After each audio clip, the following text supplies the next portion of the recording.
Dude, I want you to be as smart as I am. Motherfucker, give me a... Dude, I want you to be as smart as I am. Motherfucker, give me a... Dude, I want you to be as smart as I am. Motherfucker, give me a...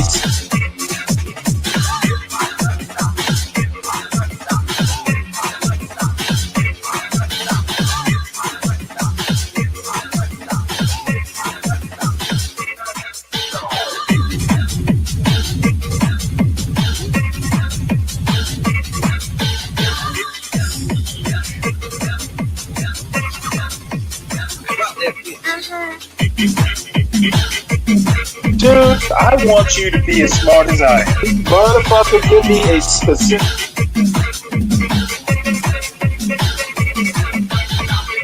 Dude, I want you to be as smart as I am. Motherfucker...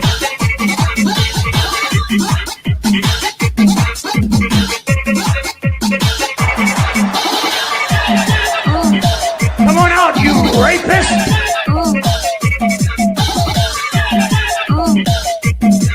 Dude, I want you to be as smart as I am. I'm sure if you're watching this, you already know about the protest in Los Angeles. And if you don't know about the protests in Los Angeles, well, there are protests in Los Angeles.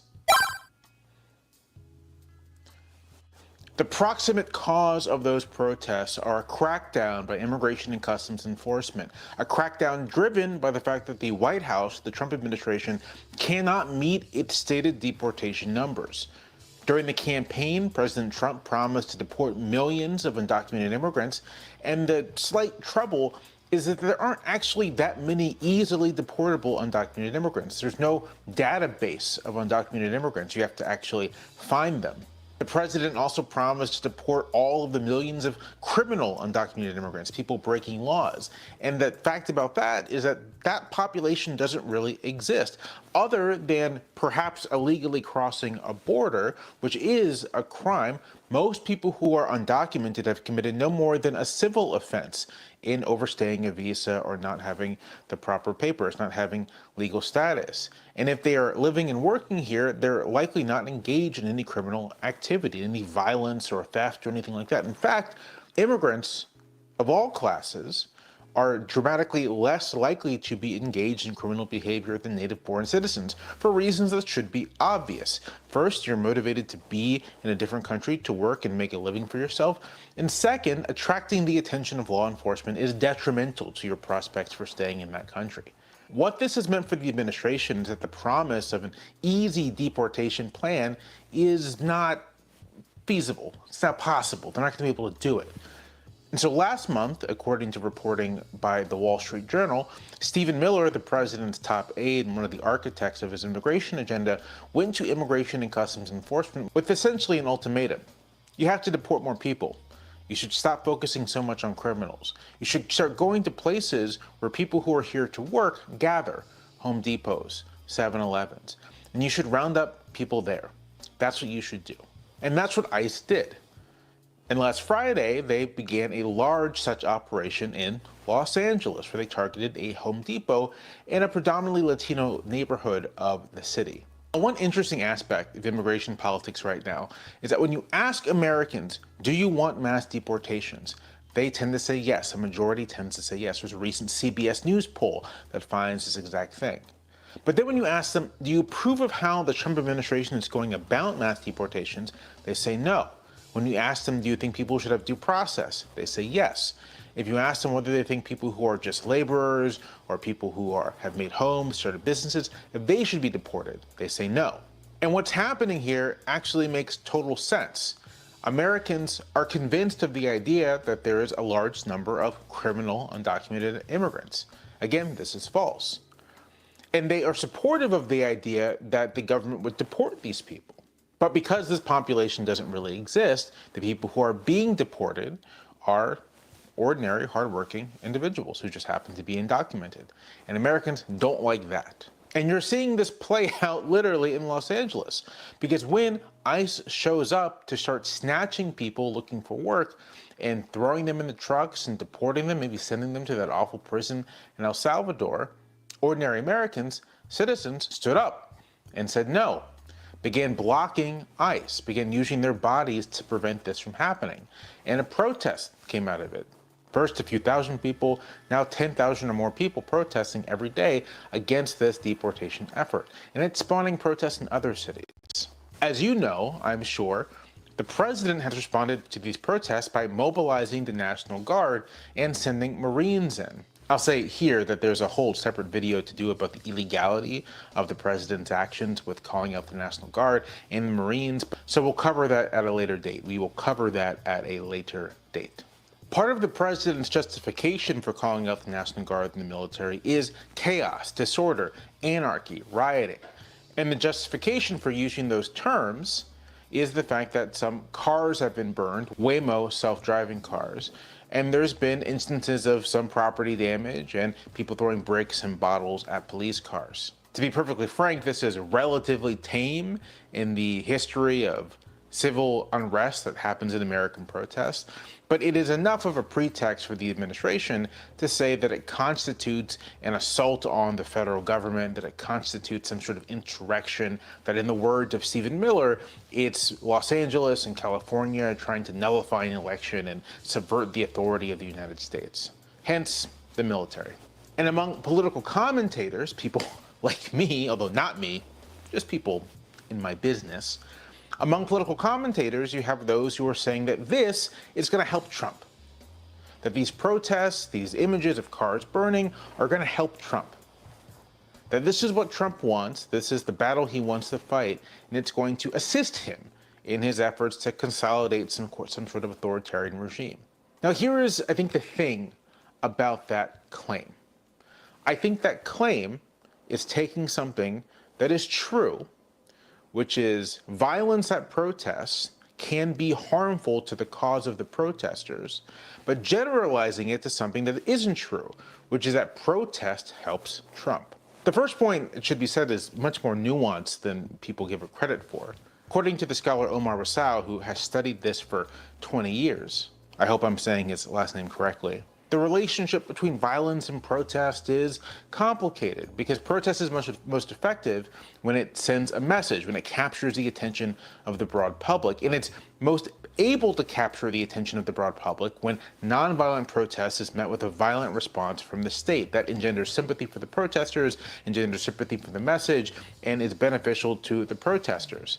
When the state meets nonviolent protest with no violence of its own, it's much more difficult to get the public's attention, much more difficult to send a message. When there are protesters being violent, vis-a-vis the state, then that also captures attention, but it may redirect the message away from the unjust actions of the state towards the violence of the protesters. But even then, it is capturing attention, and it's having some sort of effect on public opinion. It's not a uniformly bad effect. It can be bad, it can be negative. Sometimes it is, sometimes it isn't, sometimes it's mixed. It's not so simple. And this understanding of the nuances of the impact of violence on protests should carry over into how we understand the protests against Trump. Because here is the thing. A consistent finding in studies of protests and even civil unrest in Donald Trump is that they have been bad for him. Contra some observers and some pundits, the protests against Trump have not been politically beneficial for Trump. Now, from my perspective, this should seem obvious. We all lived through the past 10 years. I assume most of us did. If you are on the younger side and you're watching this, you probably don't quite remember everything that transpired. But I'm in my 30s. I remember. I was covering it. It was part of my job. And one thing I distinctly remember is that protest against Trump in 2017 harmed Trump. The initial wave of protests at airports in response to his attempted Muslim ban impeded his ability to do the Muslim ban and turn public opinion against him. Protests against child separation impeded his ability to do these draconian immigration methods and turn public opinion against him. And this is what the research bears out.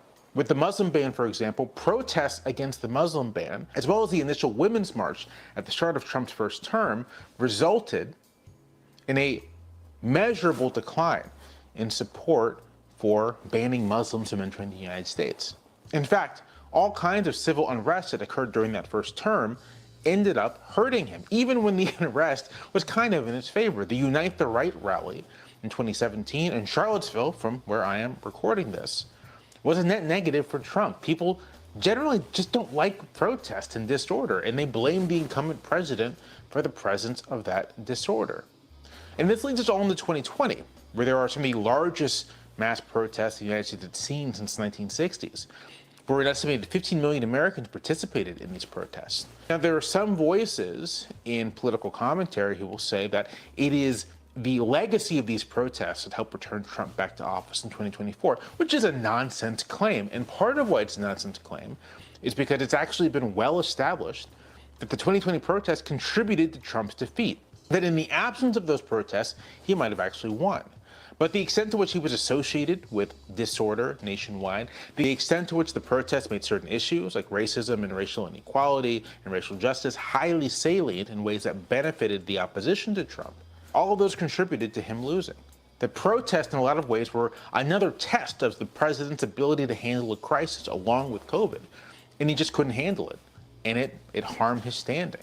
The idea that the protests were beneficial to Trump, which was something that took hold quite quickly after the election in which he lost, very strange to me that you would have that take, but the idea that they helped him just isn't borne out. And the idea that they would help him 4 or 5 years after the fact doesn't make any sense either, especially when they weren't very salient in the 2024 election. What was salient was immigration and inflation. I should flip those because inflation was much more important to people's assessment of the candidates and their political choices than virtually every other issue.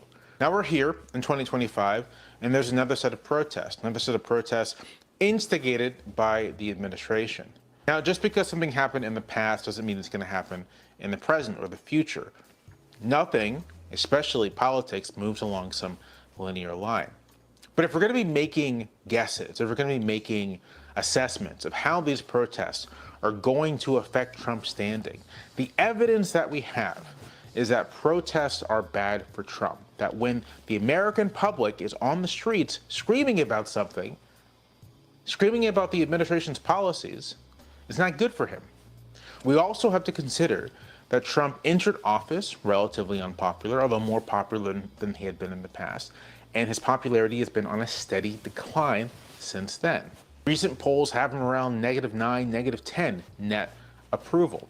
His approval has dropped basically across every single demographic category. And the most recent polling we have on calling out the military to meet protesters in Los Angeles show that most voters don't like this. They disapprove of this action. They don't want to see it happen. So here we have an unpopular president, and I shouldn't forget his big, beautiful bill, his fiscal package, which is brutally unpopular with most Americans who correctly see it as a giveaway to the top 0.1% of income earners. So we have an unpopular president with an unpopular agenda, doing unpopular things, facing protests in much the same manner that harmed him during his first term. Do we think this is going to be beneficial for him, or do we think that it's going to harm him? In my view, my argument is that it's going to harm him, that these protests are going to further weaken the administration, and that even calling out the National Guard, calling out the Marines, escalating this quickly in the face of what is honestly a pretty modest protest is a sign of weakness. It is a reaction of people who know they're fighting something of a losing battle, that they know that the public isn't necessarily on their side. And what they want to do is create some sort of situation, some sort of scenario. They want to instigate something to win the public back to them, or at least win some of the public's sympathy. But I don't think that's going to happen, for the simple reason that most Americans are actually pretty fair-minded. And most Americans don't. Good morning, everybody. Welcome to Stanley versus the World. Please make sure you've hit the like button, everybody in the chats. Also, make sure that you subscribe to the John Galt Urban Landlord channel. Also, make sure you subscribe to the Stanley Cross channel. It's at Stanley Cross 6000. That's my personal channel. I also simulcast this show to my channel as well. So don't be shy. And I do the occasional short video or video essay over there. Do have a clip from a show last week where we're reading a Brer Rabbit tale, which I hear was pretty entertaining. So check it out. I want to respond to DiCapriono. No, I don't see how, this protest over ICE is going to I don't think it really has much to do with January 6th. I think Trump won the January 6th battle by pardoning all these people. So I think that battle is over. The rhetorical battle might remain, but Trump pretty much neutralized January 6th.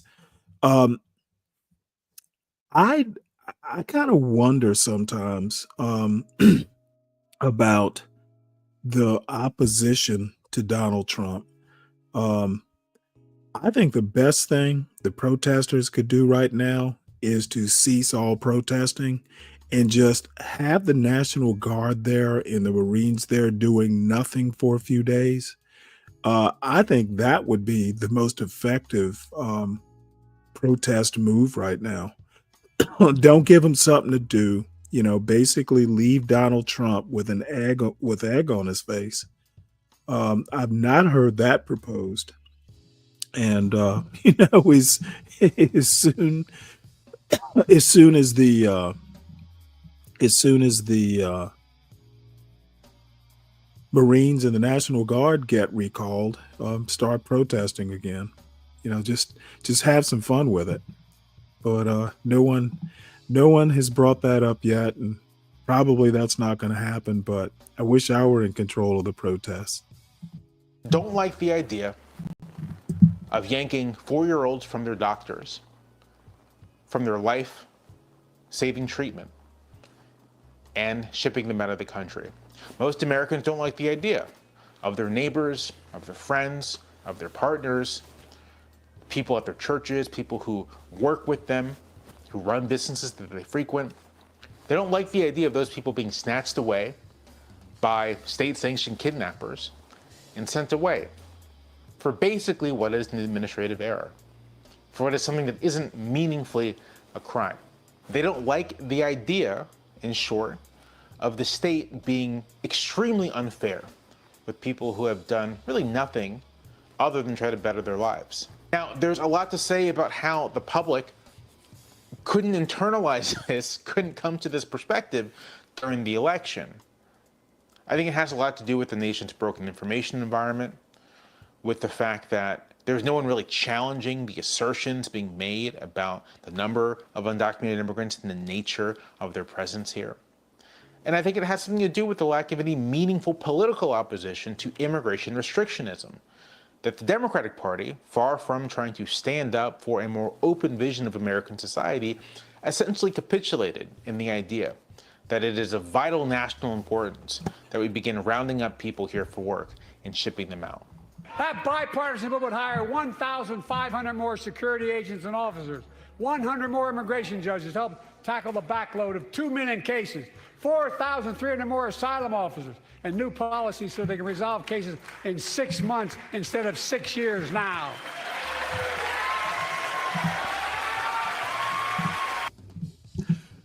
One thing I want to add to that, I think that Jamel gets that part wrong. Democrats, at least liberal Democrats, and they don't want people here who shouldn't be. That's kind of a recipe for disorder. Having people crossing the border illegally and here without a status is a problem. And a more open society, what does that actually mean? America is probably the most open society on earth. It doesn't need to get more open. So that point, should fall on deaf ears. Yeah, I'm going to talk about posse comitatus at some point, DiCapriona. And I don't think the Marines being called in is upping it necessarily, and you'll see why I think this. It's really more of a not well thought out publicity stunt, and I'll tell you why. Because there's a video that I'm going to show next that, I'm not going to show the whole video, but it brings up a point. So this isn't going to be much longer. What are you against?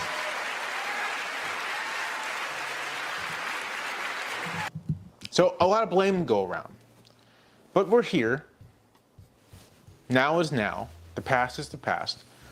And in the present, the American public, although it likes the idea of deportations, does not like how it looks in practice, does not like the implementation, does not like the egregious cruelty Well, it doesn't like of the Trump administration. Los Angeles is just going to be one example. America doesn't like how it looks in practice is because the way the ends are justifiable, the means are not. There's a way to do this that's somewhat better thought out, and Trump wants shock and awe and disorder and chaos. Break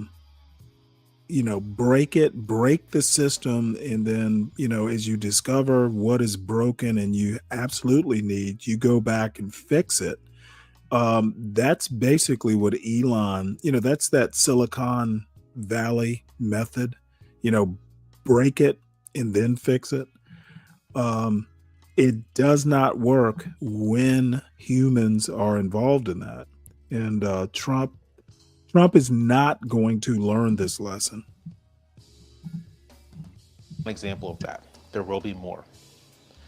And I'm not really in the business of offering direct political advice, but should you be a Democrat watching this, I would say that this is an opportunity to get ahead of it, to begin articulating a positive vision for immigration in this country, and vocally standing up against the administration, vocally calling out the administration's illegal actions, vocally opposing the administration and its efforts to use immigration enforcement as an excuse to do an authoritarian crackdown on the entire country. And if you're simply someone concerned about all of this, someone just trying to be a good citizen, I would say that in addition to contacting your representatives, telling them to stand up against this anti-immigration effort, I would say that maybe you'll be needed on the streets. Maybe you'll be needed as part of the group of Americans protecting their neighbors from ICE and telling the public, telling the administration, telling people in my business that they don't like what they're seeing and that it ought to stop. American democracy is not perfect. It's obviously endangered right now. But one thing that does work, one thing that does have an impact, is all of us standing up, going on the streets, and just saying no. Okay, got one more video I'm going to show a little bit of, because it touches on a point about the National Guard and the Marines. And maybe even another article that kind of made me laugh when I read it, because I hadn't thought of this issue. Let's have a look at what this young lady has to say. She's kind of new. I don't think I've shown her on this channel before. We need to talk about what's going on in LA. But first, let's talk about how Trump activated the National Guard with no accommodations for where these people were going to stay, to make sure they had food and water, to make sure they had bathroom access. We have a commander-in-chief that's never been part of the military. He probably doesn't even have any strategy that could win him a checkers game, yet he's sitting up here having access to the military. And like the person that posted this says, odious oranges homeless encampment in LA. And that was the National Guard.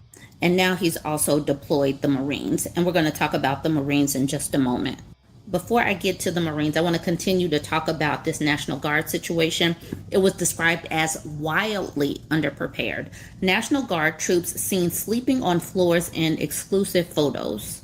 Trump's rush to deploy California troops to LA has left dozens of soldiers without adequate sleeping arrangements, forced to pack together in one or more federal buildings, resting on floors of what appear to be basements or loading docks, the Chronicle has learned. The state troops federalized by the Trump administration over the weekend to confront immigration protesters without the approval of Governor Gavin Newsom were wildly underprepared, said a person directly involved with the deployment, who asked to remain anonymous because they were not authorized to speak on the issue.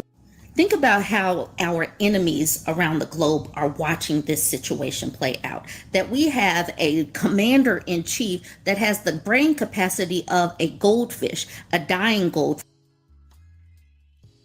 Yeah, I don't want to get into all that, though. Who knows? I might agree with her. This picture right here is kind of an example of what I mean when this chaos, this way of governing by chaos and manufactured emergencies leads to this. Okay, and it's been a while since I've had to put on a uniform, but this is like a disaster. Okay, I can tell you right now, these soldiers, these National Guardsmen, are not happy campers having to sleep like this. And from what I understood, a story I read earlier, 700 Marines were called. I think the number was 700, maybe it's more, called to support the National Guard.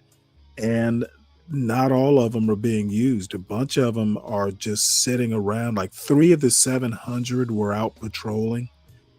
So you got a bunch of people, Marines especially, kind of sitting around. And, Marines should be training. Basically, in the military, your job when you're not actually, in a war zone or deployed somewhere is to train. That's what you do every day, day in, day out. So if you're taking these Marines away from their training for war and depositing them on the streets, kind of walk around looking threatening, that's a waste of a Marine. The National Guard, these people sleeping on a floor in some federal building, these are not going to be happy campers. And I kind of wonder how many people after this deployment are going to go, hey, I'm not re-upping for the National Guard. Deacon Dave, no. This is a first world problem. In this photo is a third war. I'm sorry, a third world. You're taking a first world problem and you're treating the solution like a third world solution. So I totally disagree with that comment. So anyway, that's enough of this young lady. And then right quickly, and I got rid of the article. The Third Amendment, somebody's making a Third Amendment joke. The Third Amendment is talking about, soldiers being housed in residences against the owner's will. It was kind of a joke, but I kind of wonder, it brings up the point that all these deployments, all these call ups, where are these people being housed? Where are they eating? The logistics of it, I don't know. It's just haphazard. You don't want to treat your men, your soldiers, your Marines like this picture. So I'll move on, move on from there. And we'll get into some actual news stories about this. So far, Gavin Newsom is not happy that the National Guard was called out without his approval. So let's have a look. Let's have a listen to this. Newsom tells Nation that Trump is destroying American democracy.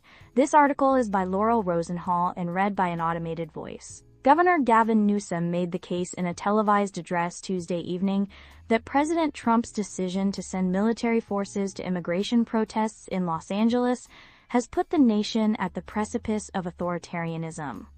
The California governor urged Americans to stand up to Mr. Trump, calling it a, quote, perilous moment for democracy and the country's long-held legal norms. California may be first, but it clearly won't end here, Mr. Newsom said, speaking to cameras from a studio in Los Angeles. Other states are next. Democracy is next. Democracy is under assault right before our eyes. The moment we feared has arrived, he added.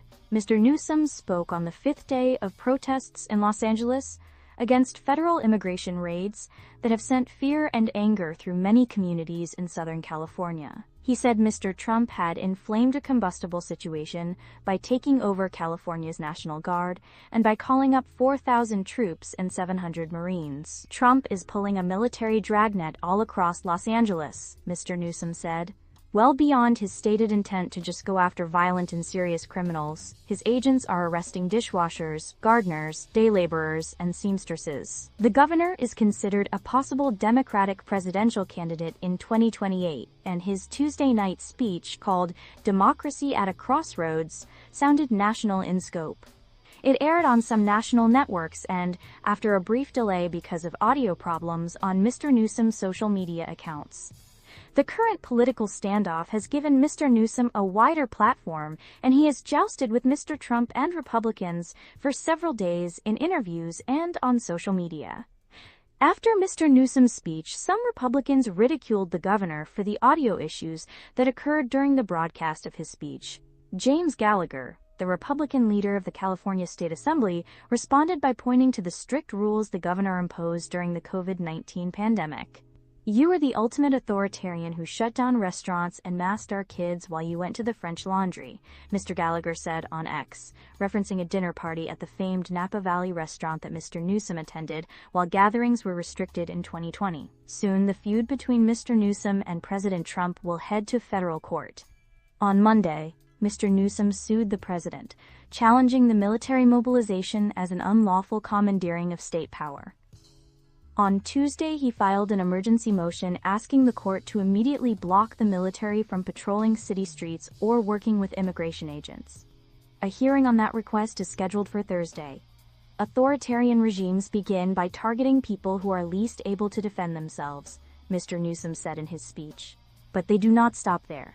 Trump and his loyalists thrive on division because it allows them to take more power and exert even more control. The address was an unusual move for Mr. Newsom, who has dyslexia and dislikes reading from a teleprompter to deliver formal speeches. But he has been using every communication channel possible to raise alarms about the extraordinary measures Mr. Trump has taken to mobilize the military for domestic uses. Not since the civil rights movement in the 1960s has a president sent National Guard troops to quell unrest without the support of the state's governor. I ask everyone to take the time to reflect on this perilous moment, he said.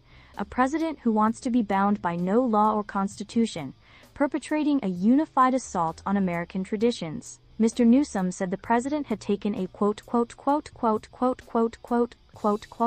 My God. to the norms of American government by obliterating checks and balances. Quote, he's nowhere to be found, he said. Speaker Johnson has completely abdicated that responsibility. The rule of law has increasingly been given way to the rule of dawn. Shortly before Mr. Newsom's speech aired, Mayor Karen Bass of Los Angeles announced a curfew for the downtown area that has seen the largest demonstrations. While thousands of protesters marched peacefully over the weekend, looting and vandalism spurred the mayor's decision to shut several blocks between 8 p.m. and 6 a.m. Mr. Newsom implored demonstrators to be peaceful and said those who incited violence or destroy property would be prosecuted. He said 370 people had been arrested so far. But he called on people to stand up to Mr. Trump. whom he compared to leaders in authoritarian countries. He referenced the military parade scheduled for Saturday in Washington, which will honor the 250th anniversary of the U.S. Army, but also fall on Mr. Trump's 79th birthday. He's ordering our American heroes, the United States military, and forcing them to put on a vulgar display to celebrate his birthday, just as other failed dictators have done in the past, Mr. Newsom said.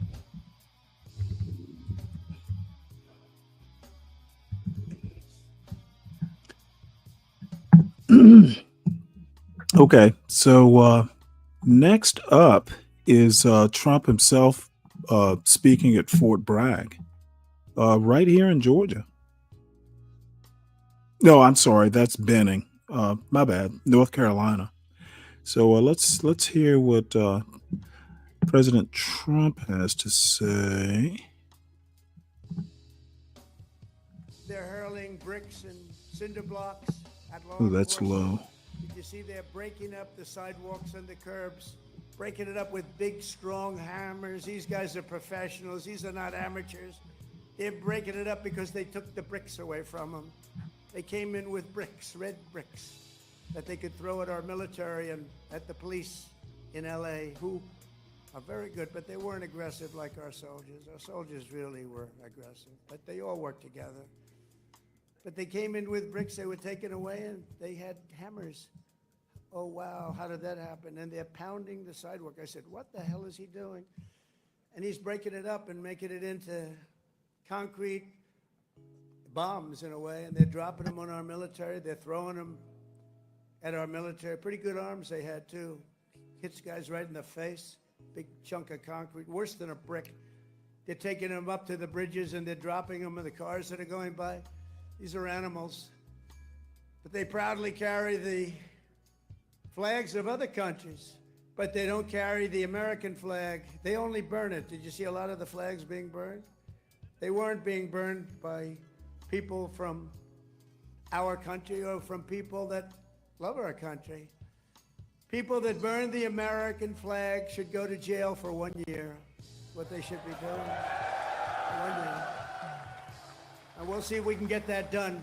We're going to try and get that done. We're working with some of your senators. I know Senator John Not gonna Hawley is happen. very much involved.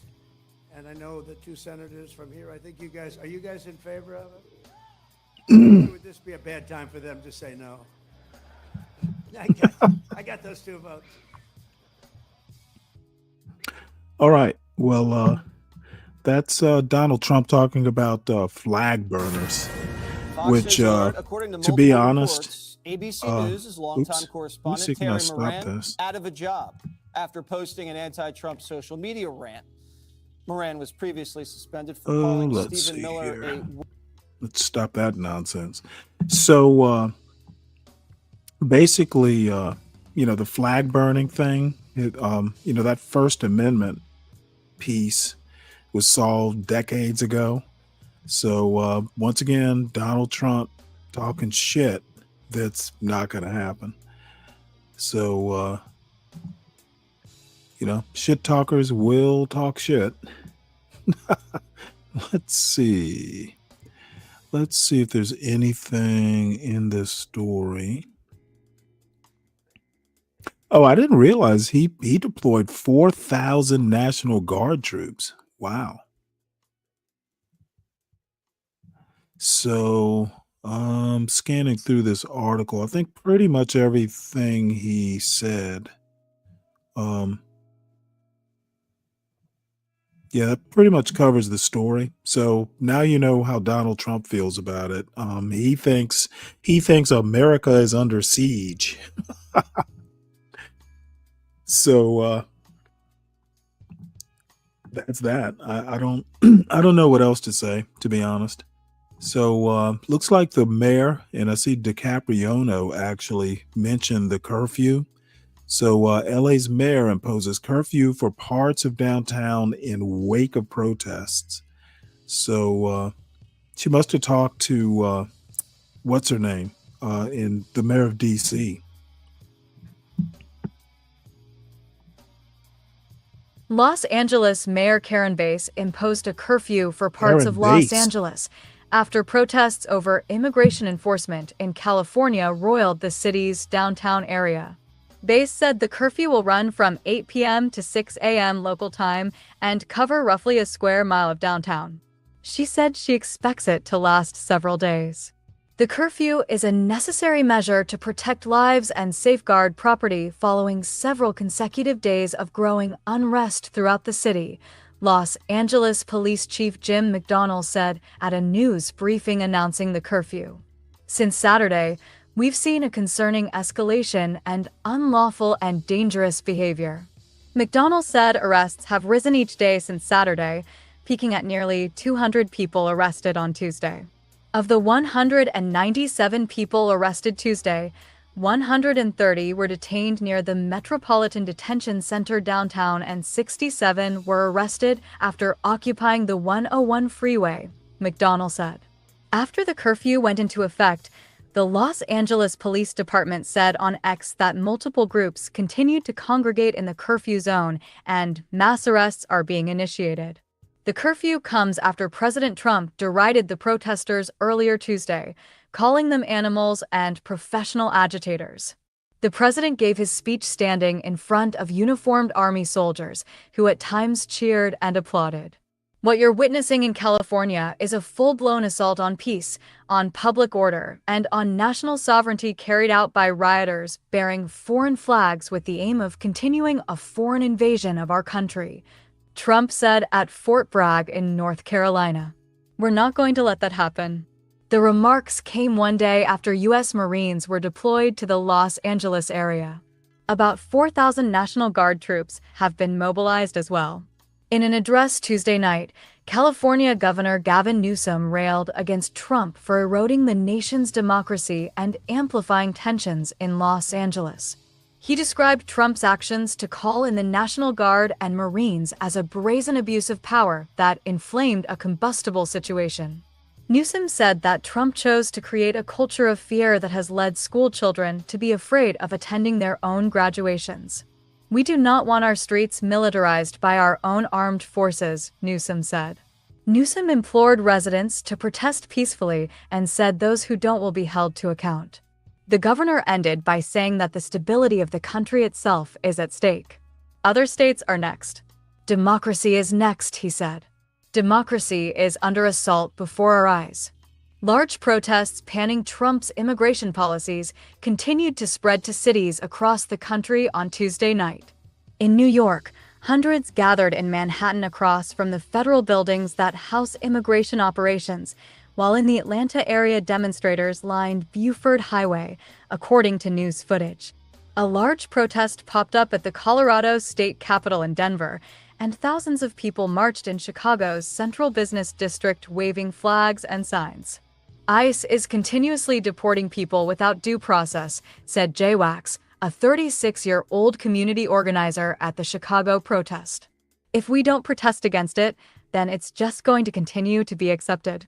Also Tuesday, National Guard troops were accompanying ICE agents on operations to arrest immigrants in LA, a defense official confirmed.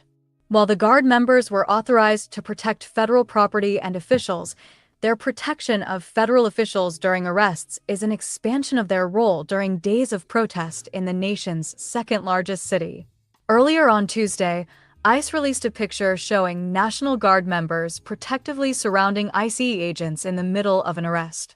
Military troops are providing protection for federal law enforcement officers as they continue operations to remove the worst of the worst from Los Angeles, said Department of Homeland Security spokeswoman Tricia McLaughlin.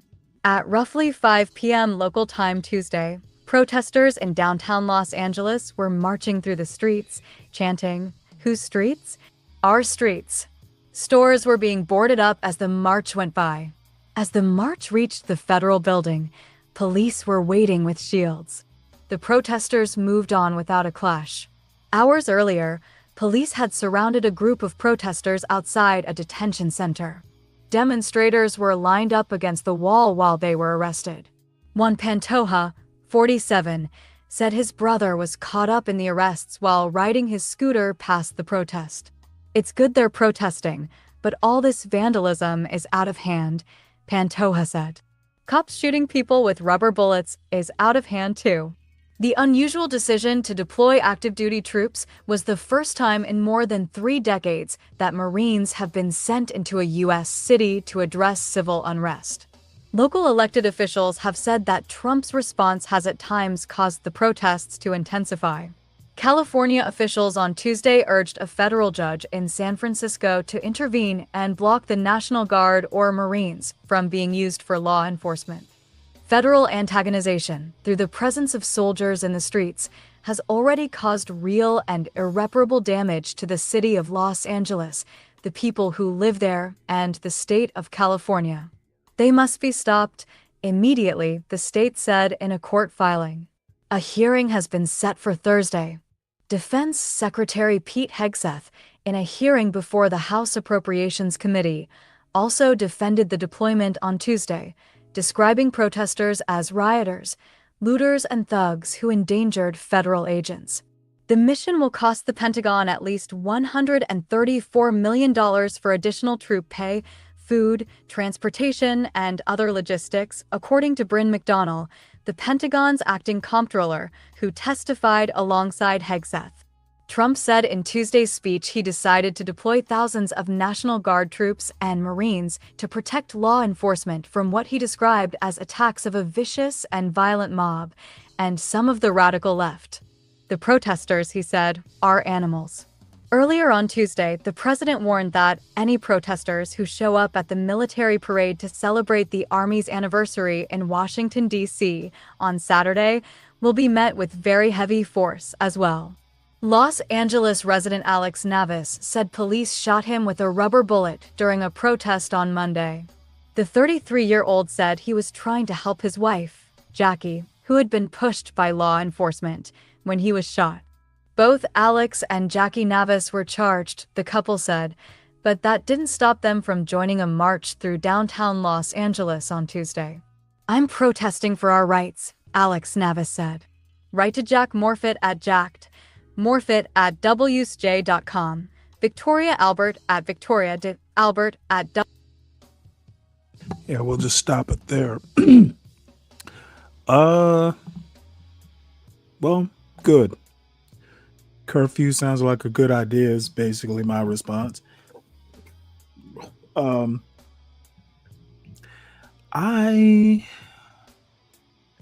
think that Jamel Bowie kind of said it. I am actually, I have never quite seen how protests in the U.S., in my opinion, have a very mixed reputation. You know, not unless you have like 1 million people, you know, like a march on Washington for jobs and, you know, something at that level. I think I can understand why people might want to protest, you know, raiding Home Depot parking lots. I think that Trump has basically kind of gone beyond his mandate because actual U.S. citizens, 1 or 2 actual U.S. citizens, well, actually several U.S. citizens have been deported. Most of them have been children of undocumented or illegals or, you know, people who've had, you know, their paperwork or their permission to stay in the U.S. revoked. So Trump has had a mixed record. And I think when it comes to U.S. citizens that, you know, have to break a few eggs to make an omelet sort of logic just falls short. You never deport U.S. citizens without some sort of due process, whether they're kids or minors, you know, under the responsibility of their parent or not. You don't deport U.S. citizens without due process, and that's where Trump is gonna fuck up. But still not time to say I told you so. That time will come, I'm sure. So in a related story, A federal immigration raid at an Omaha meat production plant sparks protests. And here you have a picture of a little old lady, little old white lady, holding a sign that says "We are friends of immigrants." So it's not just all Hispanics who were protesting. Apparently, at least not in Omaha. Immigration authorities raided at least one Omaha meat production plant Tuesday morning, inspiring some small protests, but details about how many workers were affected weren't immediately clear.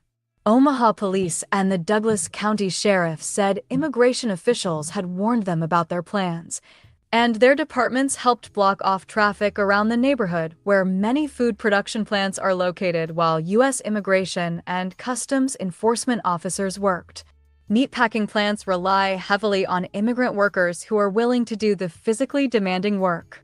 The industry has not yet been the focus of President Donald Trump's immigration enforcement efforts, but the administration has been intensifying its efforts in recent weeks. Trump called out the National Guard this week to respond to ongoing protests in Los Angeles over his immigration policies. In Omaha, a small group of people came out to protest the raids, and some of them even jumped on the front bumper of a vehicle to try to stop officers in one location, while others threw rocks at officials' vehicles as a white bus carrying workers pulled away from a plant. Glen Valley Foods officials didn't immediately respond to an inquiry from the Associated Press, but WOWT reported that CEO and owner Gary Rower said he wasn't made aware of the operation ahead of time and that there was no warrant. Of course not. It's a raid, said Rower, whose company makes the Gary's Quick Steak brand of ready-to-grill steak. Federal agents entered the plant around 9 a.m. Tuesday with a list of 97 people they wanted to screen, Rower said. He said the company regularly checks the immigration status of employees with the Federal E-Verified database. ICE officials didn't immediately respond to questions from the Associated Press, but the agency confirmed the raid at Glen Valley Foods to the Omaha World Herald. U.S. Immigration and Customs Enforcement and federal law enforcement partners executed a federal search warrant at Glen Valley Foods today, based on an ongoing criminal investigation into the large-scale employment of aliens without authorization to work in the United States, ICE said in a statement. The worksite enforcement operation is likely the largest to take place in Nebraska since the start of the current presidential administration, which has prioritized immigration enforcement efforts and strengthened focus on border security. The raid prompted one Douglas County commissioner to walk out in the middle of a meeting Tuesday to head down to the area he represents in southeast Omaha, where the plants are located. Commissioner Roger Garcia and City Councilman Ron Hugg both expressed concern about the impact on families. These actions are deeply harmful to the South Omaha community, Hugg said in a statement. Not only are they unjust and disruptive, but they also directly undermine the economic stability and growth of District 4 and the broader community. Douglas County Sheriff Aaron Hansen said his agency is not privy to the exact nature of the ICE operation, but that his agency is there to assist with assuring peace and safety of everyone in the area. Asked when he learned of the operation, he said his department received respectful and ample notification. He says he got the notification about a week ago. From news to politics, travel to sport, culture to climate, The Independent has a host of free newsletters to suit your interests. To find the stories you want to read and more in your inbox, click here. All right. Well, yeah, DiCapriona, them protests have spread, but hopefully they don't become violent. We wouldn't want to see nationwide deployments of Marines and National Guardsmen. Now, would we? So this is going to be a long and boring thing, but it's about posse comitatus. So at least DiCapriono and I will appreciate this. Oh, that is if it works. I haven't tested it, to be honest. For working in vulnerable that families. is the wrong one. Let's see if this works.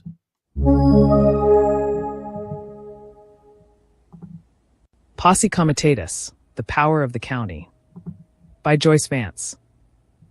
We have already called what's happening in our country a coup. By February, it was clear. And then life just went on. Trump survived the labeling.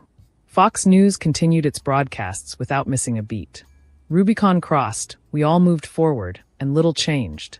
Unless you're one of those people who has been paying close attention and couldn't get rid of the bad feeling that woke you up in the middle of the night. Now we're in another one of those moments, an unprecedented one in American history, with a president trying to use the military, ostensibly to keep order on American streets.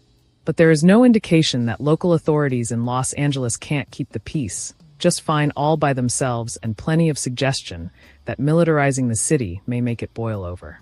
As my friend and colleague Preet Bharara said when we were taping our Insider podcast this morning, we try to give administrations the benefit of the doubt, but one no longer deserves it. The specter of military forces, loyal to a president, for who personal loyalty is all that matters, on American streets should terrify all of us. When you consider that the presidential edict that permits Trump to do this isn't limited to Los Angeles, it has no geographic limitations, and that he has been intimating all week that he will send federalized troops wherever there are protests, not just violence but Americans out exercising their First Amendment rights, then it's clear this is a very dark moment indeed. Trump, on protecting his military parade and his view of citizens who exercise their constitutional rights, they will be met with very big force. People that want to protest will be met with big force.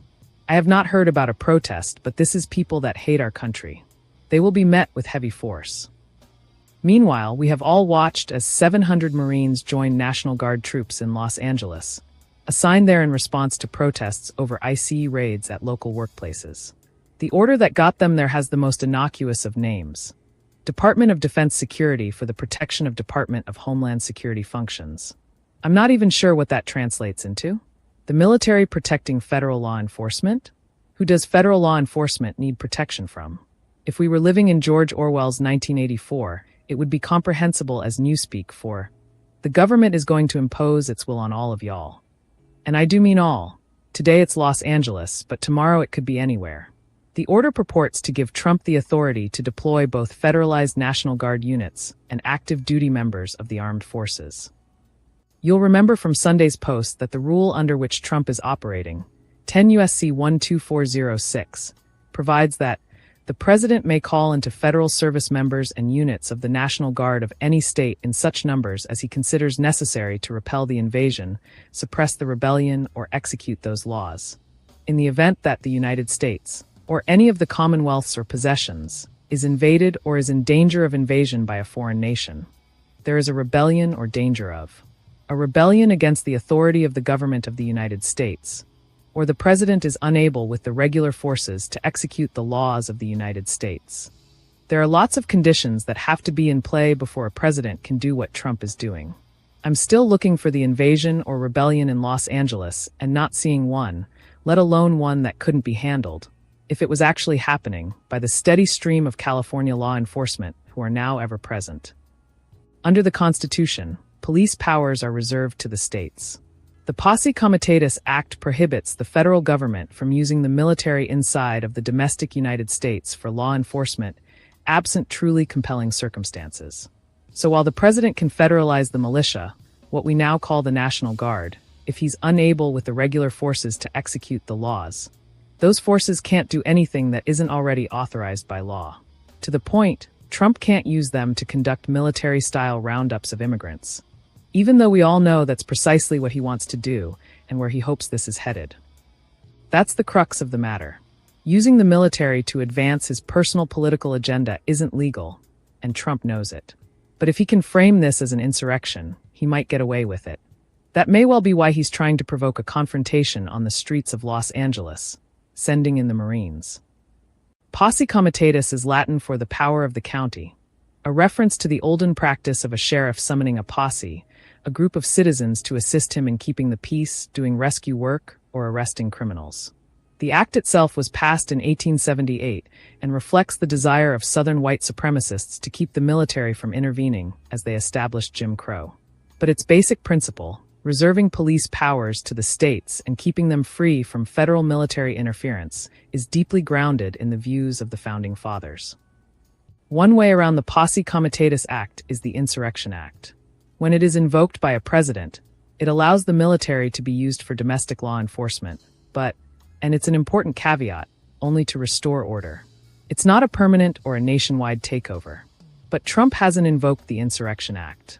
That's widely believed to mean he still has to operate within the constraints of Posse Comitatus, which limits the role of both the National Guard troops, whom he has federalized under Section 12406, and the Marines, to protect federal law enforcement and federal property. But the devil is in the details, and it's hard to believe that a president who has worked so hard to accumulate power in his own hands won't make a move here, designed to let him go around restrictions on the use of the military on American soil. California has sued over the use of National Guardsmen, and they have a lot of good arguments. As I flagged Sunday night, there is a legal question about whether the president can bypass the governor in bringing federal troops in California, has also argued the president's order violates the Administrative Procedure Act because it's arbitrary and capricious. California's lawsuit goes where all good legal arguments start, with the language of 10 U.S.C. 12406. The trigger in the statute only lets the president federalize the Guard and use them for law enforcement purposes if there is invasion, danger of invasion, rebellion, danger of rebellion, and so forth. But today, people went to work in downtown Los Angeles like normal. The exercise of First Amendment rights by American citizens is not a rebellion, even if the president views them as criminals. Vandalism is unacceptable. But there is no indication the Los Angeles Police Department and Sheriff's Department aren't up to the job of arresting looters. Sometimes, you have to step out of the noise of the moment and apply common sense to assess the arguments the Trump administration makes. All you see on social media these days is the picture of the Wago car on fire, playing over and over as if all of LA County is on fire along with it. I'm not an apologist for the role law enforcement should play in arresting and holding people accountable for acts of vandalism and violence. But if setting a couple of cars on fire is enough to merit bringing in the military, then we would have seen that after the San Francisco Giants defeated the Kansas City Royals in the 2014 World Series, when Giants fans set fires, vandalized buses and police cars, shattered windows of businesses, scrawled graffiti, and threw bottles at police. We would have seen it in February of 2018 after the Philadelphia Eagles' first Super Bowl victory set off rowdy celebrations in Philadelphia, as people who poured into the streets set at least one fire. The reality is that California would, and likely will quite quickly, win in court for any number of reasons, starting with the fact that there was no valid reason for bringing in the Guard in the first place. The lawsuit filed on Monday was limited to National Guard troops, but today California Governor Gavin Newsom announced an emergency motion has been filed to block the deployment of Marines. Which the case he is lost, filed in by U.S. the way. District Court in San Francisco. It was assigned to Clinton appointee judge, not Justice Charles Breyer. Judge Breyer won't immediately rule on California's bid to block Trump's militarized response to the Los Angeles protests. Instead, he sets a briefing schedule with a hearing slated for Thursday. A smart friend pointed out earlier today that the schedule is fast, but allowing the parties to brief the case and create a record is wise. It will protect whatever decision Judge Breyer makes, as this matter is likely on a fast track to the Supreme Court, given the novelty and complexity of the issues it raises. Even if what the president is doing is technically legal, as some have suggested, it is not wise. The federal presence in Los Angeles hasn't diminished the flames. It has fanned them. A president who was concerned with public safety would be working with the governor and the mayor, not against them. That's what Trump is doing, and it means we are right to question his motives and understand that his goals are not goals an American president should be pursuing. This incident stands in sharp contrast to a moment in California history where the state, in 1992, requested aid from President George H.W. Bush in quelling the civil unrest following the acquittal of 4 white police officers who were filmed beating a black motorist, Rodney King. California's then governor, Pete Wilson, and Los Angeles mayor, Tom Bradley, asked for federal assistance in restoring order. The feds intervened. Not all aspects of the president's plan seem to have been well thought out. If you know someone who needs a reality check about where Trump's true priorities are, Governor Newsom's tweets provide some clarity. If the National Guard troops are necessary to quell violence, they must be hard at work, right? Nope. According to Newsom, approximately 300 of the first 2,000 troops sent to LA are deployed, while the rest are sitting and used in federal buildings without orders. These troops are just pawns in Trump's gambit to further consolidate his own power. As for Newsom, Trump suggested he should be arrested. But back to Los Angeles, where a community that thought this president's mass deportations would involve violent criminals is now learning that it means rounding up moms and dads and little kids, because they're the low-hanging fruit that lets ICE try to meet the quotas Trump set. Does it make anyone feel safer? That's highly doubtful. But it does create chaos and turmoil, which may give a power-hungry president, who doesn't want anyone to spoil his $45 million birthday parade, more ideas. If civil discourse helps you make sense of what's happening and what's at stake, I hope you'll consider becoming a paid subscriber. Your support keeps this work going, especially in times like these when facts and context matter most. All right, well, let's play this embedded video here. Oops.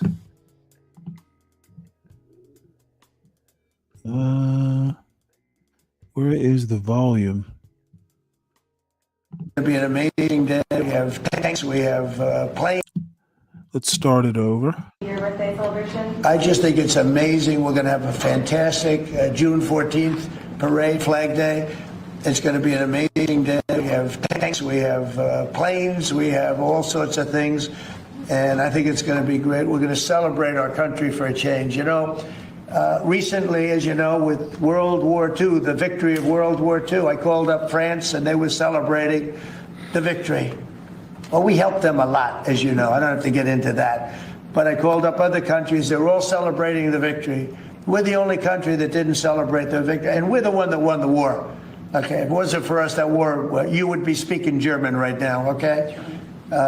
We won the war. Jesus Christ. And you might be speaking Japanese too. I mean, you might be speaking a combination of both.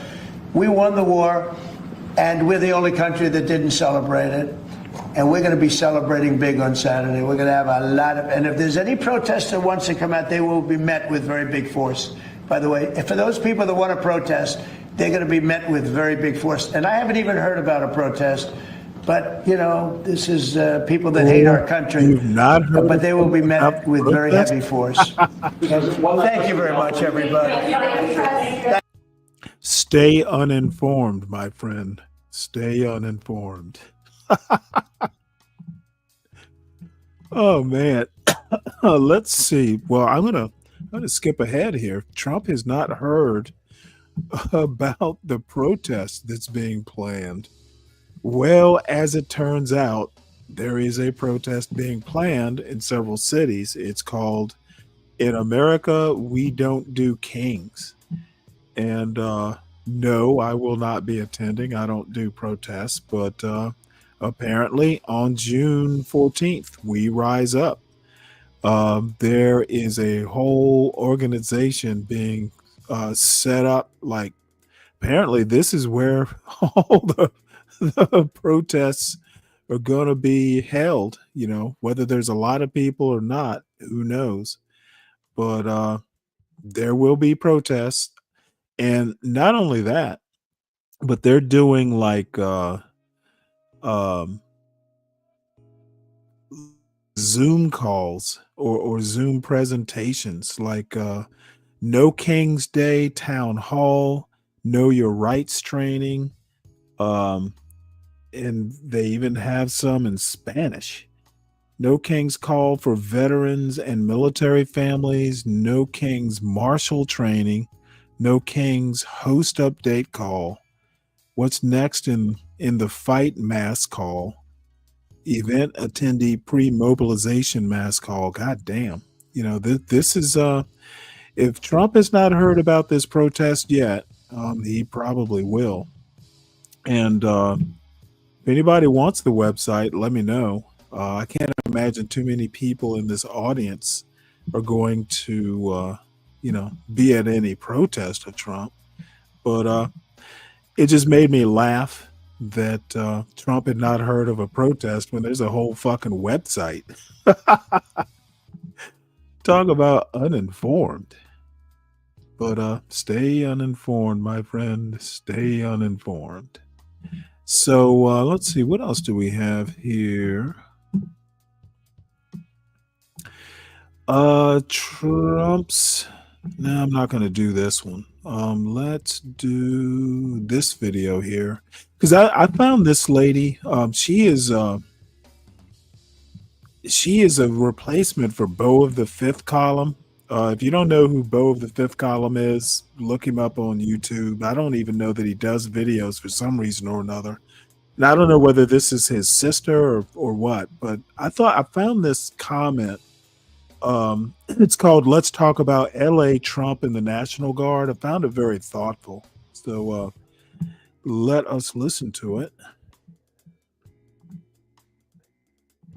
Well, howdy there, Internet people. It's Belle again. So today, we're going to talk about LA, Trump, and the National Guard deployment. Oh, really? Okay, Uncle Fatty. So you've probably heard at least a little about what's going on in Los Angeles. We'll run through the events. Then we'll talk about what's driving this. And then go over some misinformation that circulated last night. Shortly after taking office, Trump started his immigration policy. It's been plagued by issues, but the administration seems intent on continuing under the current template. On Saturday, demonstrations occurred at a few locations in Los Angeles. The demonstrations were spurred by a series of arrests the previous day. Demonstrations escalated in the city of Paramount, which is near Compton in LA County.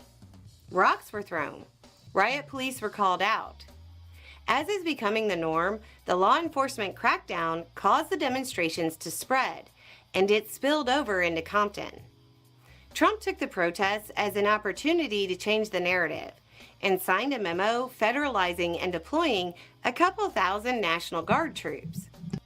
The governor of California, Gavin Newsom, posted to social media, quote, "The federal government is moving to take over the California National Guard and deploy 2,000 soldiers. That move is purposefully inflammatory and will only escalate tensions. LA authorities are able to access law enforcement assistance at a moment's notice.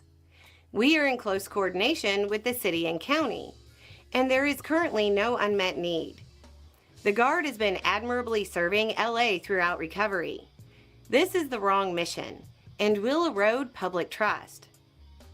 That message contains a lot of important parts.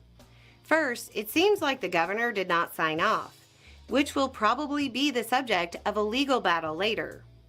It also says that law enforcement is functioning, which will also be important in legal battles later. The social media post almost seems like it was drafted or at least revised by a lawyer to create a record. Now, from the people we know in LA, the protests had calmed down long before the arrival of the National Guard. In fact, at 3 a.m., hours after Trump posted a job well done to the National Guard, we didn't have any report of them being on the ground. CBS and BBC couldn't confirm their presence either. But the expectation is that the administration will keep the call-up going for optics. It honestly appears like the call-up was either a massive emotional overreaction or a cynical attempt to draw attention away from the veterans protesting him in D.C. Okay, so let's start with this. Did Trump declare martial law? No, a National Guard call-up is not martial law. It was wildly unnecessary, but it was not martial law. Throwing around that term is dangerous and is getting people used to the idea. It's worth noting that even under Trump, with this ridiculous call-up, the National Guard's orders are limiting them to a support role, which lends more support to the idea that this is an attempt to change the story from Trump's recent failures, the pushback, and of course his breakup. Can Trump issue a call-up the way he did? I'm guessing that's going to be a legal question in the future. The president can call up the National Guard, and under certain circumstances, he can do it without the governor. But even using the most generous definitions, the protests don't really seem to cut it legally. They didn't interrupt normal law enforcement functions, according to the governor. I'd expect this to go to court and maybe even make its way to the Supreme Court pretty quickly. We'll keep you updated as this progresses. Anyway, it's just a thought. Y'all have a good day. We need to talk about what's going on in LA. But first, let's talk about how let's stop Trump this here. activated the I was National just Guard with I was just reading a story here that I'm going to add while we move on to the next news story. A German-Japanese Creole language. No, I can't imagine that, DiCaprio. So let's see. Oops. This is another video. Well, I guess I'm going to go ahead and play this video. This is Anton Daniels talking about migrants would never protest this in their own country. Probably. But what's your point? We have a First Amendment, and we keep calling ourselves exceptional. So, of course, they wouldn't be able to do it in their own country. This is like Black conservatives are bereft of actually self-judging their own rhetoric. Like, of course they wouldn't be able to do it. That's why they're fucking here. I swear, man. Some of these motherfuckers are as dumb as they look. You guys already know what's going on in LA with the ICE raids and everything else. I know there's a lot of mixed feelings out there, and trust me, this is from someone that came from an immigrant family, a Mexican immigrant family, right? So is that wicked? I have a unique perspective because I worked at ICE detention facilities for over 8 years, because I was, law enforcement with the U.S. Marshals, so I got to see a little bit of what happened in the background. Got a lot of friends also that are ICE agents, right? That are ERO ICE agents, Enforcement Removal Operation ICE agents. What I can tell you is this. These agents are out there doing their job, okay? Whether you agree with it or not, whether you agree with the laws, with the immigration laws of this country or not, they're laws. These federal agents, these ICE agent, ERO, fucking HSI, Marshals, whoever, DEA, all the FBI, everyone's out there helping the Department of Homeland Security right now. These guys are doing their job, right? They're enforcing the laws that certain politicians, certain sanctuary cities, sanctuary states in our case, failed to enforce. They failed to enforce these laws, and they got out of control, and now this is what's happening. I'm sure some of those people are hardworking people, that I understand they have families, they have kids, people of good, people that mean well. But if they're here in the country illegally, it's illegal. It's in the word, right? And before I hear anyone say anything about me being a hypocrite because I'm Mexican, right? Let me remind everyone that my family came here the legal way. My grandparents, which were fucking busted their ass working in the fields, picking crops, came here the legal way. It's hard for me to understand how people can be so outraged when they're held accountable, right? They're being arrested, they're being deported because they're here illegally, because they overstayed their visas or they came here into the country illegally, and they're still fucking getting mad. Which is so weird to me, because nobody here in the United States of America can get away with that type of nonsense. Well, I don't know. Maybe California is a little bit different. They real lenient on criminals and criminal organizations, and that's why that whole state, let alone the city of Los Angeles, is spiraling out of control. But in most places of the country, you get held accountable for your actions, which is one of the reasons why we have law and order, which is another reason why this is the greatest country on earth, because you can walk safely down the street. We don't have gangs running rampant. We don't have, a bunch of genocide that's happening inside of the country. We don't have people taking over and then starting to turn it over into their own hold culture, on one sec. which we've seen a lot of that lately also. And we need to get things back in order because it's this USA first. So when people are sitting here getting mad because you're being held accountable for something that you're doing, hold on one sec. Let me see what's going on here. What did you expect was going to happen? Oh, I know. You thought that Biden or Kamala Harris was going to get back in office. Well, I got news for you. It's a new sheriff in town. Well, the old sheriff is back in the town. And now we have to be accountable for our actions. It's no more just walking around doing what you want to do when you don't want to do it. And then what's up with everyone? What's up with everyone? All the fucking everything that's going on the freeways.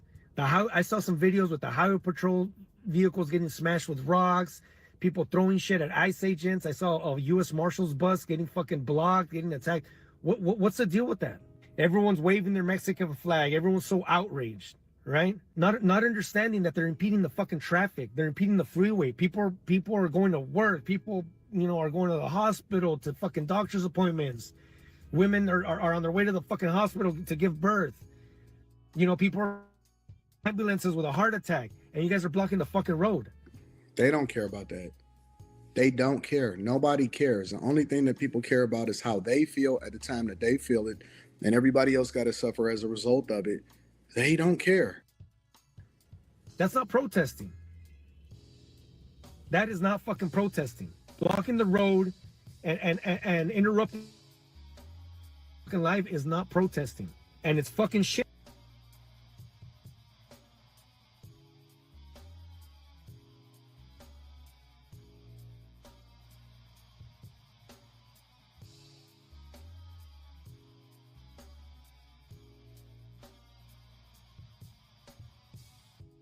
Sorry about that, folks.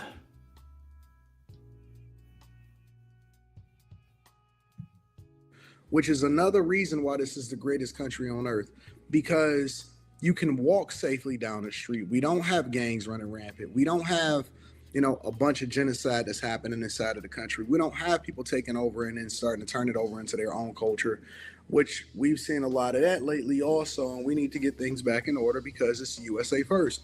So when people are sitting here getting mad because you're being held accountable for something that you're doing that you're not supposed to do, what did you expect was going to happen? Oh, I know. You thought that Biden or Kamala Harris was going to get back in office. Well, I got news for you. It's a new sheriff in town. Well, the old sheriff is back in the town. And now we have to be accountable for our actions. It's no more just walking around doing what you want to do when you don't want to do it. And then what's up with everyone? What's up with everyone? All the fucking everything that's going on the freeways. I saw some videos with the highway patrol vehicles getting smashed with rocks, people throwing shit at ICE agents. I saw a U.S. Marshals bus getting fucking blocked, getting attacked. What's the deal with that?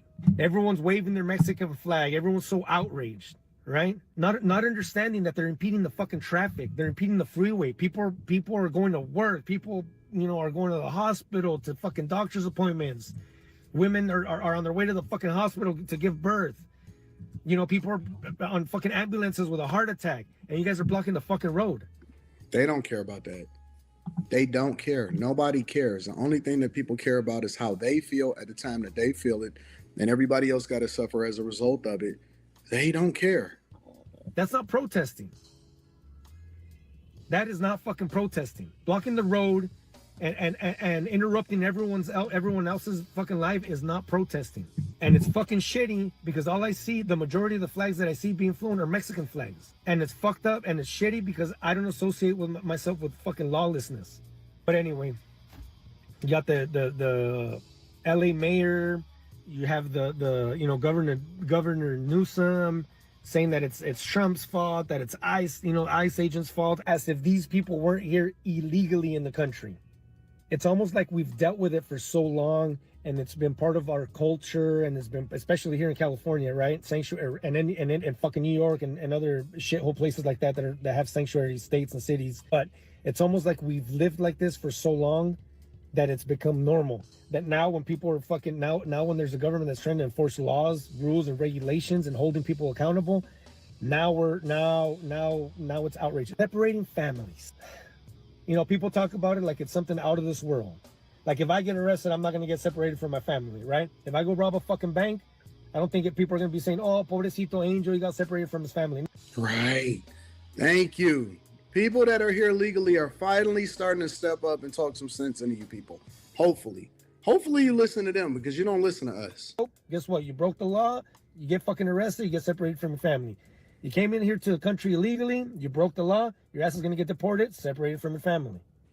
Why is it hard for people to understand that there's consequences to the shit that we do? Okay, and let me dispel a quick notion. Um, it I wish Juan were here. Juan actually works in the office of an immigration lawyer. If you cross the border, it's not the sort of crime. It's not even a civil offense. It's some sort of administrative offense. If you get caught crossing the border the first time, they're going to basically issue you a citation, basically saying don't bring your ass back here for 5 years, and when you do, do it the right way. It is not a crime. They're not going to put you in jail if you cross the border the first time illegally. Now, the second time, it's actually like a felony. So once again, all this motherfucking misinformation that people like Anton and this dude right here are putting out. If y'all run into Juan, because he's out in California right now, so this is way too early for him, probably to even be listening to. But I saw him not yesterday, I think it was the day before on Freezy's show. And Juan actually talked about this, and there were things I didn't even know. So when they say it's a crime, it's not a criminal offense. And there are like 2 or 3 levels of offenses in the United States. There's administrative, there's civil, there's criminal.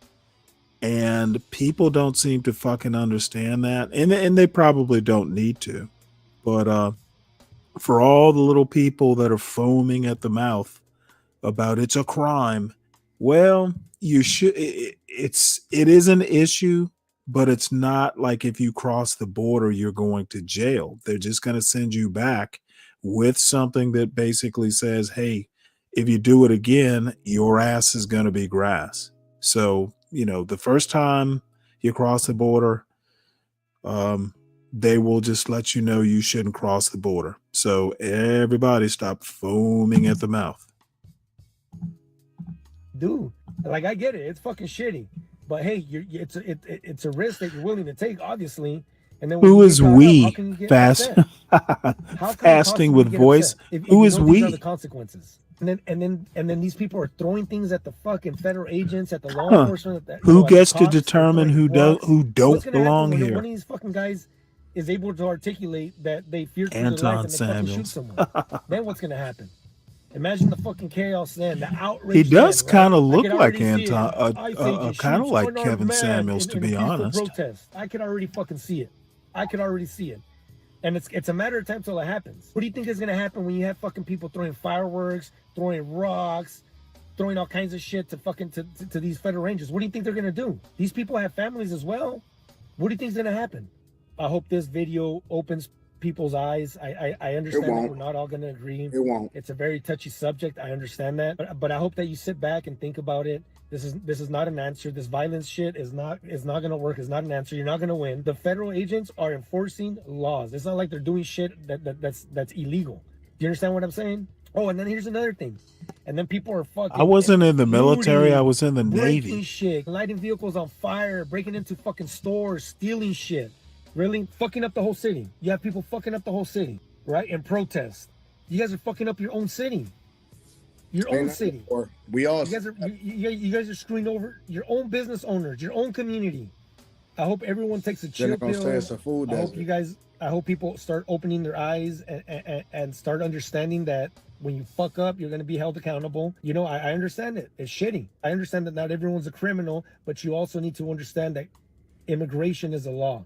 And then if Solid Snake, you broke the law. Let's see if your buddy Be Brave is I hope still everyone's all right. Please be safe audience. out there. Law enforcement guys. Go fucking home. I'm with you. Go Watch your back back to out your there. home. I have a lot of looks like Be Brave has left the building. Too bad. Out of control more than they Bet he'll be starting a show soon. I could see things getting a lot worse. I could see people. Be Brave was in lives. the audience I've earlier, and I bet he's about to start a show. No, Fasting with Voice. I am not a globalist, you guys right now, so you can fucking These You can fucking officers are live showing a with lot your of restraint. misinformation. Don't abuse it. Don't take their kindness for weakness. I'm telling you right now. If this continues, God forbid, we're going to be watching some fucking deaths in the news. Some of these protesters are doing things that where some of them are paid authorizes too. Lethal force from these federal agents. So keep that in mind. Don't do anything stupid. I don't know. Maybe you guys should be waving the American flag if you want to fucking stay here. And here's another thing. I've never seen that energy. I've never seen that protest in Mexico. I've never seen people protest the government with that energy. Protest the criminal organizations with that fucking energy. That energy in your. You know why? Because they know better. And they get their head knocked off. They literally get their head knocked off. Head by itself, no body. That's what would happen. Always like to link back to the content creator, so the link is going to be in the description. Stanley, 40% off your first order, 20% off for life. Let me know what y'all think about finally some of these people that are here legally is talking. Hopefully they can talk some sense into y'all.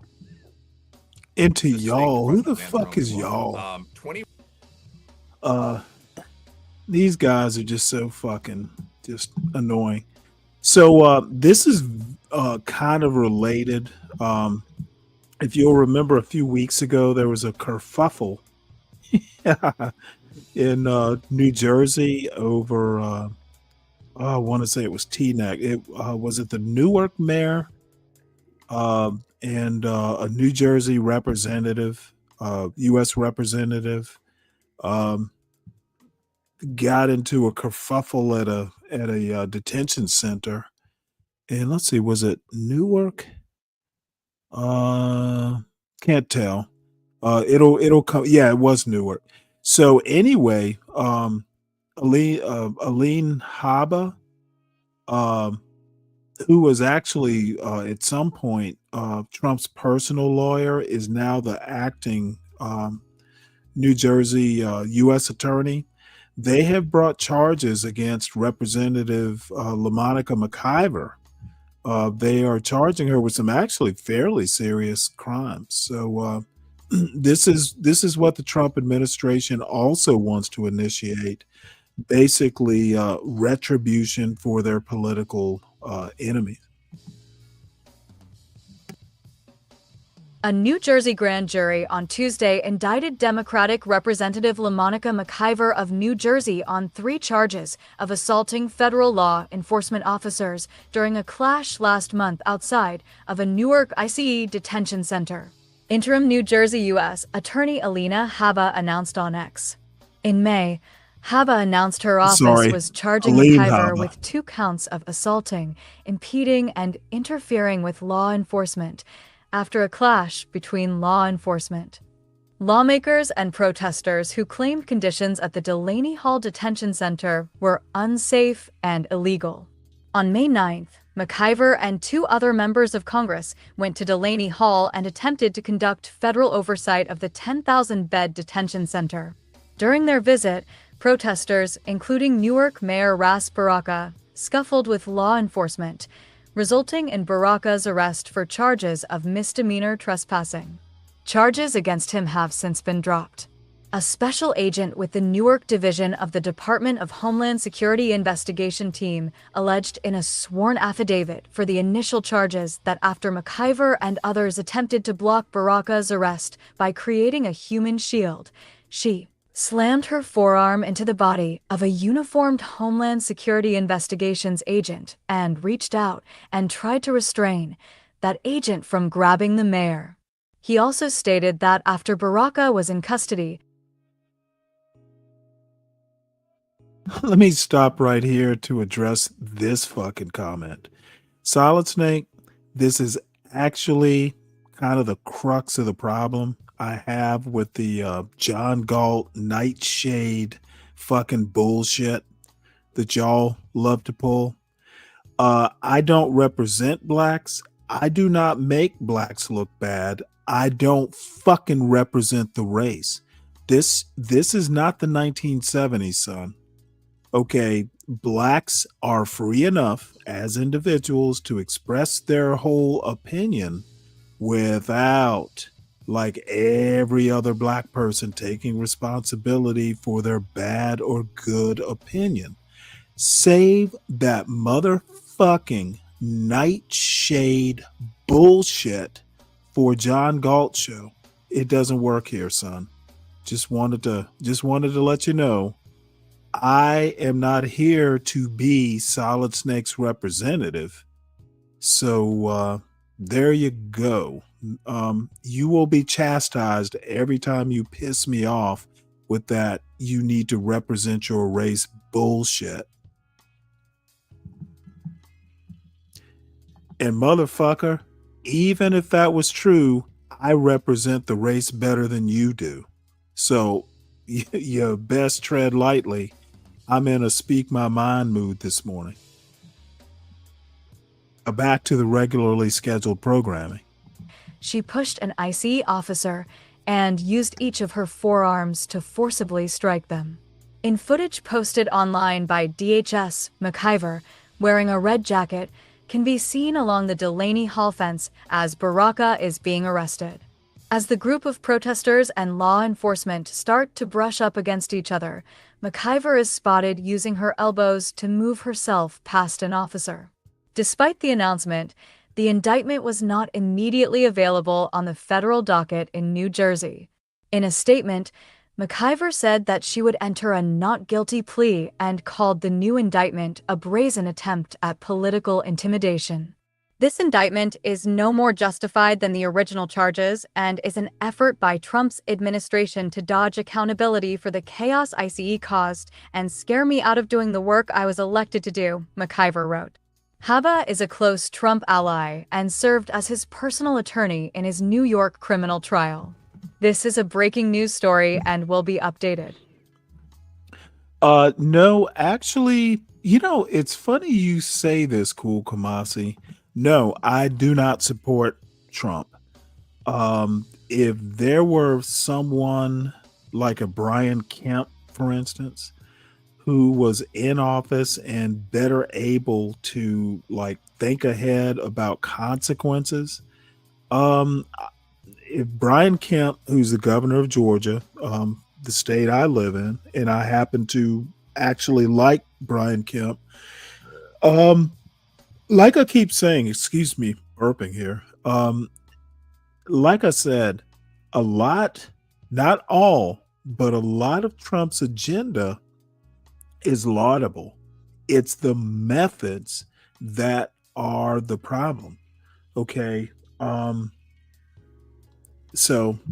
no, I don't support Trump personally. I think there are a lot of people who could accomplish his agenda in a classier manner. I'm just not into the shock and awe and the cruelty is the point sort of leadership.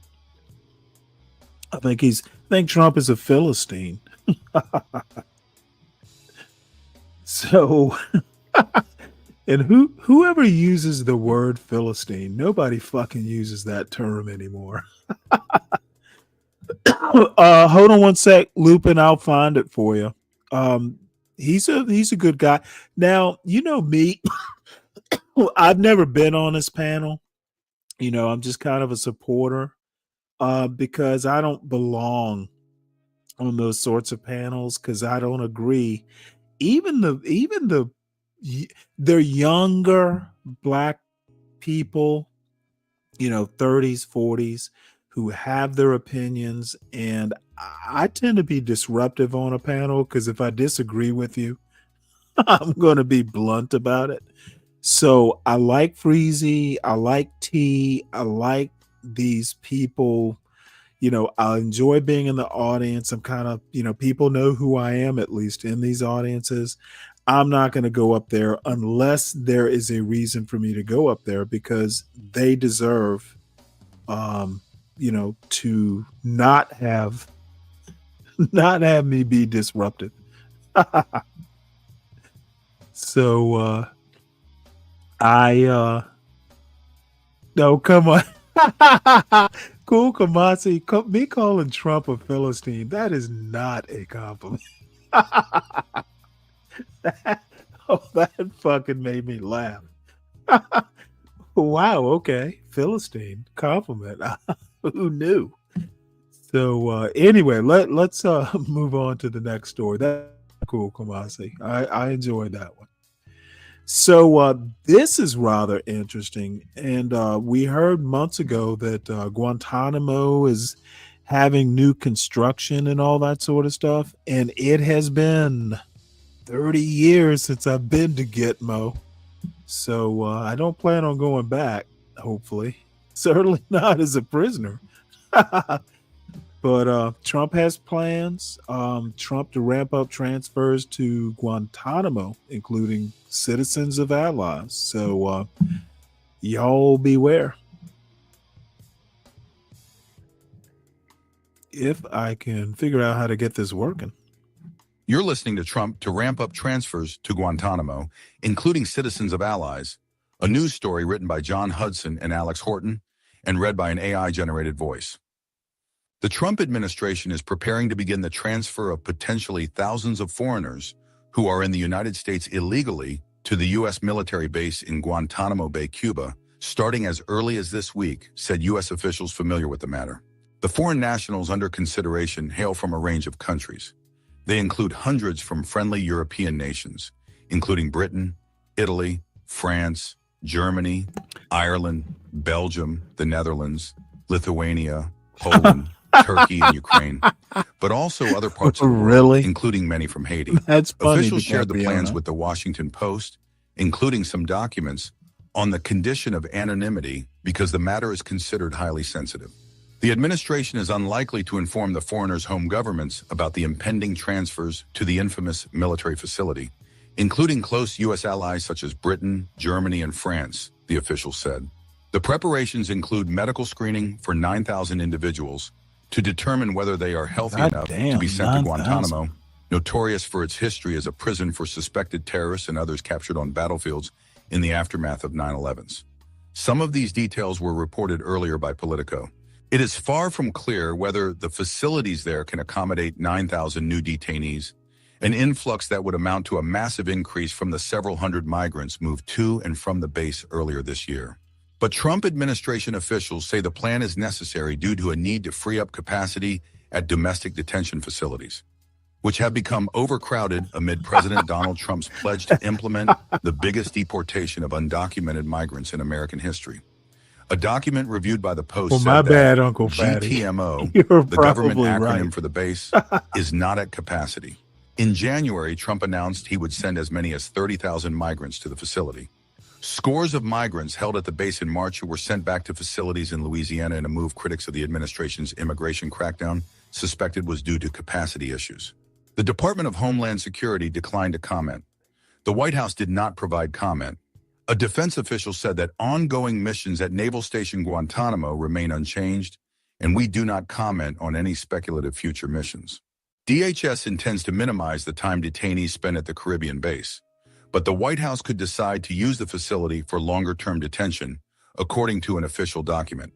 The move to dramatically expand transfers is expected to draw criticism from U.S. allies concerned about the welfare of their citizens at the military base, which became a global symbol of torture and abuse in the wake of counterterrorism tactics pursued by Washington following the September 11, 2001, attacks on the U.S. U.S. officials said the individuals being vetted for transfer are in the United States illegally. Many of the detainees' home countries have told the U.S. they are willing to accept their citizens, but have not moved quickly enough in the eyes of the DHS, officials said. The plans, which are subject to change, come as immigration hardliners inside Trump's cabinet push for more deportations and arrests of undocumented migrants. Under President Trump's leadership, we are looking to set a goal of a minimum of 3,000 arrests for ICE every day. White House Deputy Chief of Staff Stephen Miller told Fox News last month, pledging to increase the numbers. White House border czar Tom Homan has expressed similar sentiments. We've got to increase these arrests and removals, Homan said. The DHS recently requested expansion of a medium security detention facility at the base from 140 to 300 detainees, said a congressional aide familiar with the matter. U.S. forces at the base erected a tent city earlier this year, 195 structures with a capacity to house more than 3,000 people, in anticipation of a large influx of detainees. But that never occurred, as flights dropped off modest numbers of people and the capacity of available facilities was not exceeded. Base personnel took down the tents through the spring. None of the original tents were left standing, and they had never been used, a defense official said Tuesday, speaking on the condition of anonymity to discuss current operations. Marianne Levine and Natalie Allison contributed to this report. Yeah, well, you know what? Those green tents there, Uncle Fatty and Cool Kamasi, it looks like the set of MASH. If anybody's old enough to remember MASH, yeah, who knows? So let us move on. They can be transported, I would imagine, just as quickly from Guantanamo, if their home countries want them back. So, with a mind like mine, I'm thinking of the logistics, like, all kinds of stuff. But hey, the only thing I have to ask is, I wonder how many of the citizens of European countries happen to not be white. So I'm sure somebody's going to ask that question at some point. Yep, Seven Steel, classic TV. I haven't watched an episode of MASH in like quite some time. The last episode of MASH actually happened, I think, my senior year of high school. So that's how fucking old I am. So looks like the U.S. and China agreed to resume trade truce after tensions escalated. Let's see here. This was updated yesterday. I'm sorry, it was updated this morning, right after midnight. So let's have a look at this, or listen to it. U.S. and China agreed to resume trade truce after tensions escalated. This article is by Alan Rappaport, Anna Swanson, and Jonathan Swan, and read by an automated voice.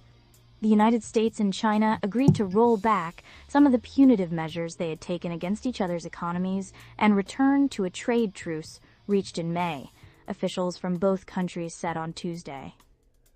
After 2 days of marathon negotiations in London, top economic officials from the United States and China are now expected to present the new framework agreement to their leaders, President Trump and China's top leader Xi Jinping, for final approval. The agreement, the full details of which were not immediately released, is intended to return the relationship to the terms that the United States and China reached in Switzerland last month. That deal had unraveled in recent weeks after China continued to restrict shipments of valuable rare earth minerals and magnets needed by U.S. manufacturers. Commerce Secretary Howard Lutnick, who was part of the negotiating team, told reporters gathered in London after the talks that American concerns over China's restrictions on exports of minerals and magnets had been resolved. He also said that the measures that the United States had taken in response to those Chinese restrictions would be reversed in a balanced way. U.S. officials had tried to put pressure on China in recent weeks by clamping down on exports of American products and technology, including chemicals, airplane parts, and software, as well as proposing barring Chinese students from enrolling in universities in the United States. A person familiar with the negotiations who was not authorized to speak publicly said the Chinese side had agreed to begin sending the United States rare earths, while the United States would roll back export controls implemented on Chinese products since the meeting in Geneva, and that both efforts would happen simultaneously. Mr. Lutnick, along with Jamieson Greer, the U.S. Trade Representative, and Scott Bessent, the Treasury Secretary, will brief Mr. Trump on the deal on Wednesday, the person said. We do absolutely expect the topic of rare earth minerals and magnets with respect to the United States of America will be resolved in this framework implementation, Mr. Lutnick said. Mr. Greer, who took part in the discussions, said the two sides would remain in regular contact as they tried to work through their economic disagreements, a point both sides had also agreed to after the Geneva talks. But he said that another meeting had not yet been scheduled. Officials had met at Lancaster House in London, adjacent to St. James's Palace, to try to restore their truce. The talks continued late into the night, at times growing tense and seeming as if they might fall apart, the person familiar with the negotiations said. Last week, Mr. Trump held a 90-minute phone call with Mr. Xi, the first time the two heads of state had spoken directly since Mr. Trump returned to office in January. A 90-day pause on some tariffs, which the countries agreed to in Geneva, is scheduled to expire in August. Mr. Greer said that both sides were motivated, but that it would be up to Mr. Trump to decide if the pause would be extended as additional negotiations proceeded. Mr. Greer also said that the topic of a broader trade deal had come up, but that the current meetings were focused on implementing the agreements reached in Geneva and by the two leaders in their call. China's official Xinhua news agency issued a cautious statement, saying the two sides had agreed in principle, a term used by state media and diplomats to indicate that details have not been worked out. According to Xinhua, the discussions were professional, rational, in-depth, and candid. Chinese state media often uses the term candid when there have been considerable disagreements. The countries made the announcement shortly before the Trump administration attained an early yet important win in a fight over the legality of its tariffs. In Washington, a federal appeals court agreed on Tuesday to allow Mr. Trump to maintain many of those import duties, which a lower court declared to be illegal in late May. The stay will preserve the centerpiece of the president's trade agenda, while federal lawyers battle with states and businesses that say they were harmed by tariffs that Mr. Trump had no authority to issue. U.S. officials said that the court rulings on tariffs had not come up in the discussions with the Chinese. Mr. Bessent, who had led the American delegation, left the talks late Tuesday to return to Washington for congressional hearings on Wednesday. On the Chinese side, the negotiations were led by He Lifeng, the vice premier in charge of economic policy. American dependence on China for rare earth metals and rare earth magnets has given Beijing a formidable tool for putting pressure on the American economy. After Mr. Trump ratcheted up tariffs on Chinese goods in April, Beijing... Yeah, I'll stop it right there temporarily. That's exactly my point. China is the only country on earth that literally can go toe-to-toe with the U.S. And what, because I read a little bit ahead of where the AI reader is now, essentially China forced the U.S. to the negotiating table. Don't be fooled. Trump. Like I said, China can go toe-to-toe. And I'll let this, it's only about a minute and 42 left, but y'all listen carefully to the rest of this. The U.S. is in these negotiations more as an equal. Certainly not, they're certainly not dictating the terms. I'll put it that way. So don't let, Trump and the other folks fool you. Clamped down on exports of critical minerals and magnets, threatening to shut down operations by American manufacturers, defense contractors, and others. The United States has a single rare earth mine in Mountain Pass, California, and has very little capacity to process rare earths into needed chemicals and then into magnets. The rare earth restrictions motivated the U.S. side to meet with Chinese officials in Geneva last month. But after that meeting, Trump administration officials were dismayed when Chinese shipments of the rare earth minerals and the magnets remained infrequent. They accused China of violating the Geneva Agreement. They thought China was going to be scared. To its curbs, U.S. officials clamped down on exports of some American products and technology to China, including software for making semiconductors, gases like ethane and butane, and nuclear and aerospace components. U.S. officials also proposed the ban on enrolling Chinese students. It remains unclear whether the latest framework will hold, and analysts were skeptical that a broader pact was imminent. 2 days of negotiations are better than none, but frankly, we've seen these extended negotiations in the past. Henrietta Treyes, director of economic policy at Veda Partners, wrote in a research note, There's a lot of time spent translating, confirming meaning, and reiterating framing that goes on in these negotiations that make them time-consuming but ultimately keep a lot of the status quo, which appears to be what's come out of London. Keith Bradshaw contributed reporting from Beijing, and Tony Rom from Washington. Yeah, I'd like to address Lupin's. I pretty much, this is a trade negotiation that is truly a trade negotiation. There's some things that China wants from the U.S. and the reverse. There's probably no other country on earth that can go to Trump and just say, fuck you. You will sit down as an equal, not our superior. So I'll leave it at that. Lupin, yeah, I'm actually kind of not surprised that you like Kemp the way he is. The dude, he did some things during the Ahmaud Arbery case that convinced me that, you can be conservative and not, be a Trump.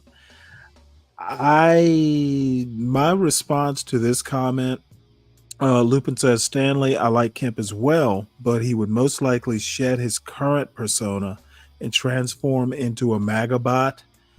I would hope not, but you're probably right, Lupin.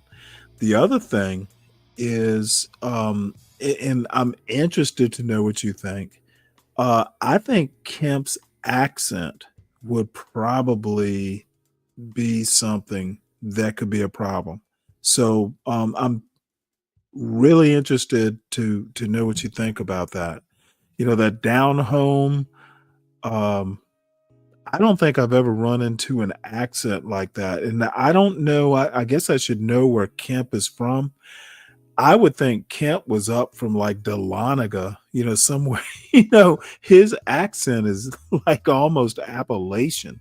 It's definitely not a South Georgia accent. So anyway, tell me what you think. And let's see. Cool Kamasi made a funny comment that I have to. Oh, it was Uncle Fatty that Bassett and Lutnick are like Laverne and Shirley. I hadn't thought of it that way, but if you say so. Now there was no call for that. Wait, hold it. Now there was no call for that, Stanley. Hey, I make jokes, be brave, deal with it. And you're not immune. You don't get that kind of white privilege here, be brave. So the next story. Now this is a long time coming and not surprising at all. Southern Baptists. We knew they were going to do it. And I guarantee you there's going to be a test case really soon. I want to see what kind of test case they bring, though. But the Southern Baptists have sworn. They have sworn. Southern Baptists endorse effort to overturn same-sex marriage. This article is by Ruth Graham and read by an automated voice. Southern Baptists voted overwhelmingly on Tuesday to call for the overturning of the Supreme Court ruling that legalized same-sex marriage, with strategists citing the successful effort that overturned the right to legal abortions as a possible blueprint for the new fight. The denomination has long opposed gay marriage, but Tuesday was the first time its members have voted to work to legally end it. Expanding on conservatives' success in overturning Roe v. Wade in 2022, the vote signals growing evangelical ambitions to overturn Obergefell v. Hodges, the Supreme Court ruling that was handed down 10 years ago this month. What we're trying to do is keep the conversation alive, said Andrew Walker, an ethicist at a Southern Baptist seminary in Kentucky who wrote the resolution. Mr. Walker leads the Southern Baptist Committee that gathers proposals from Baptists around the country to be debated and put to a vote at the meeting. Baptists, he said, are taking the long view, inspired by the tactics of the anti-abortion movement. Roe v. Wade granted a constitutional right to abortion that stood for nearly 50 years before activists and legal strategists defeated it, powered by support from Christian communities. Let me stop this right here because I want to hear this whole story. However, the this is something John Galt said that, believe it or not, I actually agreed with. But of course, he was just criticizing American like legacy black people. He can never criticize. He only criticizes black people. So we all know that. But the point about black people not being able to do good analogies or make good metaphors, um, I don't think that's just a black thing, you know. Um, like Roe v. Wade overturned means Obergefell can be overturned. There are Christians who think that abortion is murder. Okay, who thinks that two same a same sex couple is equivalent to murder? Now, this is my theory. Like, hey, if you get married and you don't have a chance to procreate, that's the same thing as murder. That's where I'm thinking this is gonna go. If two men get married, there's no chance they will ever give a natural like conception or anything like that. Therefore, it's not murder. But if a baby isn't born of a marriage, or there's no chance for offspring from a matrimonial union, that's a virtual murder. That's what I'm expecting the case to be. So, um, anyway, I killed a bunch of birds with one stone, including a sense of humor. It wasn't a funny joke, but God damn it, I had to say it. Conservatives. The Baptists' vote against Obergefell took place at the end of the first day of the denomination's annual meeting, which is being held this year at a convention center in Dallas. Attracting thousands of pastors and church members from large and small congregations across the country, the meeting is being closely watched as a snapshot of evangelical sentiment on a range of political, theological, and cultural issues. The measure opposing same-sex marriage was part of a sweeping and unusually long resolution under the title "On Restoring Moral Clarity Through God's Design for Gender, Marriage, and the Family." It includes calls for defunding Planned Parenthood, for parental rights in education and healthcare, and ensuring, quote, safety and fairness in female athletic competition, a reference to the debate over transgender women in women's sports. The resolution is non-binding, but suggests that evangelicals have long-term ambitions to dismantle an institution that many Americans now accept as a basic right. Southern Baptists who supported the resolution acknowledged that same-sex marriage has wide support. "It puts Southern Baptists on the record," said Denny Burke, the president of the Council on Biblical Manhood and Womanhood, which advocates for distinct roles for men and women. "We know that we're in a minority in the culture right now, but we want to be a prophetic minority." The resolution also echoes the language of pronatalism that has taken hold in many conservative circles, including those influencing the second Trump administration. The resolution that passed on Tuesday criticizes the pursuit of willful childlessness and refers to the country's declining fertility rate as a crisis. That language goes beyond Baptists' traditional support of general family values, embracing a cultural agenda that encourages larger families as a matter of civilizational See, survival. I told you. Baptist I didn't even theology read does the not article oppose and I birth knew it control was per going to go se. there. Other resolutions passed on Tuesday called for banning pornography and condemning sports betting. We denounce Pornography the promotion and encourages normalization of procreation, this I predatory think. industry in every athletic context, the gambling resolution stated.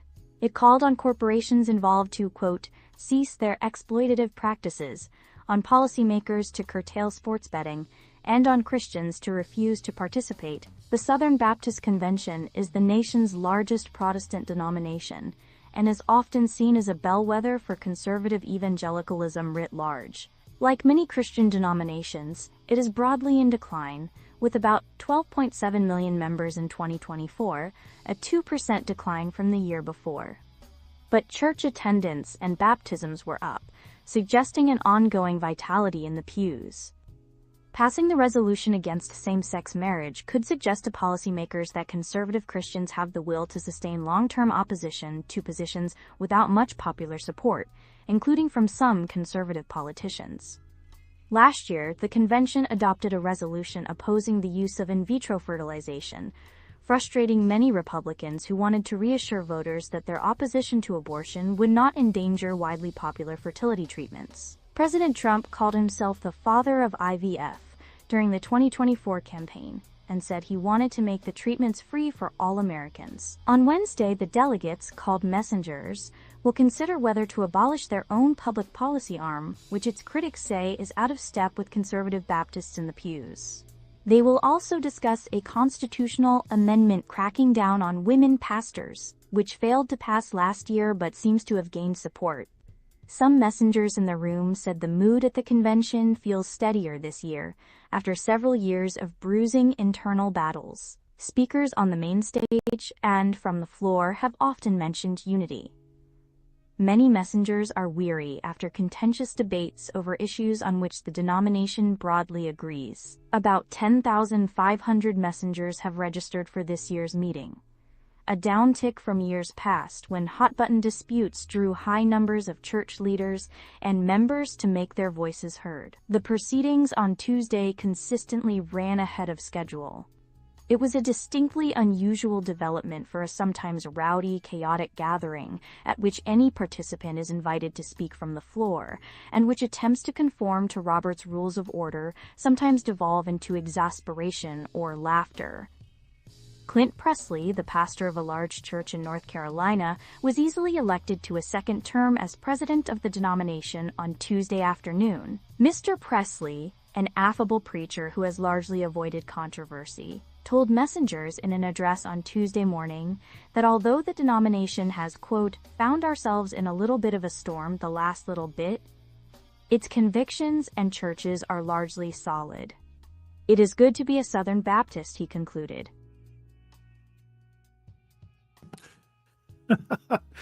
Oh, I have comments, but on that, it's good to be a Southern Baptist, but I will not make them.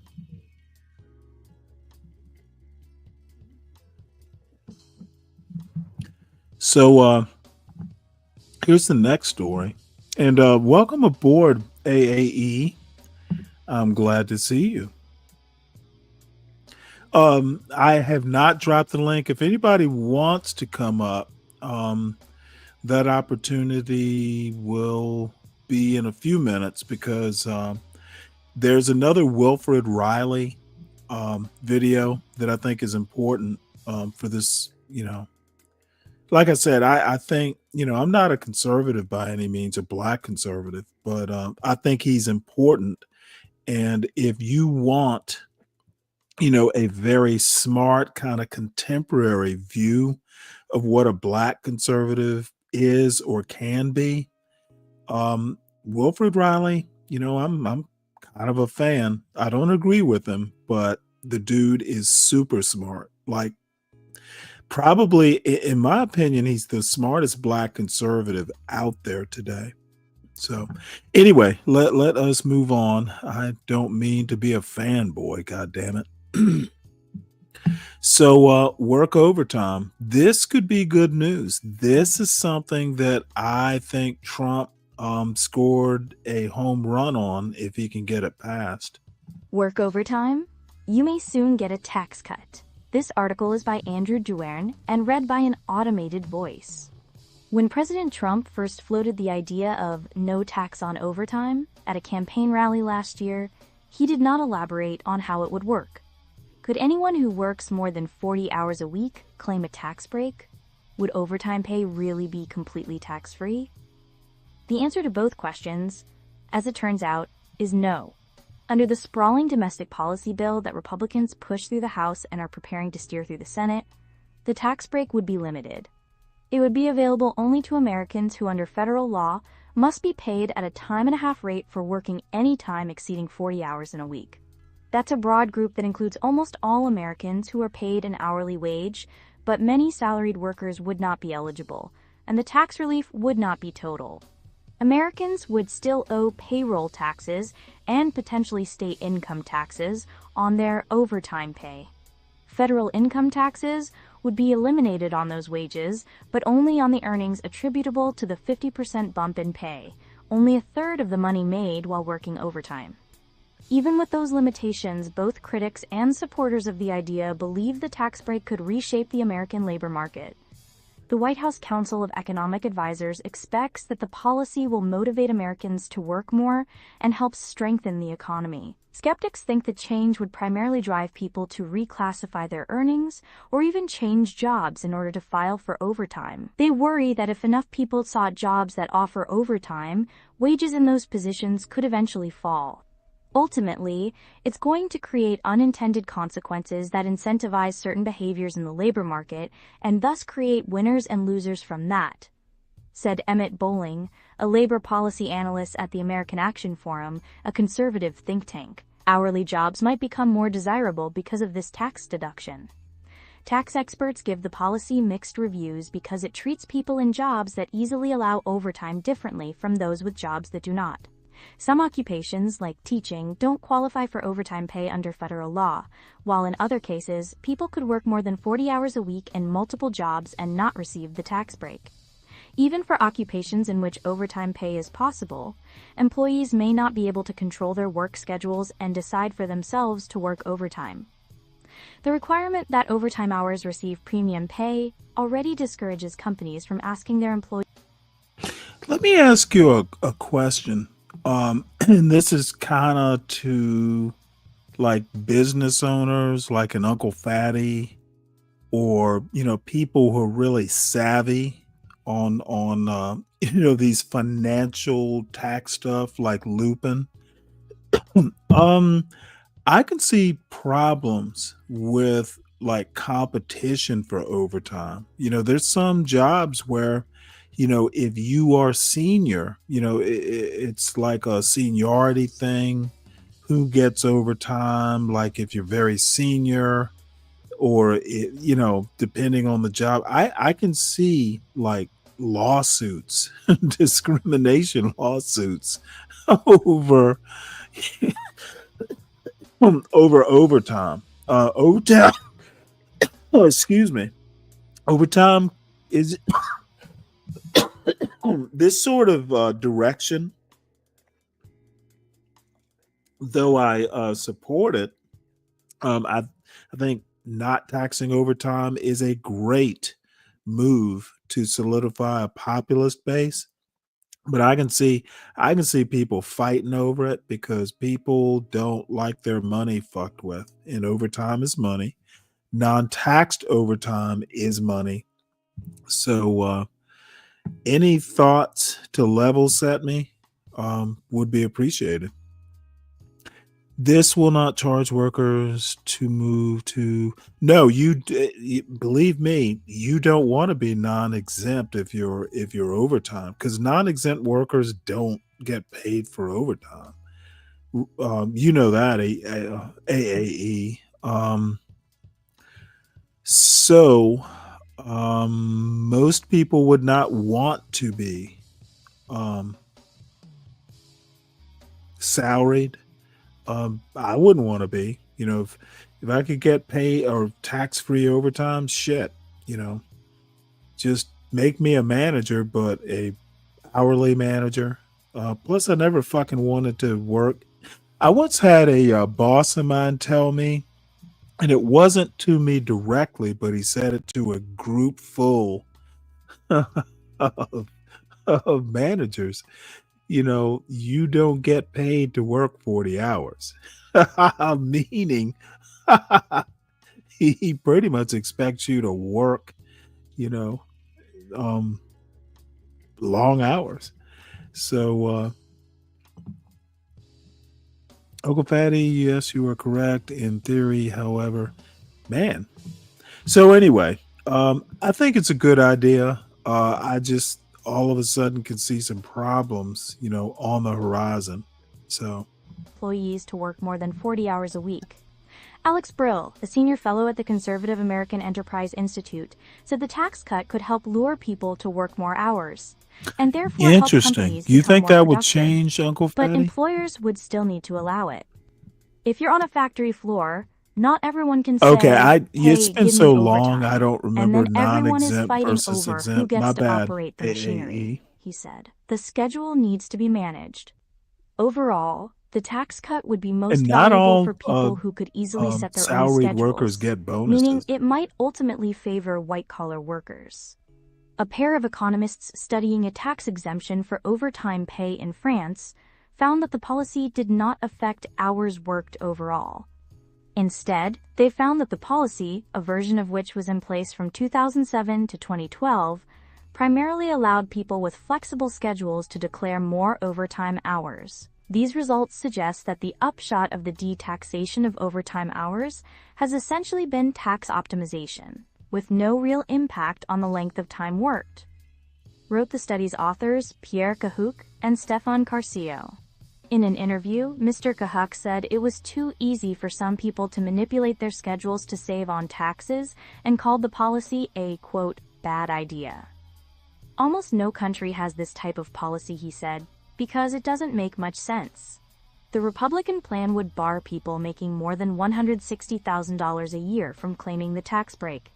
That limit, which would increase over time, has allayed fears that rich, sophisticated taxpayers could abuse the policy and blow a giant hole in the budget. The provision would still be relatively expensive. The nonpartisan Joint Committee on What if Taxation billionaires estimated the cost at demanded they be paid $124 billion hourly? for just 4 years of the tax break. That could weigh on the tax cut's future. Alabama experimented with a state income tax exemption for overtime pay. But Republicans there decided to let the policy lapse after 18 months because it ended up costing much more than expected. In the bill Republicans recently pushed through the House, they scheduled the federal version of the overtime tax cut to last through 2028.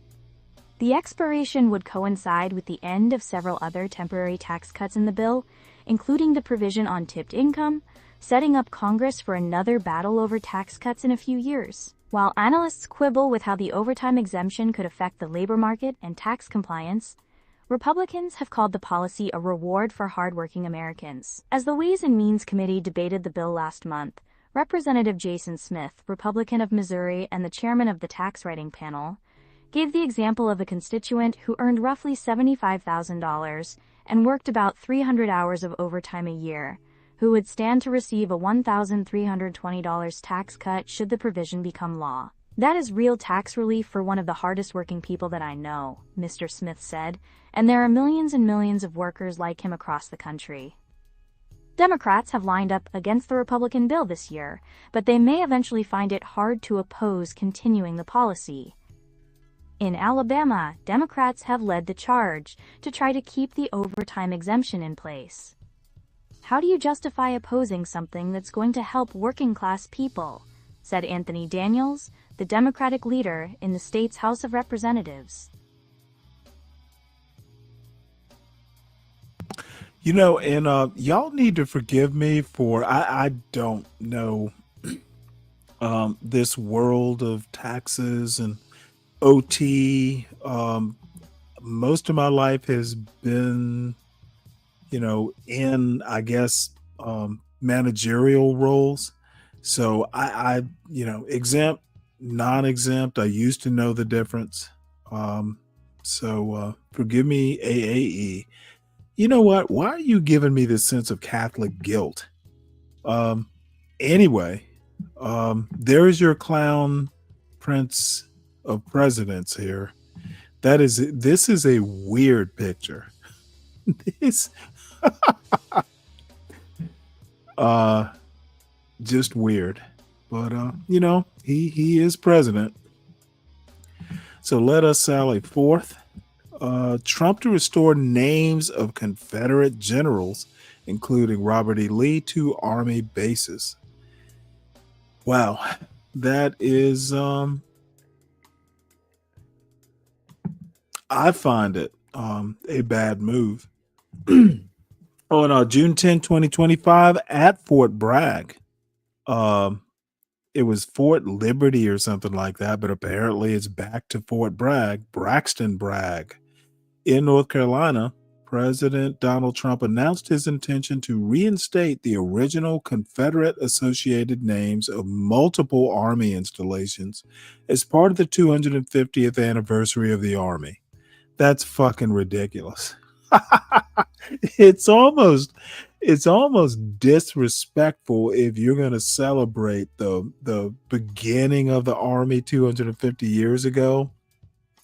You're going to take a bunch of people who were rebels and fucking like basically they said Robert E. Lee fucking left the US Army.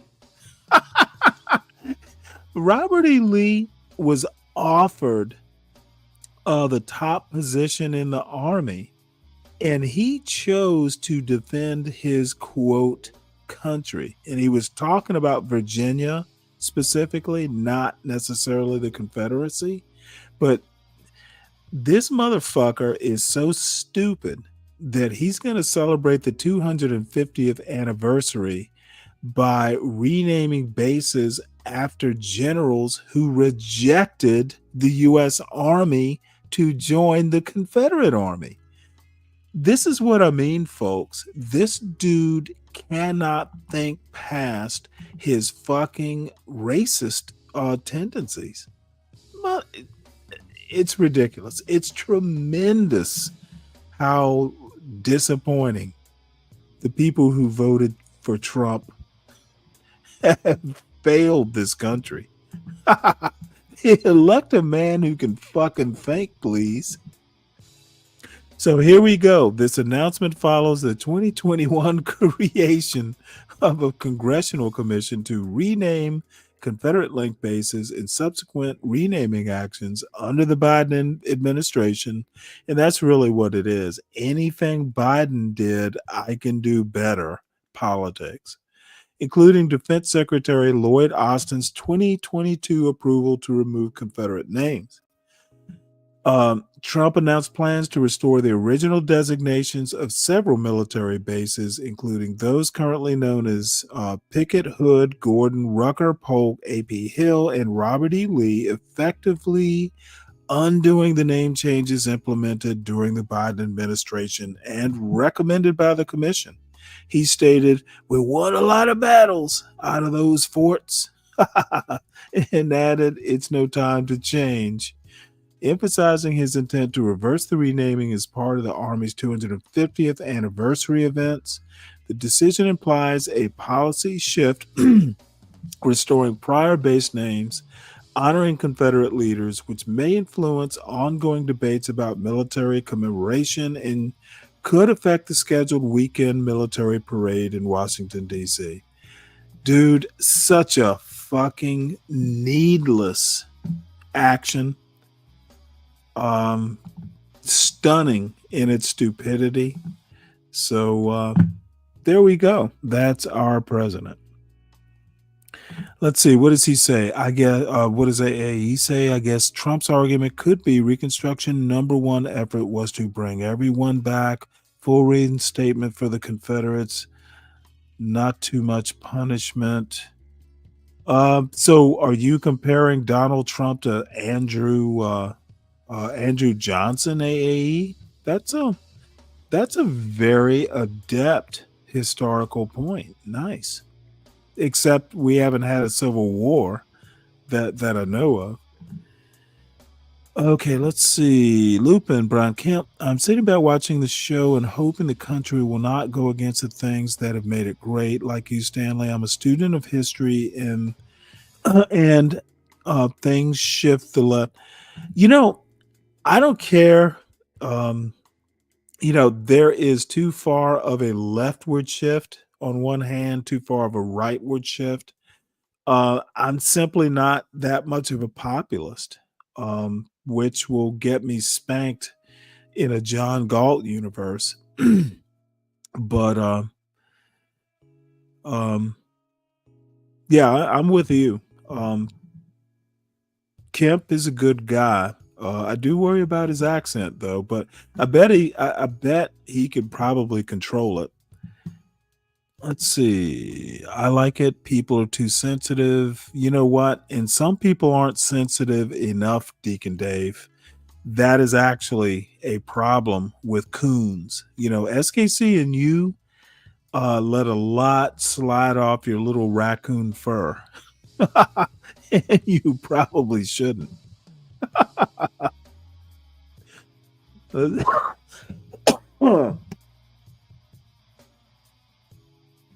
Let's see. We expect something different from a narcissist. Is Trump a narcissist or just a megalomaniac? Or maybe megalomaniacs have narcissistic tendencies or vice versa? I am no Universal Jones. So let us move on from this silliness. This is something, and I'm going to tout again. And Uncle Fatty, I'm glad you're here. The blind spot report from Ground News. I continue to love Ground News. And they include little treasures for the right. California's Yurok tribe gets back ancestral lands that were taken over 120 years ago. Who knew? 47,000 acres of land, which the tribe lost mostly during the California gold rush, is vital as a salmon sanctuary, community forest, and cultural fishing and prayer area. That is a good thing. Let's see, what else do we have here?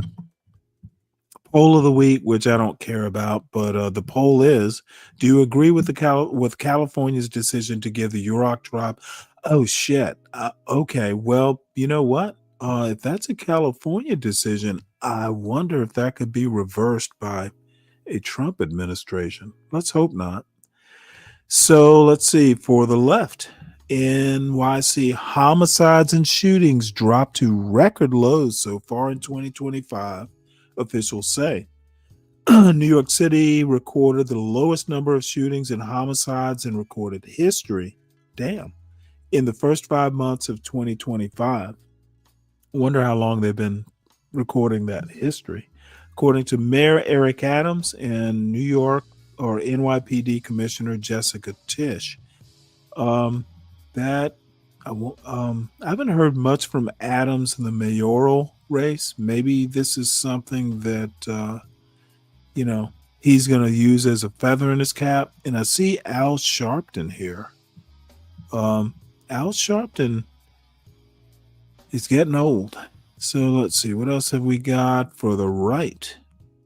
Los Angeles County will pay $2.7 million to teen boy attacked in gladiator fights at detention facility.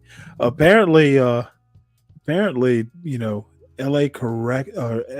correctional officers have seen a lot of TV shows, where they sanction, fights within the prison.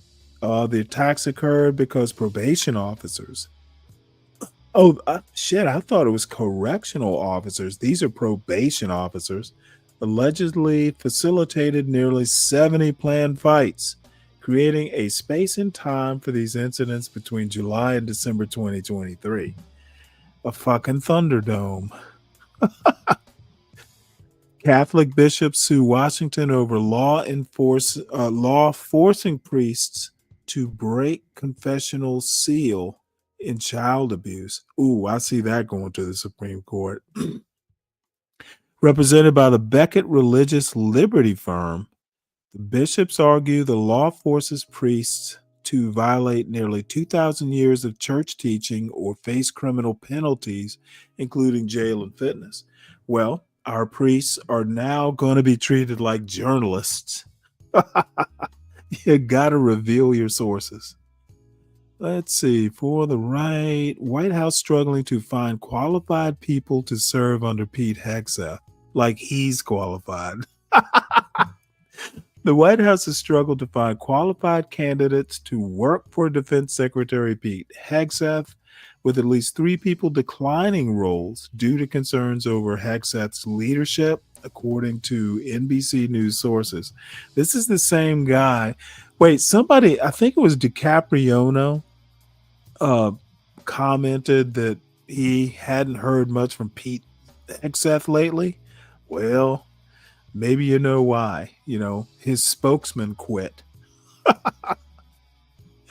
So, Pete, I don't expect Pete to last the year.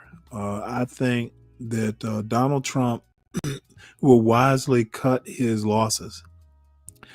Okay, for the left, Harvard Law Review retaliated against reported schools' race-based hiring. Generally, are law reviews connected with the university directly? I honestly can't remember. That would be something for Juan or another lawyer in the group to answer. Harvard Law Review reprimanded student editor Daniel Wasserman for leaking internal documents to the conservative newspaper, the Washington Free Beacon, that allegedly showed race-based selection practices. He had shared the files while cooperating with the DOJ investigation. Do we want to read more? Let's see, what else do we have here? Split headlines, not interesting. I'm kind of interested in this. Let's see, because I didn't think law reviews were directly connected. Let's see. Wasserman shared thousands of files with the Washington Free Beacon that revealed the law review's alleged preference for race-based criteria over merit in selecting editors and articles. After federal intervention accusing the law review of witness intimidation, the reprimand and document destruction order were rescinded on May 27 amid ongoing investigations. The law review denies racial discrimination allegations in a recent fact sheet, while Harvard University pledges to investigate any credible violations of applicable law.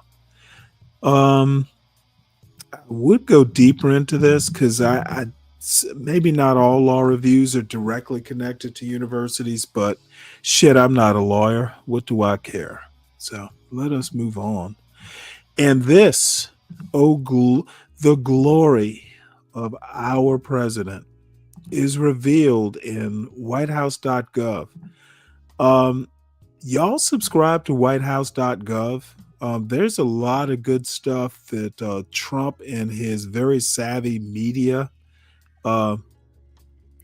folks put out. It is very slick. It is like a video. It's like an internet brochure. There's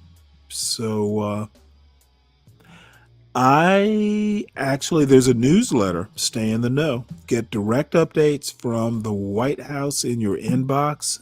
I subscribed a while ago, today, because I go there every now and again. I didn't realize you could subscribe. So there is a newsletter, like you'll get in your email, or you can even get text messages. So if you are a Donald Trump fan, what you need to do is subscribe to whitehouse.gov so you can pretty much follow, everything, probably from his bowel movement schedule to, there's probably some video cam recording him doing tweets at 3:00 in the morning.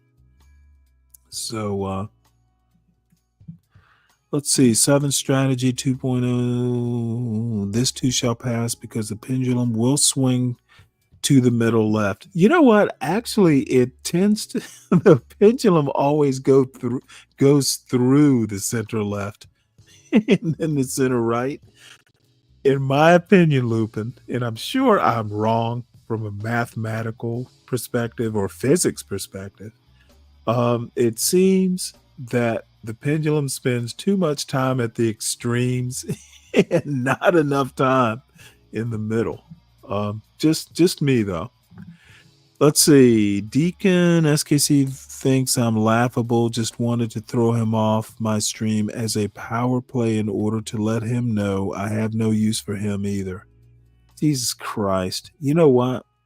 This is not surprising that, a Be Brave would do this. So, yeah, that's not surprising that that strategy would be employed. Black people with brains are not.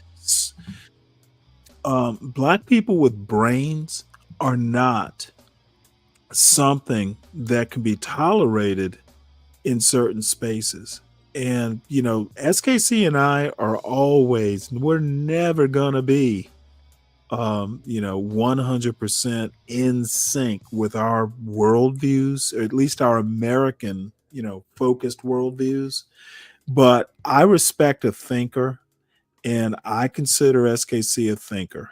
So that Be Brave and Think would have no use for a thinker, not surprising. And a black thinker, oh, that's like fucking, how can we ever have that on a panel? If you challenge folks like that, and you actually challenge them in a very measured, very thoughtful way, oh, no, no, no, no. Let's see, what does Be Brave say here? Be Brave just wanted to throw him off my stream as a power play. This is typical.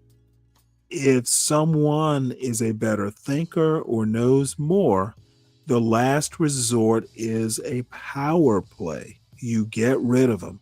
Motherfucker, that's like fascist 101. So Be Brave, you keep doing you. And we will we will do us. SKC is a peer, definitely a peer, and maybe just slightly smarter than I am. But don't tell him I said that, Deacon Dave. God damn it! If you do, there will be consequences. So here we go. Let's see. What does my darling AAE have to say? Be brave and think. Oh, smiley face. AAE, come to the light, dear. Uncle Fatty asks, honest question, Stanley. When is the first time you heard of the concept of worldview? As in recently or like decades ago? You know what? I don't know. Maybe way back when worldview was probably called something else. Probably take me a minute to think of it, but I mean, I don't equate the term worldview with like globalist. Maybe back in the day it was perspective, a universal perspective, a 30,000, foot view. When I say worldview, I literally mean like a 30,000 foot view that can be prone to generalizations. You got to focus down, into specifics, but I honestly can't remember. I think I've been using it for a while. It's not a recent term of mine. Point of view, worldview, 30,000 foot perspective, do unto others is kind of a worldview. So I don't know. Good question. I'm not sure I have an answer that would satisfy you, but when I say worldview, I mean how you look at the world. And I don't necessarily mean globalist. I mean, hey, what is your philosophy? What is your go-to way of solving problems? Kind of in that vein, maybe more philosophical sort of term. So what do you think, Uncle Fatty? You asked me the question. Now I'm scared. I am very scared when people like you and SKC and all these smart motherfuckers start asking me those sorts of questions. Don't hurt me, man. Don't hurt me. 18 watching and 8 likes. Um, okay. Um, you know what? Renato, this show is not for everybody. Look, and this is actually a good point. And Ryan, if you want to come up, I'll drop the link in a minute. I know that I'm never gonna get like 1,000, people in a chat, at least not in the short term. And I'm willing to live with that. Maybe, people, um, they will come or they won't. I don't know. Um, I'm not that kind of showman. I'm not that kind of like, hey, I'm gonna put on or raise a placard and go protest. I don't, I'm not a star. So, if 18 people watch, believe it or not, and actually it was Solid Snake congratulated me on having 136 or it was 137. Probably somebody quit.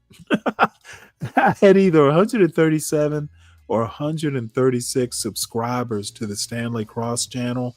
Hell, I'm thrilled. Like 100 people actually listen to me sometimes. Who can do better than that? I'm okay with that. And every now and again somebody sends me a couple bucks for some beer money. That's fucking awesome. I actually get to chat about stuff that I care about, and 100 people are like, hey, sometimes, we want to fucking fuss at you for your idiocy. I'm okay with that. So I I am happy. I mother y'all don't know. I am 60 years old. I am retired. I live in a house amongst trees. My son is in an elite university that he fucking worked for. Yeah, I'd have to pat him on the butt and go, you need to work harder. But motherfucker, I was not that kind of helicopter parent. He is literally here. Um, he's doing online classes because you know what? He didn't want to get bored, and Georgia Tech offered online classes, so he's going to take a few. Motherfucker, who can literally ask for better than that? Um, and John Galt, we fuss and fight all the time. However, John Galt is the sort of person who will give some nerdy ass Negro a fucking microphone and say, hey, let's see what you got. So, as much as I might disagree with John Galt's quote worldview, he's a good person. And I will continue to mock him and not think he should be mocked and made fun of. But the bottom line is I don't mock people. Um, I mock people that I know can take it. I don't mock strangers. So if I feel close to you, I might needle you a little bit. Deal with it. So anyway, off of my old man rant here. And Seven Steel, thank you for the compliment. You really are a good guy, and I appreciate the encouraging words. And what Ryan? Why did you throw a pebble in my in my in my reflecting pool? You bastard! But oh yeah. They should hit the like button. Everyone, please make sure you hit the like button because I always forget. Also, make sure you subscribe to the John Gall Urban Landlord channel. I am literally loyal to this channel because they kind of plucked me from nowhere. John Galt and Portia J especially. She literally thought up the Stanley versus the world. And She deserves credit for it. She deserves support for it. She's busy. Shit, she might not even be in the country for all I know. She takes like family vacations. But we need to support Portia J. And also support me. It's Wednesday. It's hump day. We are cruising into a weekend where, I might want to sip on a couple Bud Lights. And what is next? I want to look at this because I'm always going to be a Karen Hunter fan, even when I disagree with her. She is like roughly my age. I kind of lust after her, to be honest.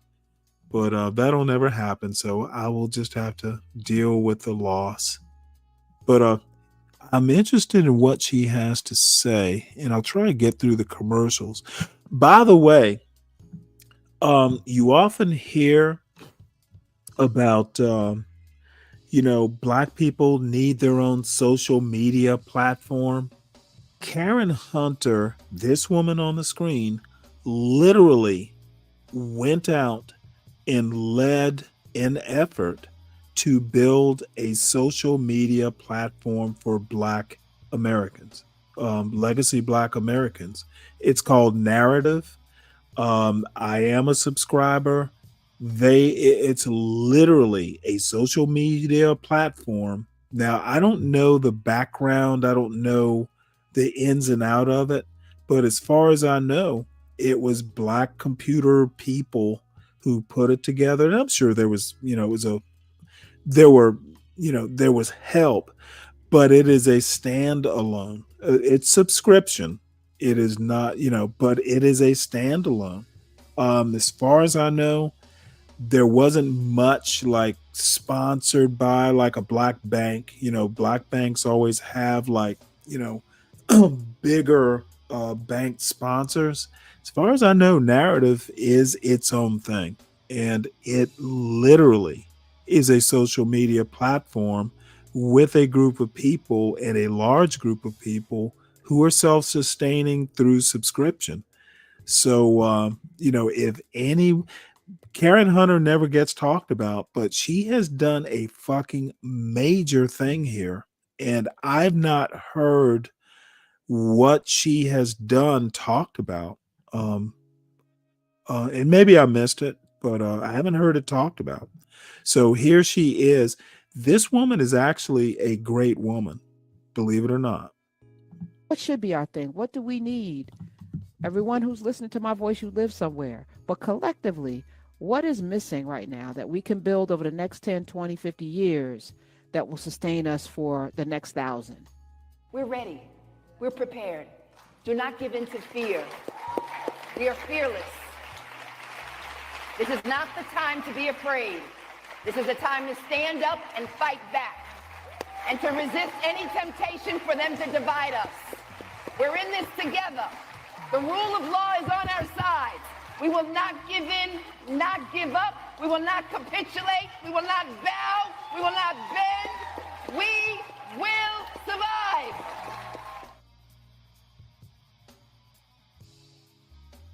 All right, so the question on the table. I'm actually going to play a clip, Smith. I want to play this clip, and then I'm going to play it again when we come back, because I was listening to this woman talk about family. It's like this financial apparatus. It's a family. Forgot well, you'll hear her when she talks about it. Her name's Levon Idlette, Idlette. She's talking about ownership and scalable infrastructure. Play the clip, Smith. Yeah, so I was at a family office conference, and if y'all don't know what a family office is, it's generally a family that has accumulated some wealth, generally more than $50 to $100 million, and they manage everything themselves. Okay, so we're at this conference, and the guy, he says to me, he's actually an Indian guy. Indian people, we got a couple things. We got motels, corners, type deals. Vietnamese people have nail shops. Cambodian people in California have donut shops. And he's just like running down the list. Indian tribes got casinos. And then he looked at me, he said, what black people got? And I was like, and then I posed the question to Instagram and Twitter, and I got some reasonable answers back, which was like, oh, we got barbecue, we got this, we like businesses that we do historically in the black community.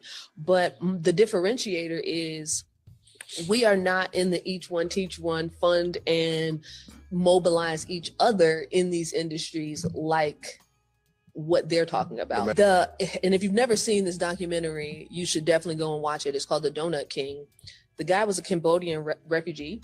He comes and he gets a job at a donut shop, and the person starts teaching him the business. And then they gave him some money for a down payment to start his own business. And then once he got it up and running, more Cambodian refugees were coming, and he was like helping them learn the business. He would teach them the business, then he put them in business. All right, help them go get a lease, help them get financing, all of the things.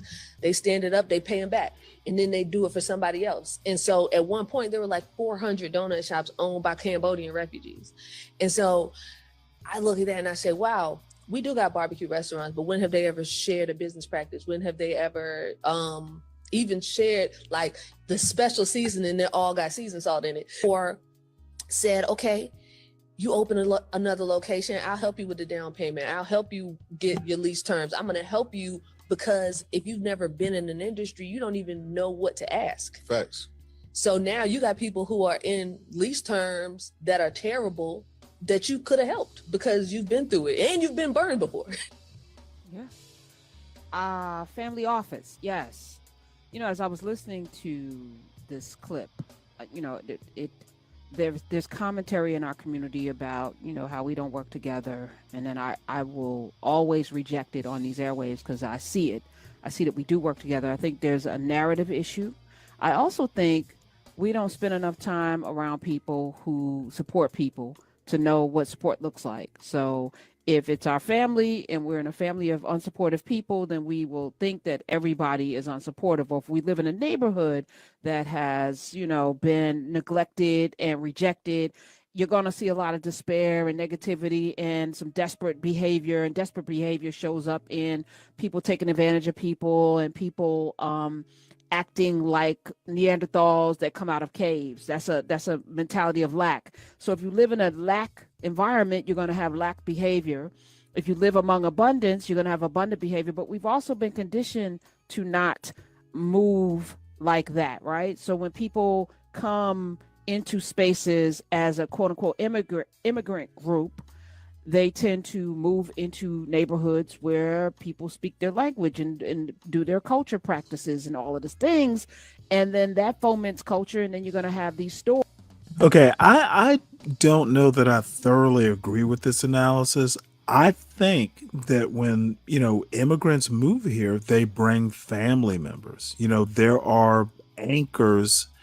And, you know, if you start a business as an immigrant and you want to bring your nephew over, or, you know, these close family relatives, well, of course, you're going to give them a job in your business. I think that's how expertise, you know, back in the day when there were apprenticeships, you know, there are English names like carpenter or cooper or farmer. You know, there were family businesses, you know, there were family specialties. So to me, this isn't, you know, rocket science to figure out, you know, how the Guptas do hotels. Shit, I went to high school with a bunch of Guptas who literally had, you know, these kind of Thunderbird Inn hotels. And I once talked about the Thunderbird Inn in Savannah out on Ageechee Road. That hotel is still there. Motel, maybe more specifically. It is still there out on Ageechee Road. I mean, that shit has been there. I'm 60 and I can never not remember seeing it. So it is probably damn near, let's just say 80 years old. It's been there forever, maybe even 100, but I don't think it's that old. But, you know, there are family businesses. So I don't know why this is a great mystery to my lovely darling Karen, but I'm not there to tell her about it. So I'm unlucky in that way. Doors that also celebrate and working together, but you've come into a space away from a space where you couldn't have the freedom to do this, whereas many of us Black Americans in particular, we're here 400 years again, not centering the trauma but in trauma. Roger Mitchell talks about this being the new Reconstruction. And the amazing things done during Reconstruction, the amount of people that were in Congress, in state houses in the United States of America, stunning. When people could have the right to do things, they ran and won. And then here comes the violence. And now the violence takes the form of legislation. It takes the form of social media commentary. It takes the form of Black bodies uttering negative Black things. And that's why I'm very zero tolerant. Some of you may, not like how hard I go when somebody has anything negative to say about Black people, because the narrative is what has to stop. Because okay, let me go ahead and stop, because apparently AAE is getting jealous of my fawning over Karen Hunter. A dumb question. I think Karen addressed that. She pretty much said what Black people do. There are things Black people do. And again, if you're not from the South, you wouldn't have the kind of grounding in the legacy of Black history in America. Y'all Northern Blacks have no fucking idea what it's like to be Black. You think being Black is hip hop.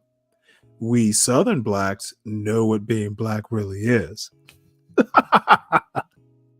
So AAE, Northern Blacks, and Karen Hunter happens to be from New Jersey. Y'all ask a lot of motherfucking dumb questions.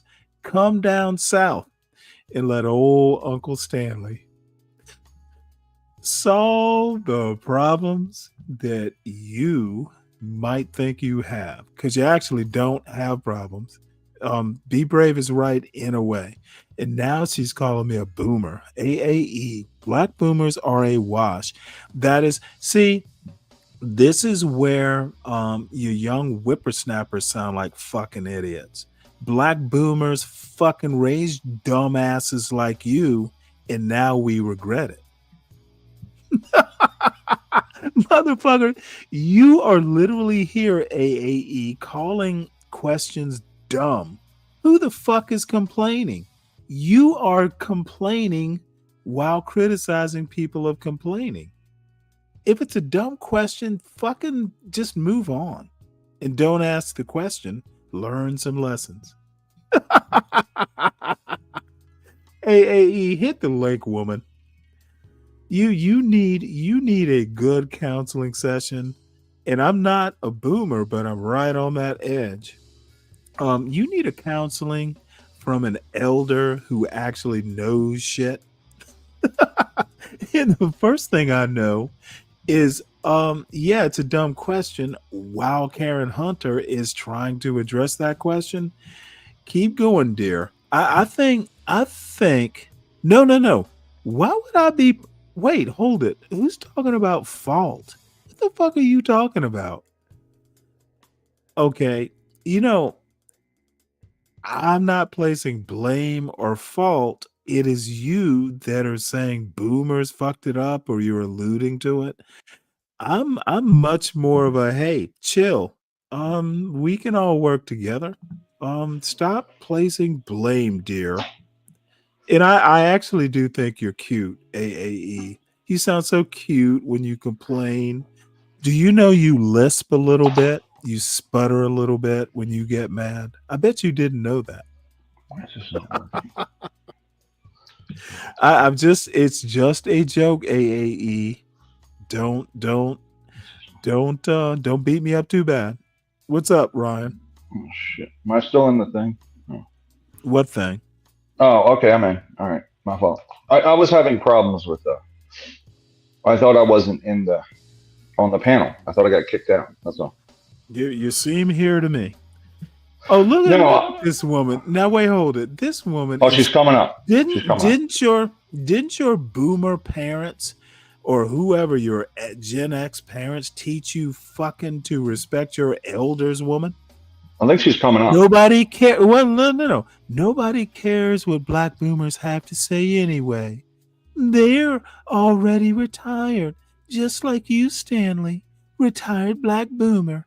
Nobody cares anymore. Ma'am, I have a 19-year-old son who's probably younger than you are. And I'm not a boomer, though I am at 1965, so I'm right on that edge. A year later, and I would technically be a boomer. All that stuff. Don't you think I don't have influence on at least one person who is younger than you are? And motherfucker, my influence will make him a success. Georgia Tech isn't chopped liver, ma'am.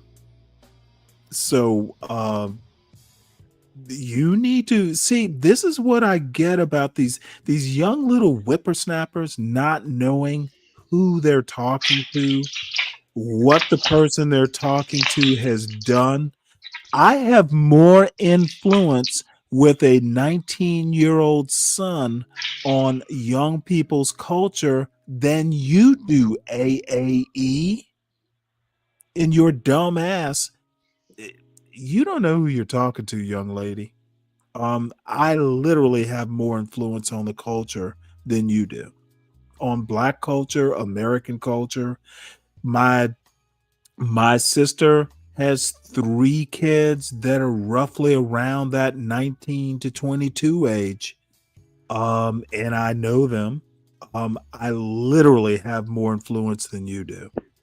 So don't make me pull my rank, dear. You are literally nothing to be concerned about. So I'll be nice as long as you're nice. So I'm sorry. I'm sorry, Ryan. You're good. I have to put. Look, I'm your elder. I'm also your intellectual better. Don't fuck with shit you can't understand. You will do better asking questions than making these moronic pronouncements about boomers. You can do better, AAE. I know you have it in you. And Be Brave is still sputtering in the chat. What does he say? Yes, slick or Mexican rental units. No idea what the fuck that means. Sorry, Ryan. You're good. Karen Hunter is your problem. Look, she didn't say it's blacks only. She said, in literally the space that she created, the social media platform that she spearheaded, because she's not a programmer, she's a journalist, like actual journalist. She's won Pulitzers and shit. It is kind of like an African American studies space. It has an academic ring to it. I filled out the application because I was a plank holder. I was one of the first subscribers. They don't ask your race. You can fucking, it's for everybody if you're interested in African American history and culture and all that stuff. So, she's selling donuts. Anybody can buy them. It's just that the product is legacy black history oriented. So there you go. Okay, AAE, no one said I was your teacher. I said I'm your elder. You can learn. No, there is nothing to learn from any of you. It is over. Just stay home and raise your children. Stop expecting some sort of respect. That is 100% not there. Boo-hoo, AAE, you don't respect me. Oh my God, I'm going to lose money because you don't respect me. Woman, just stop being abrasive. Stop being abrasive. My God. So anyway, I'm sorry, Ryan. I actually do like AAE. She has so much potential, and she's just trying to be abrasive. I can't understand that. I think just young people. You have I feel that you're in a very specific situation, Stanley. You're in the South, and you're 60, and your parents had conversations with you. They literally lived with separate water fountains, right? People that are 20 didn't. People that are You 30 know didn't. what? Surprisingly, it is so weird.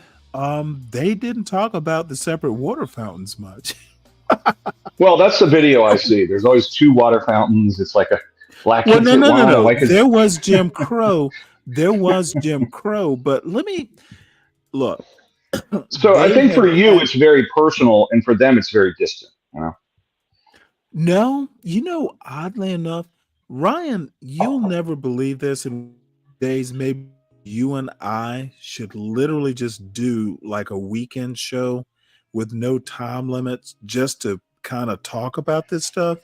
Yeah. Really, my parents it was my father specifically, and there was at least one time in my life I was 17 on our farm, our land.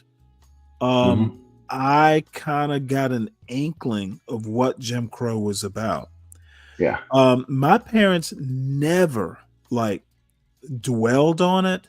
There were always 30,000-foot views of what Southern culture, especially, but American culture is.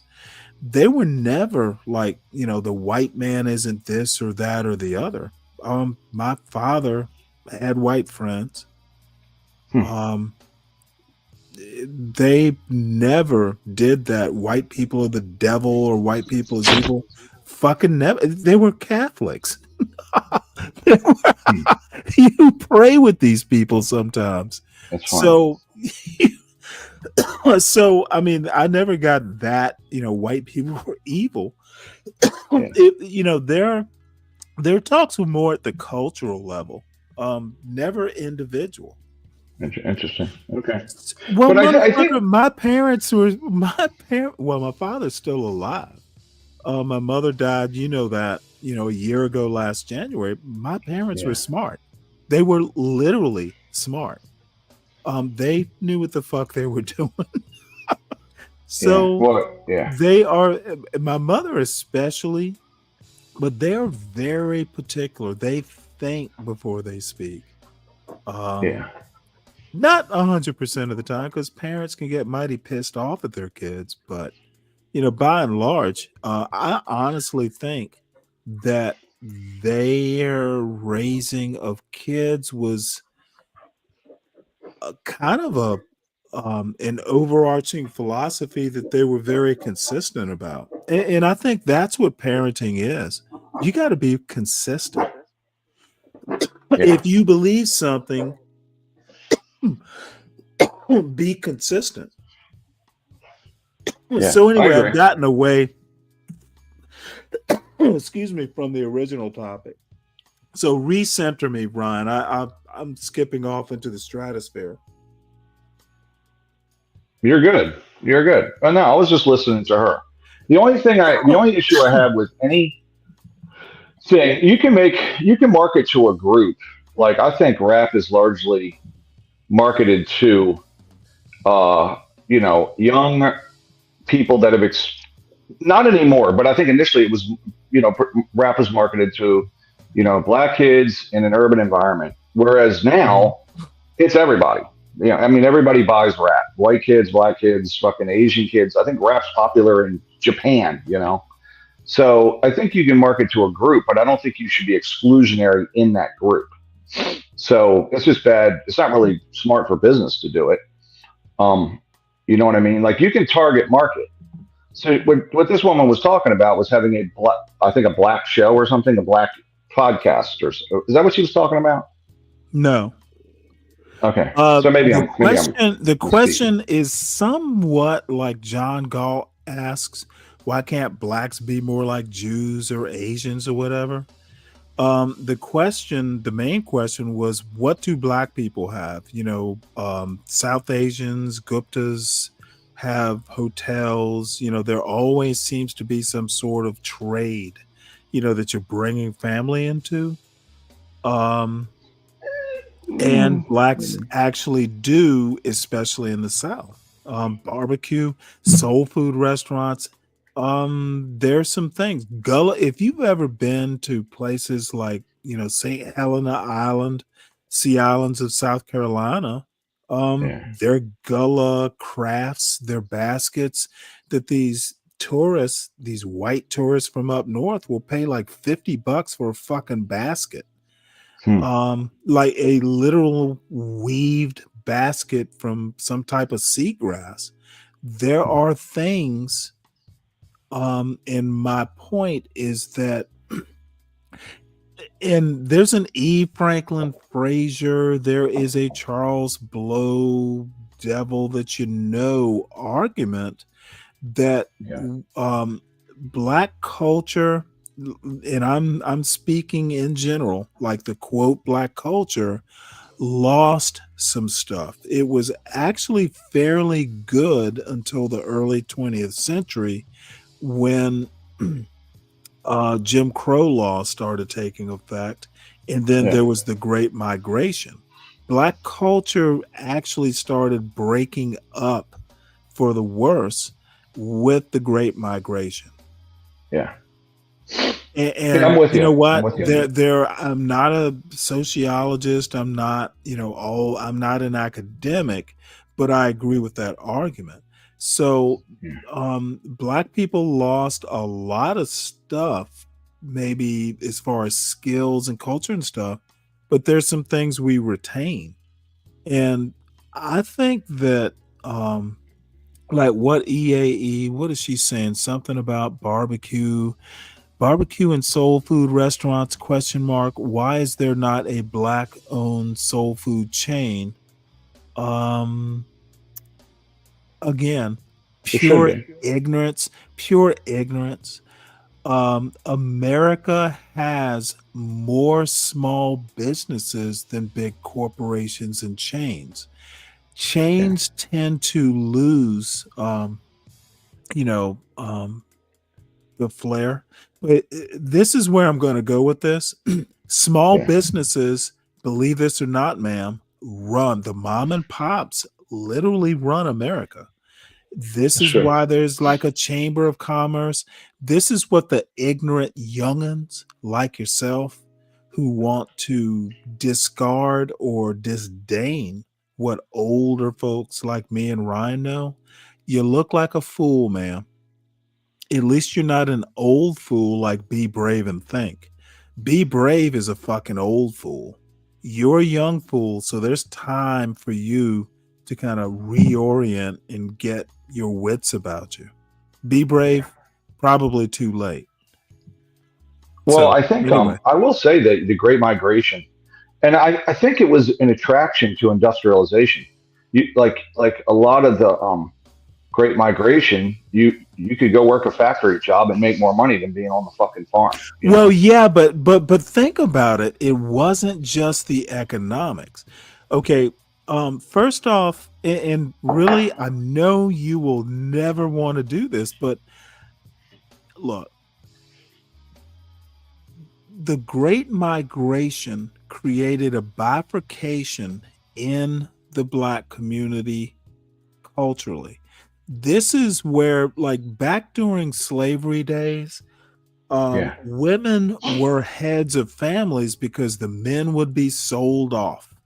Okay, the big strapping, young husband was a valuable commodity and would get sold off. Women were more the center of black slave, plantation culture, because they would be responsible for rearing the young. Now there are plenty of exceptions. Let me finish here, because I'm sorry. going to get to your point. Yeah.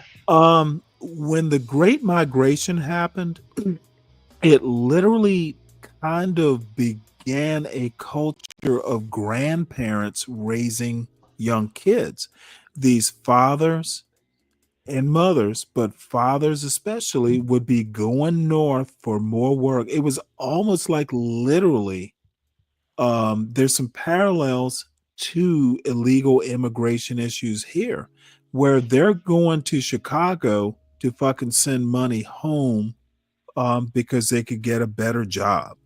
Okay, that culture in a Chicago as a destination city would be largely young and male. Okay, when you get a bunch of young and male workers with no women or family responsibilities, you're going to start getting crime. It is literally some things that I honestly didn't know, or kind of knew, but really couldn't like put facts to. There are a lot of things that people like Thomas Sowell just fucking ignored. And you think of black rednecks and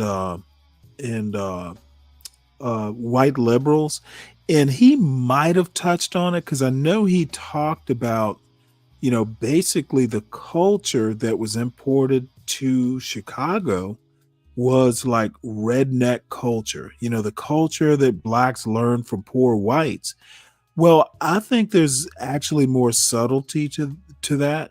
If you got a bunch of young strapping males who are in, Chicago, no women, because there aren't many black people at the beginning of the Great Migration. What the fuck are you gonna do? What do young black males do in the military? They get, that youthful exuberance gets checked.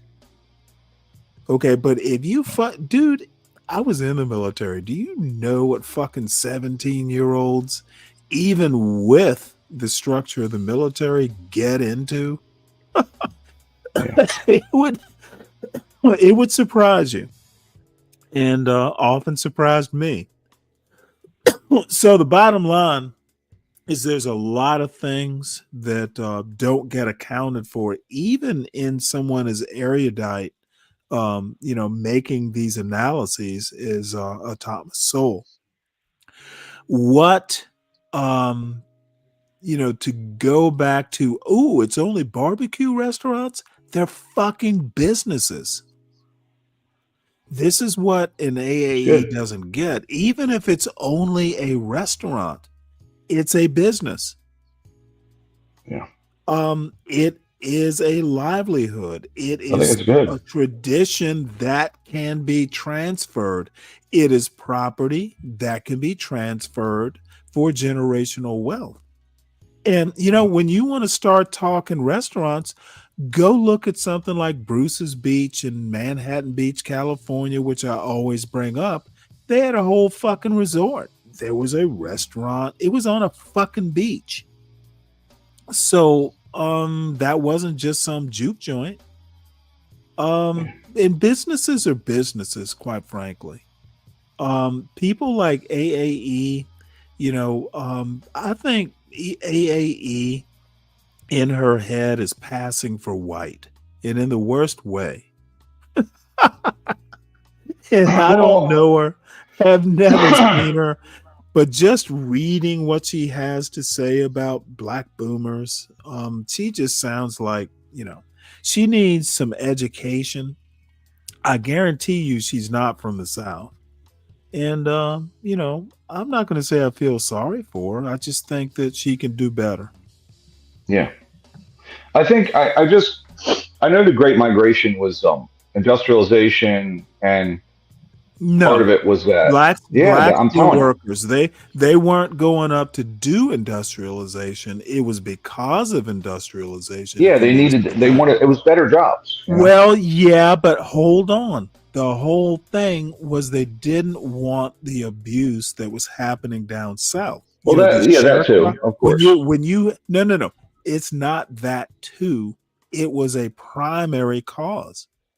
Okay, if you are, if you know anything, and there's another book, it's called Slavery by Another Name that I know I've mentioned to you before. Right, That sharecropping. Yeah. sharecropping, a lot of these people were working on the same plantations that their parents and grandparents were slaves on. They were Yeah. literally contractually obligated to work for the owner of that plantation. And if you got caught, say you were downtown, just, I don't know, doing something downtown, you could be asked, well, who do you work for? Yeah. And if you couldn't provide a reference, like this is who I work for, go ask him, you might wind up in jail. And there were literally cases where that person would go to jail and literally never be heard from again. They were lend leasing prisoners, Alabama and Georgia. Georgia would lend prisoners to Alabama. Yeah, I You knew need that. to know about this shit. The industrialization, the jobs that were offered up north was a way to get away from the oppression that was happening in the South. It wasn't because there was industrialization, it was because they wanted to get away from the South.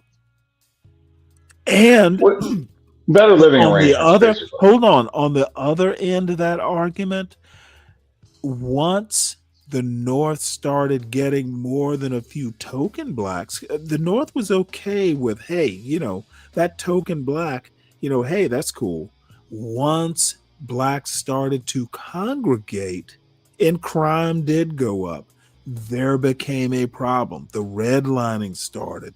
The, hey, we don't want to live around blacks. The Be Braves, that Be Brave attitude in the North where he lives started at the beginning of the 20th century,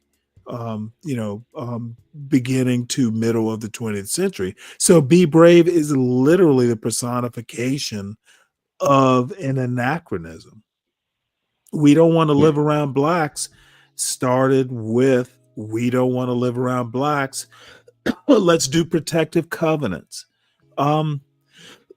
So American history is rather interesting. There are reasons for everything.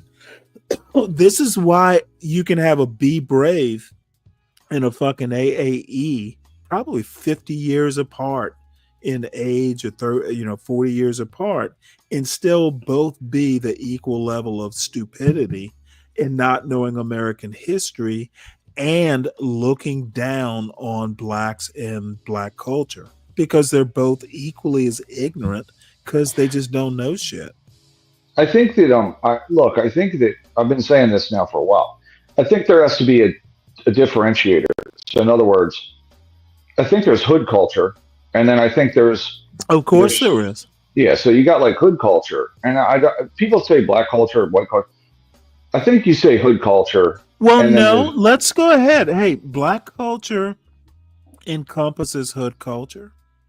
But if you go and you actually understand black culture, E. Franklin Frazier, believe it or not, and Freddie is going to laugh because I know he's going to hear this.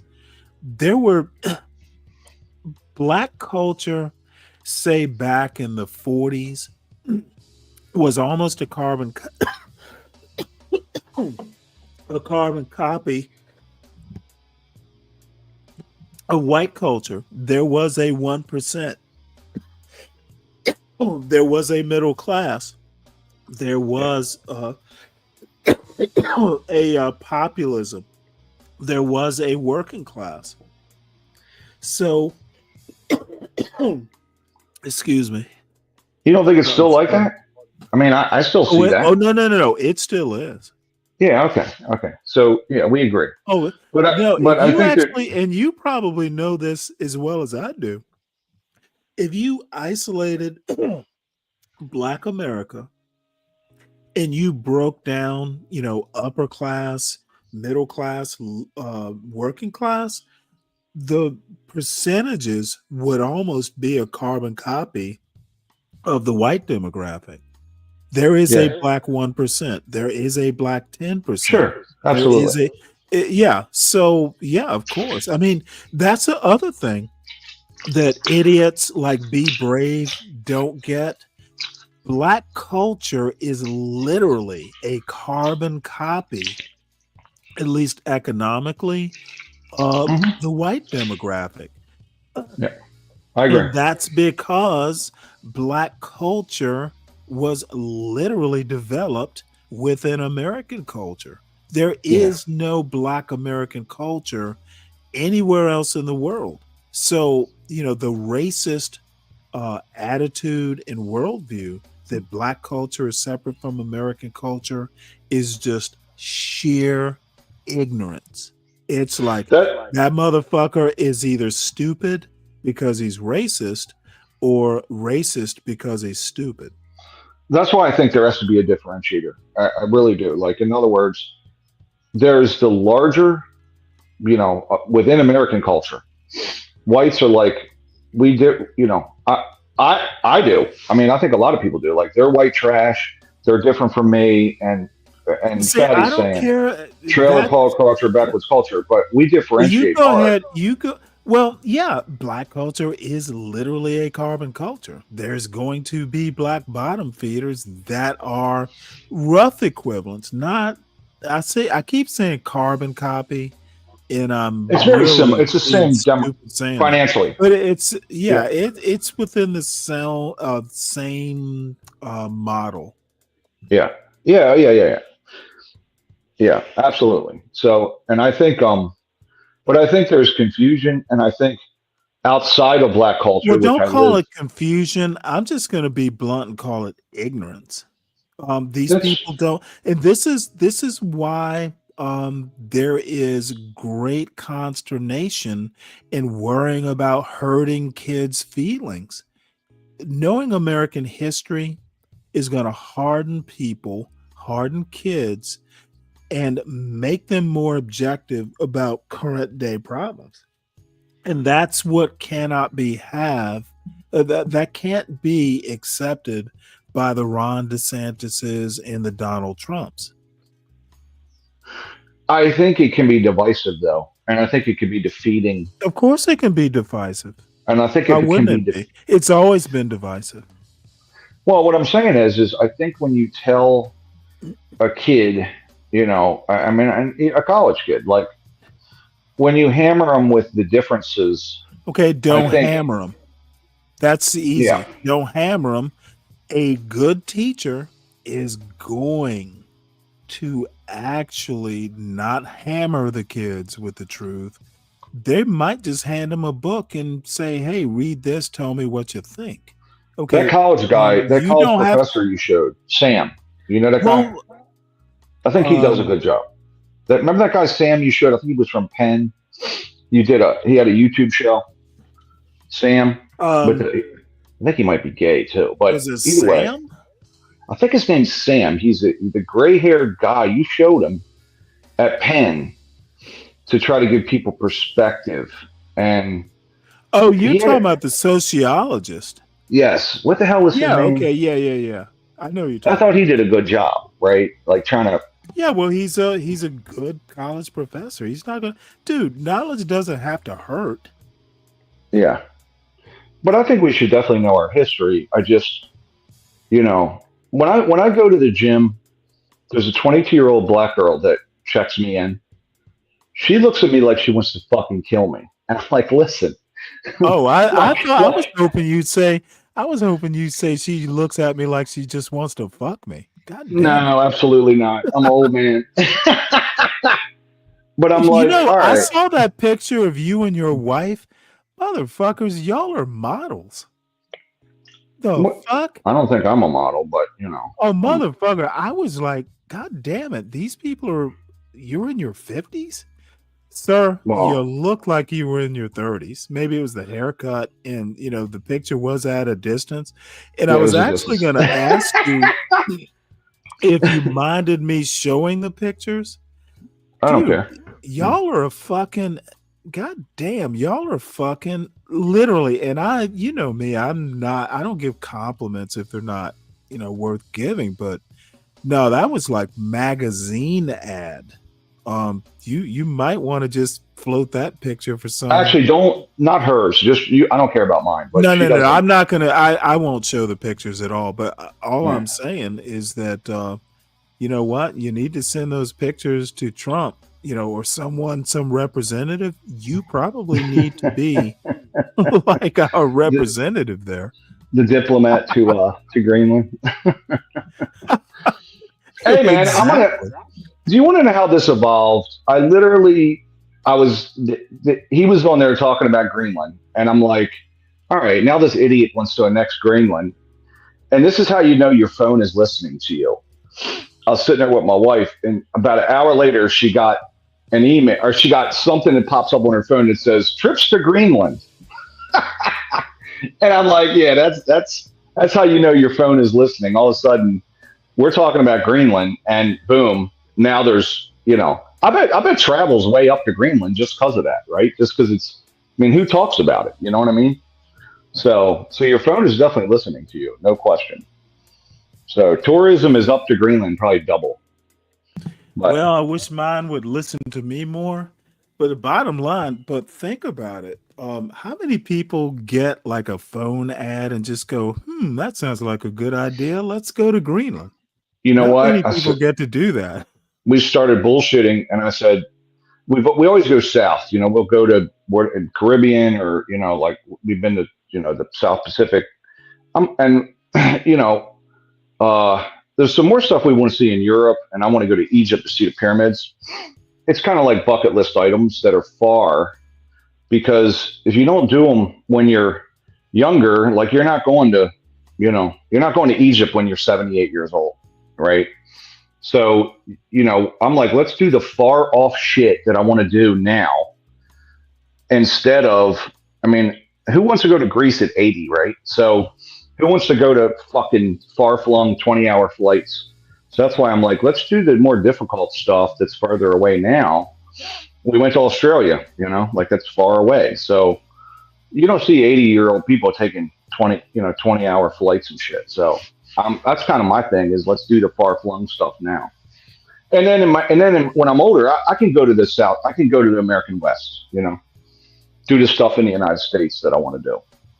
You know what I'm saying? I've changed my thinking. Right. So, so I'm going to do the far away stuff now. I wanted to go to Russia a couple years ago, and then idiot invaded Ukraine, which is supposedly a hoax but it's supposedly a hoax. So the Russians are good on YouTube. The Russians are the good people. Putin's a good guy on YouTube, if you haven't noticed that. Well, you know what? Do you think It's fucking crazy. Do you think that Edward Snowden might be like a tour guide? Oh my God, that's another one. Oh, they're gonna. They want Trump to pardon. The MAGA wants Trump to pardon Snowden. Like, really, that's kind of surprising, actually. He's a complete. Because Obama, went after him. They want Trump to pardon him. Yeah. It's fucking crazy shit. I'm like, well, you guys I are insane. personally think that Snowden is abominable. Yeah, he violated. He betrayed the country. Trust in anybody. Well, I'm not going to go that far, but I'm going to say, as someone who literally, for probably 3 or 4 years, worked in that world, communication security, and now I didn't do what he did as far as like my job. I was just kind of like an administrator. And there's a real need to know. After the Navy, weren't you in chemistry? Weren't you like chemist or something? No, I was a line officer. I was out on ships. But weren't you involved in chemistry or something like that? Nope. After you got out of nope. Never used the degree. The good thing, well, most people don't really use their degrees. Shit, I knew, I had a buddy of mine on my first ship who is a literal mechanical engineer. I've known several like physicists and mechanical engineers from places like Georgia Tech and Rensselaer and all these like fancy shit. I've known Naval Academy, like mechanical engineers, never fucking used their degree. Yeah, let them go. I had a friend of mine who was a nuke, who was a mechanical engineer coming out of college. He did the Navy experience. He wound up getting thyroid cancer. Probably nothing to do with the nuclear program, but it disqualified him. You know, if you're prone to cancer, you can't be working in a nuclear, environment. So you know what? He's like, nah, I'm going to business school. Smart. All these engineers, you got to be a certain type of person. And the funny thing is, I knew when I graduated from school, I could never just work in a lab and be happy. I discovered people in college. And anyway, no, in the Navy, I was literally like the dudes you see out on ships. That was me being an officer in one. I guess I thought when you got out, for some reason, you were with a private company that did that kind of thing. I don't know why. I actually had I had a job with Merck, but even that was like the sales job. Like I'd have been going to doctors' offices, pharma, okay. doctors' offices. Okay. Yeah, Merck. As a matter of fact, I had to tell you that story one day. How many black people can say, like, I went through, that pyramid, how they do like a day of interviews? Like they flew me from Savannah up to Memphis, I think it was. Oh, yeah. And, their tiers, like if you make it through the first tier, and they will do this all in like a day, at least back then they did. We're talking like 1988, 89. So my final interview, you will never believe this, but I went to that all boys Catholic military school. Well, it so happens that this dude's son graduated from my high school. And we didn't even talk about the fucking job. We talked about BC football. And how many black people, this was like networking. It was like, motherfucker, networking works. Motherfucker didn't ask me about my degree or he saw on my application, he's like, you graduated from Benedictine? Like, yes, sir. It's like, oh my God, they had a great football season this year.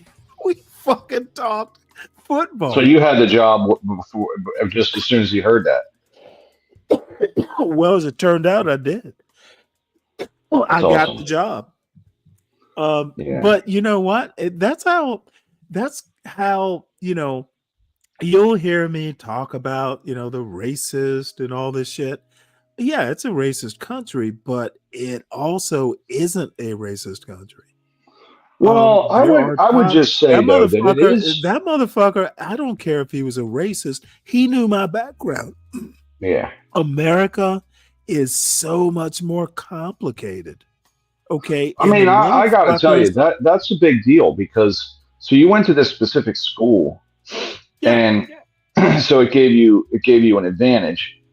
And I see, like in the Baltimore area, they ask when they say, "What school did you go to?" They want to know the high school because they want to know what class you are.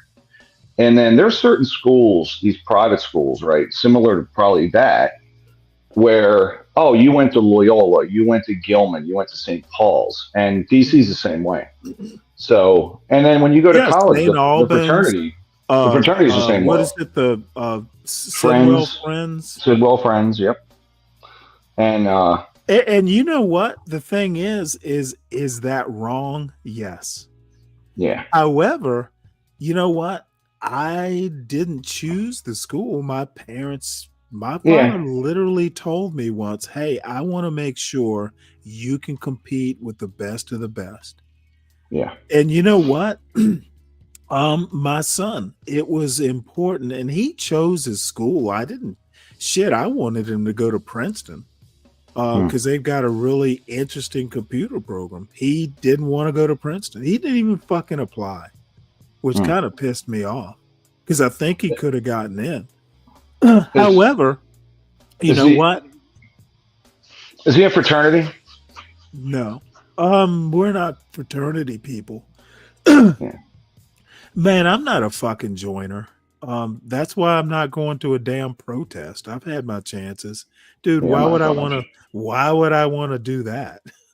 Yeah, I got other shit to do. But yeah, the No, fraternity world I though just is don't want to. big I just don't advantage want to now. do shit. I just don't want to do shit I don't want to do. Like, dude, I am not a rah person. Like me holding up a sign chanting some fucking canned slogan. It's Yeah, I'm not not talking fucking about. me. I get bored in about 5 I don't. minutes.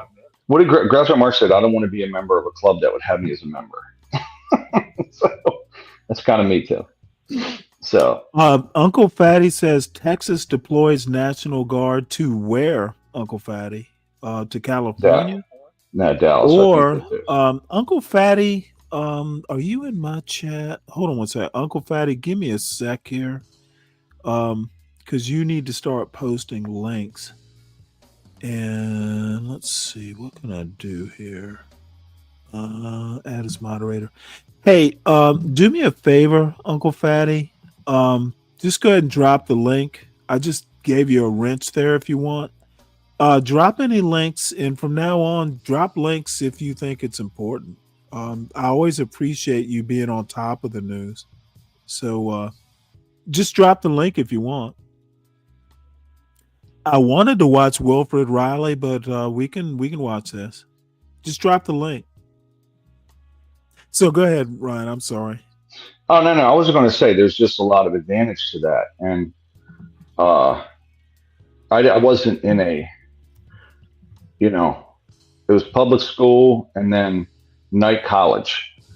So, but I did see these other people, and you see these fraternity frat bros and shit like that, and there's definitely a different world, so to speak, But once you get into your own industry, I'm in construction. That's a networking thing too. Like you can get things done by just knowing people. So, but you go to the best college in the world, it only gets you your first job. After that, it's all absolutely. It's all work performance. So yeah, but here's what I have to say on that, because I hadn't thought about it in quite some time. But no, networking does work. And in a way, he didn't ask me about grades in college or what. I think a lot of it was on the resume. So some of it, he already you were knew. qualified. Well, I'd made it that far. Other people thought I was qualified too. But it's important, and it sucks. You don't, just because you went to a hood school, there are other ways to qualify for a job. If you go to a hood school and you fucking you got all A's and you got a 1500 on your SAT, that's what you need. That will catch attention. You just need something that's going to get a hiring manager's attention, and who knows what that might be. It might be because, motherfucker, you are handsome as shit or pretty as a good looking woman. Depending on the job, depending on the interviewer, depending on what they're looking for. And I would say it's random, but it's not particularly. I mean, you kind of know what a hiring company is looking for. Sure. And that's why you need parents or a mentor or just someone as a young person to kind of help you decide. And you know what? I think the most important thing you can do as a parent is help your child figure out who they are. And you as a parent are going to know who they are if you're the type of parent who paid close attention to your kids. And, one of the problems with America is, parents who are not wealthy or middle class, if you have to work more than one job to make ends meet, there's no way you can be an attentive parent. And that's, to me, that is one of the biggest problems with 2025 America. If you are a single parent and you're not like, got one of these jobs, that's high paying, there's almost no way you can be an attentive parent. And I think Black America kind of lost something with the Great Migration, which was a necessity. Okay, I'm saying, fuck, who wants to be stuck on a farm where you're not getting paid and you have to buy shit from the company store? That's not a life.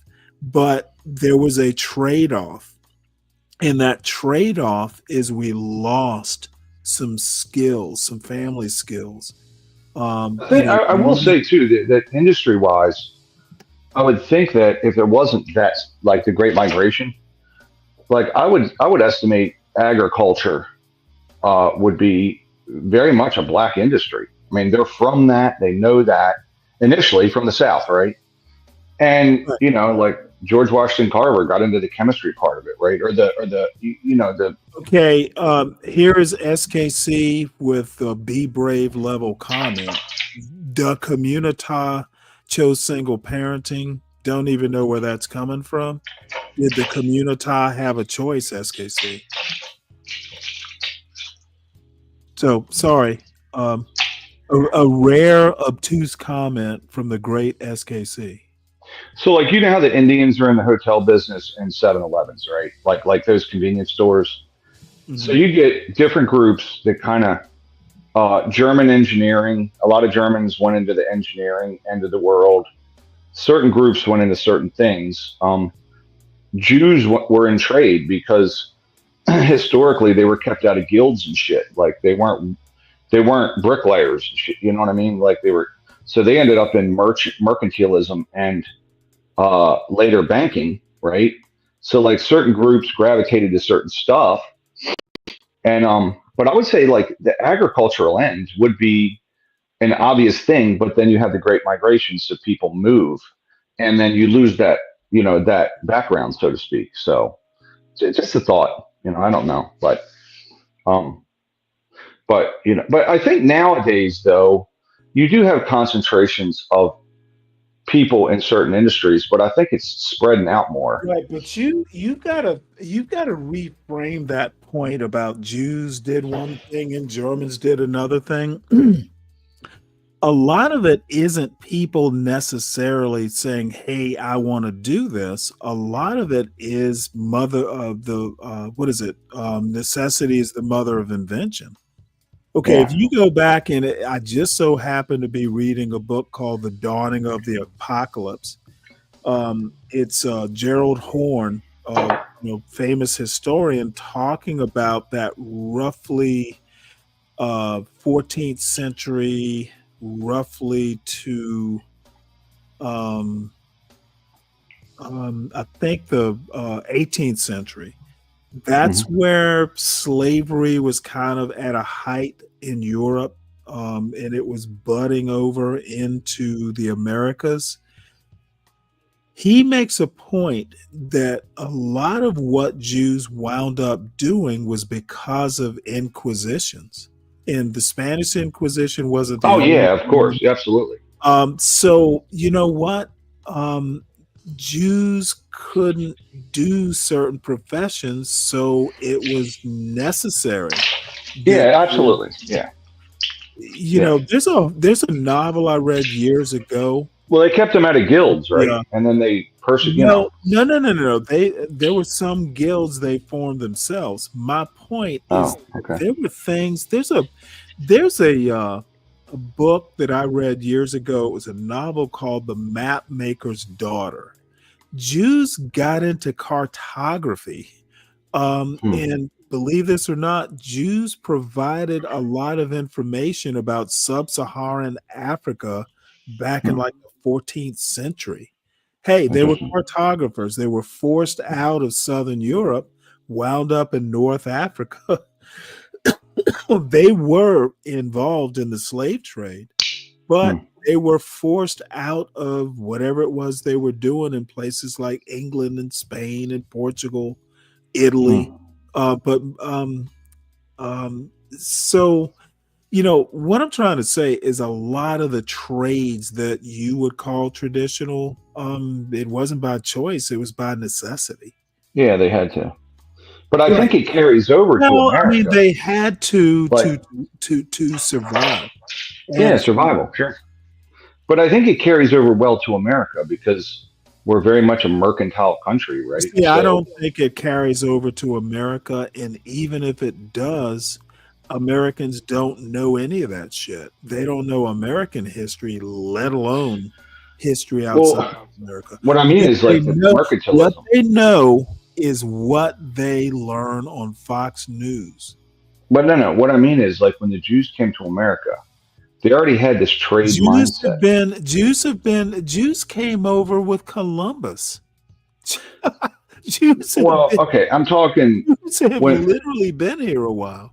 So, like, you know how people say that Jews they're running the world. They got all the money and shit in all these banks and financial industries. You know how you hear this? I think a lot of that stuff is because they were forced into the just trade. Like they couldn't be a bricklayer; they had to trade amongst the bricklayers or the trade amongst people. Mercantilism, basically. Necessity is the mother of invention. You know what? Who would think of trading bricks? And then SKC, of course, is woken up on the be brave side of the bed.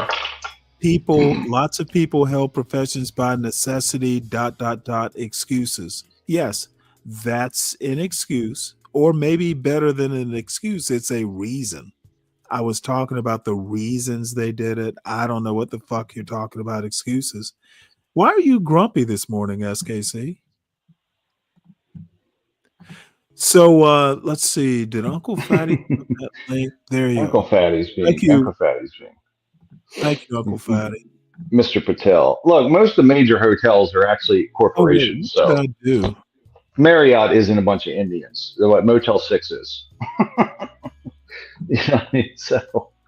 But anyway. Oh, okay, I see. Let's see here. SKC wants to come up. He said, "Where's the link?" Hold on one sec. I'm no longer providing links. Texas Governor Greg Abbott to deploy National Guard across state due to protests. Well, good. He's doing it without Trump's prompting. He didn't need Trump to tell him to do it. He just fucking automatically knew how to do it. I don't know. Isn't it in debate now whether or not the president can do it without the governor? You're not supposed to. However, the statute he uses, I think he'll get away with it.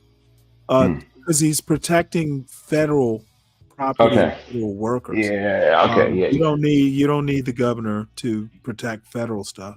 Texas Governor Greg Abbott said he'll deploy the Texas National Guard to locations across the state to ensure peace and order ahead of the protests haven't even started ahead of a planned protest. Oh, this motherfucker. Peaceful protest. I think there was one in Dallas yesterday. Harming a person or property is illegal and will lead to arrest. Look at this motherfucker trying to act like he can stand up. That's not nice, family. Fuck it. It's pretty bad. Cruelty is the point. See, this is what a lot of people in this John Galt space don't understand. Motherfuckers, I am the left version of Trump. Cruelty is my motherfucking point. I want you to hurt. I want you to bleed, and while I laugh. That's really. Hey, isn't there a German word for that? Hey, you thought Trump was cruel? You haven't met me yet. Isn't there a German word for that? I forget what it is, but Schadenfreude. That's it. You nailed it. Schadenfreude. Wishing pain and anguish on your enemy. What's Negro for Schadenfreude? I wouldn't know the answer to that one. So I don't know the answer to that one. Isn't it But something? Isn't it something like? I think it. God damn it! There has to be a hood language version of Schadenfreude. perhaps, All right. but So let's see. So SKC, let me drop SKC the wants link to. right He now. wants to let. Yeah, you got to drop that. Yeah, let me drop it because I know I'm just gonna make him grumpier if I don't do as he requests. All right. Panel link, and anybody who wants to come up, please do. And I will quell SKC's grumpiness with the Wilfred Riley video that's going to come up here pretty soon.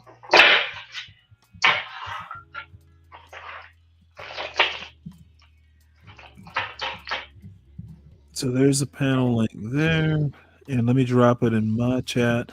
And after the, I'm not going to be up too much longer because I think John has a show coming up. And I do not want to step on his Air Jordans. Yeah.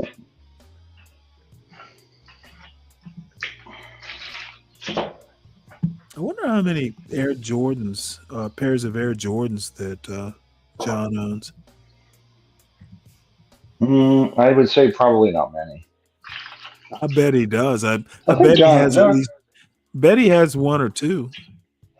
John's a jazz listener. I'm sure he's a jazz listener. I guarantee it. John's a jazz listener. He loves jazz. I'm sure. John is the Thelonious Monk of nightshadism.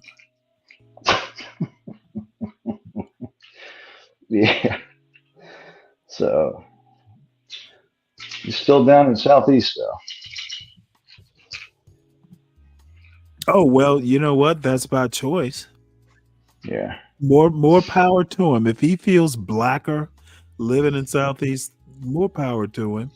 I mean, I think it's he's running a business out there that's pretty profitable. So it's good. If you do the math on it, that's a profitable ass business, buddy. I mean, he's basically doing the equivalent of living above the business. Yeah, I mean, and by the way, there's a whole residence above the store.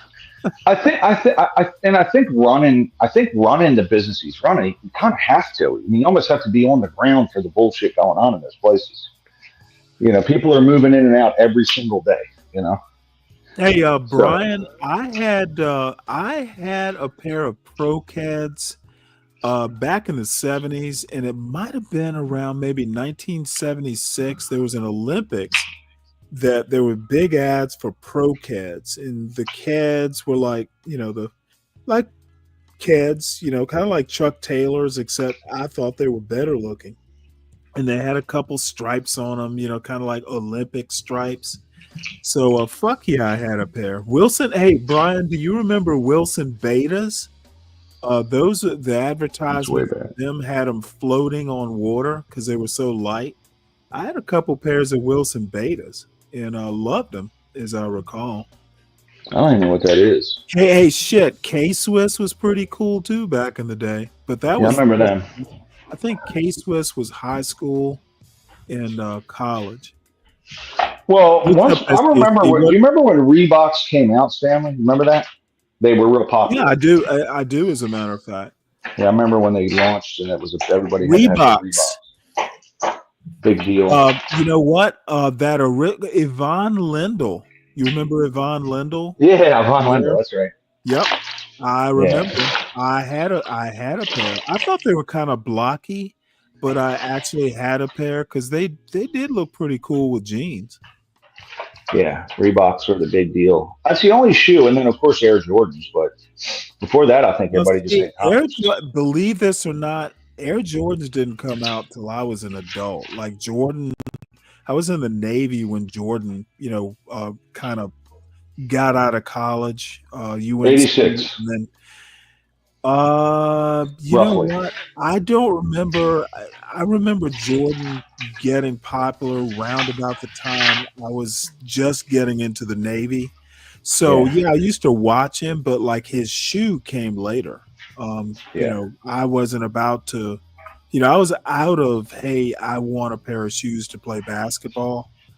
I pretty much stopped playing basketball when I joined the Navy. Probably the last. Nobody played basketball in Air Jordans. Maybe 4 people. It was fashion. I mean, it was. Okay. I think it was. I don't. I Like never. literally, the last time I played basketball was probably 1989. Yeah. And I remember because we used to play when I was in OCS. We used to play, on weekends and stuff. But yeah. Well, you saw the greatest era in basketball, in my opinion, was the '80s. So into the '90s, it was the greatest era. So. 80s, yeah, there was Bird, there was Dr. J, there was, LA and Boston, and then Philadelphia won one year. Yeah. Which was my favorite year. You remember the fucking Seattle Supersonics, like Jack Sippa and downtown Freddie Brown. Dude, I like the Pistons. I like the Pistons, man. Nah, you would like the Pistons. That motherfuckers was bad as shit. Your favorite was. You are Lame Beer, aren't you? The whole team, man. The whole fucking team just brought it. Joe Dumars. Joe Dumars and Lambeer just pounded. Joe Dumars was the only motherfucker I could stand. Well, why not? What about Isaiah Thomas? What is wrong with him? I mean, I don't. I was never that big a fan. He's a good player. I just like their attitude. No. I'm not saying he wasn't a good player. He just wasn't my guy. I just like the fact that these Reggie Jackson, absolutely I was. Dude, hell yeah, I was a baseball fan. Yeah, Reggie Jackson. All these people. We had a player called Eddie Murray, which I remember Eddie Murray. Eddie Murray. Yeah. Eddie. That's what we would say. So we had Al Bunbury. We had all these. Cal. Now Cal Ripken was he played about the same time as Eddie Murray, right? He was an 82 rookie. Murray was probably 75, roughly. No, he was older. Murray played until the 80s, didn't he? Probably going into 90. He was starting to get older. And I think they traded him to the Dodgers. But I love the team. And I'm 7 years old watching them, so it's the home team. But dude, Cal played till the 90s. You remember Fox, and you might be a little too young to remember this, but Fox, I think it was Fox Sports, or there used to be Saturday afternoon baseball. Like you could fucking sit like on an afternoon and catch like a double header, not the same team, but there'd be a couple games on Saturday afternoon. And as a teenager, fuck yeah, I used to sit there on a Saturday afternoon and put my feet up on my desk and fucking watch baseball like all afternoon. And then I had this really cool I think it was a Commodore 64 basebal game. Fucking love that, man. I do baseball like that's so funny. Baseball games, actual games like fucking all Saturday afternoon. It was awesome. ColecoVision. You had a Coleco. Coleco. You remember ColecoVision? You remember that shit? You remember ColecoVision? Well, I never had a. No, I had a Coleco, one of those handheld things. I had a football game. Coleco had a football game that did nothing but that. It was an LED sort of deal. You remember that? We never had the money for that shit. So I'd go over to other people's houses, and they had all the all that kind of stuff. So. Commodore 64, and you had Coleco, and people had Ataris and shit, but so I'd go over to other people's houses. Hold on one sec. Sin, ever find those calls for protest by the president? What calls are you talking about? There is a No King protest. Is that what you're talking about? And yeah, I think Lunatic Fringe, yeah. Yeah. I think it was called January 6th or something. Oh, wait, Sin, I forgot. Yeah, that was over in Drips. Yes, I did that just to see what would happen, Sin. Apparently, did you find that amusing though? It's called January 6th or something.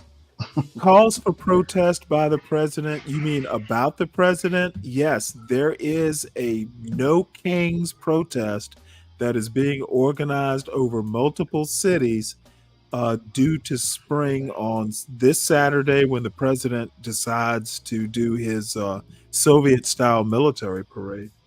The ones that woman said on Is X. he? No, is he doing that? You didn't see Is he any doing? Oh no, is he doing a Oh Soviet yeah. style? No, he's not. Get the fuck out of here. Are you serious? Sin, you were That's crazy. hold on one sec.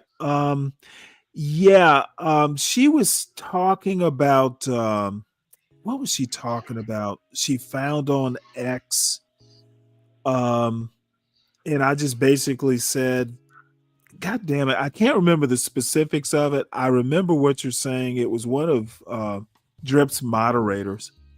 No, she was full of shit. She had no clue what the fuck she was talking about.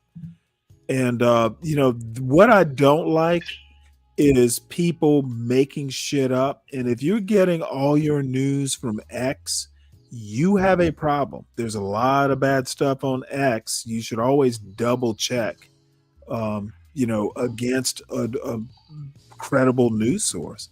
Whatever's on X, even if it's a credible news source, I would hop off X and double check even that.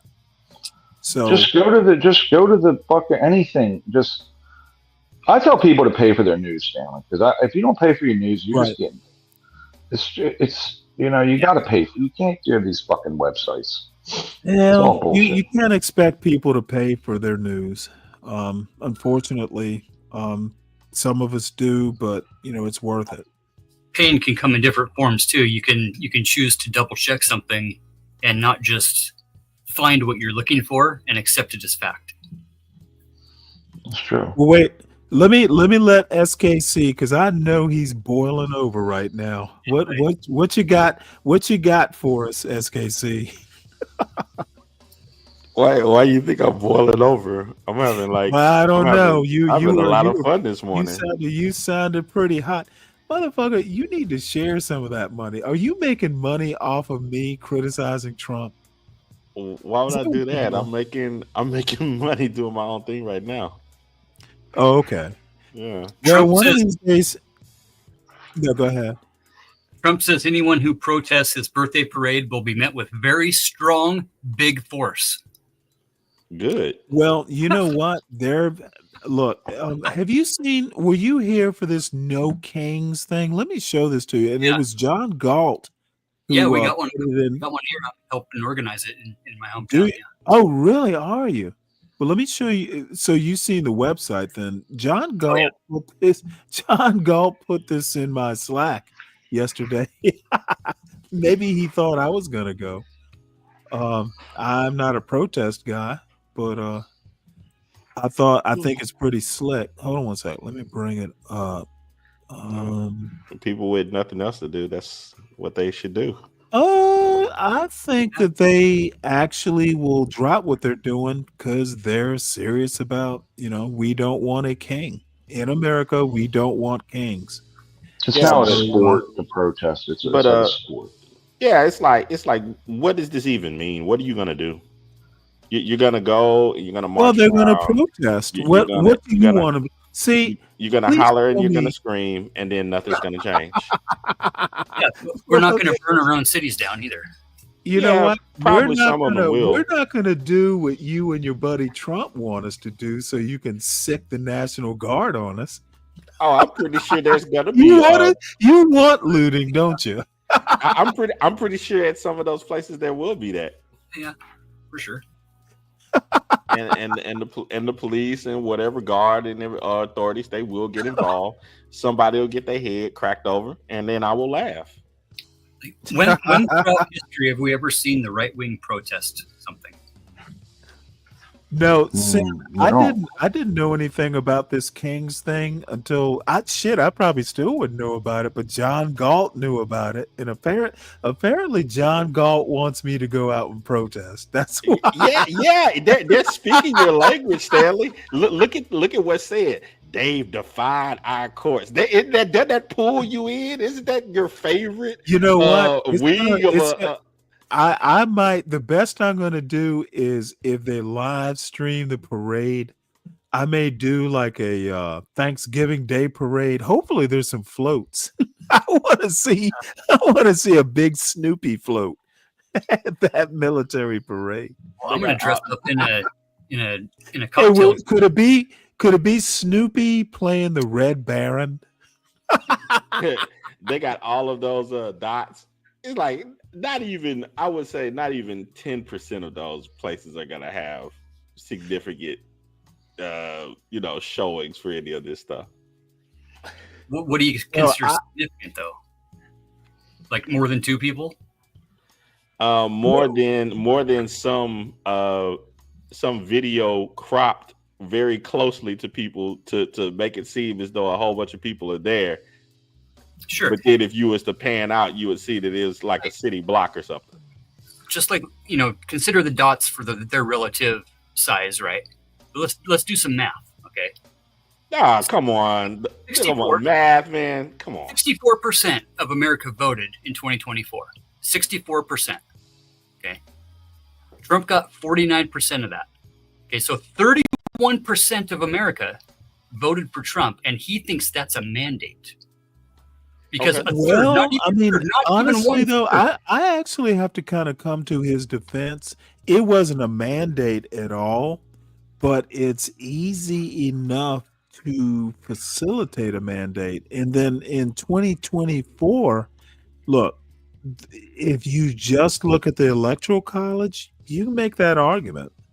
Well, even though he won the popular vote, which is rare. You can also make, he didn't win the popular vote. So he literally went from not winning the popular vote to winning the popular vote. Now, I don't buy the argument, but you can make the argument with some credibility, and you actually have to take him seriously. I went from, hey, nobody, the majority wouldn't vote for me to a position where the majority did. That's a big swing. And I'll give it to him also that it's not like he didn't tell us what he was going to do. Oh, he swung a lot of counties too. He swung.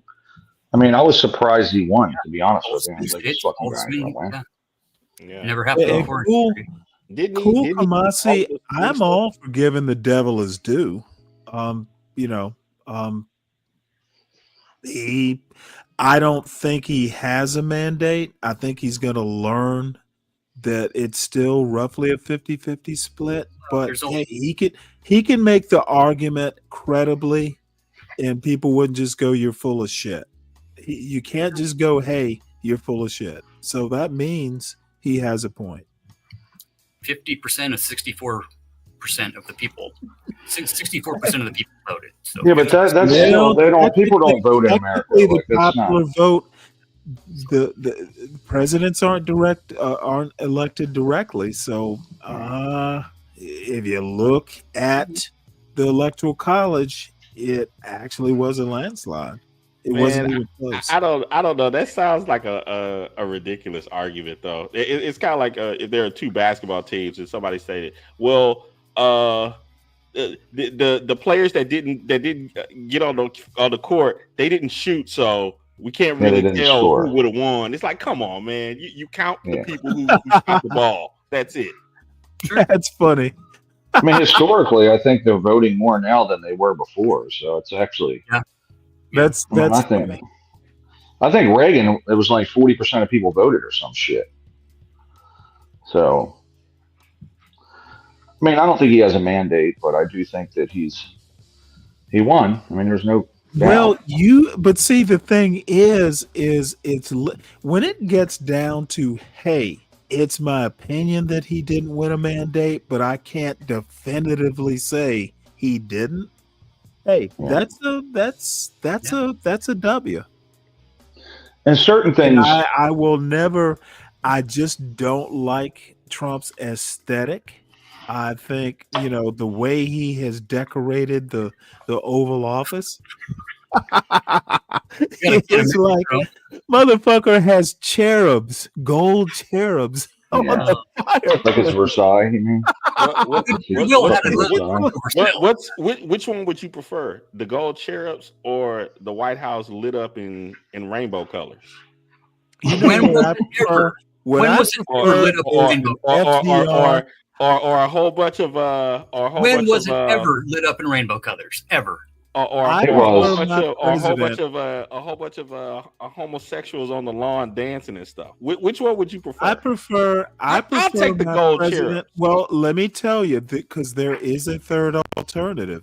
I prefer my president in a warm, cozy sweater by the fireside, giving a fireside chat. FDR. Oh, okay. Yeah, so that sounds like Jimmy a Carter white man. did it a couple times too. That sounds like a good old white man. Yeah, well, you know what? See, now this is the other thing that the anti-black blacks love to do.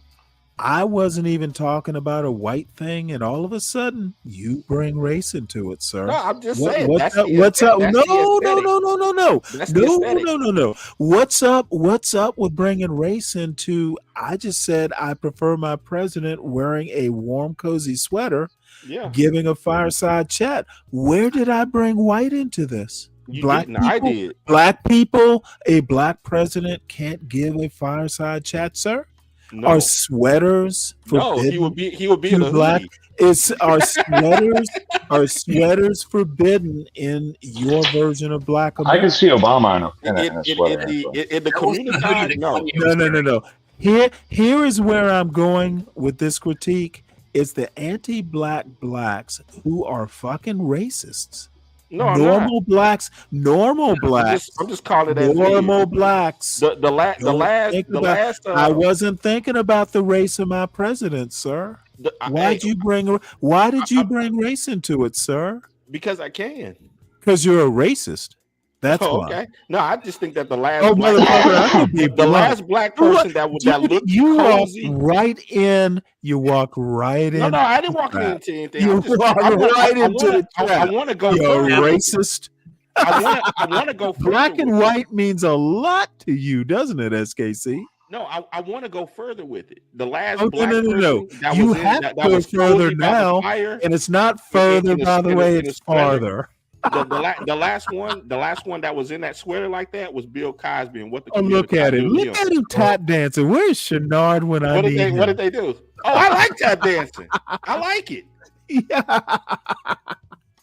Dude, all I recommend. Did you ever see that movie with Gregory Hines? I pray for the day when a president gets judged by the content of his character. Did you ever see that movie? Not by the color of his skin. What was it? Sweater. Did you ever see that movie, Stanley, called Tap? I want to concentrate on your racist comment. I am a racist. Why do presidents? This is 2025. Why does a president in a sweater have to be white? Because he does.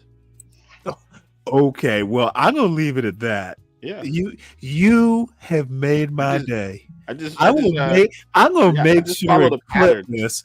I'm gonna clip this motherfucker. Clip it. You know what? I'll clip it for you and send it to you.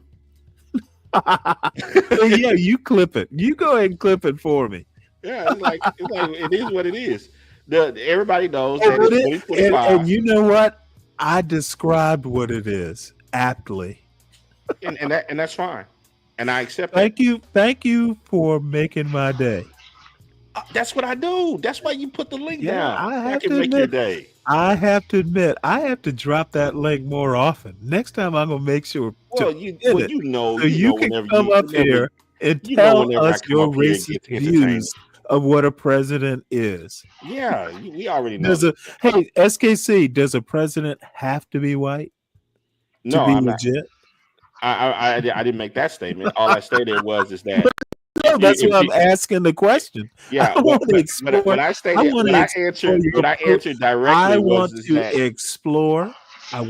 explore Do you do the That's what same she thing with said. lawyers? Your lawyer has to be Jewish?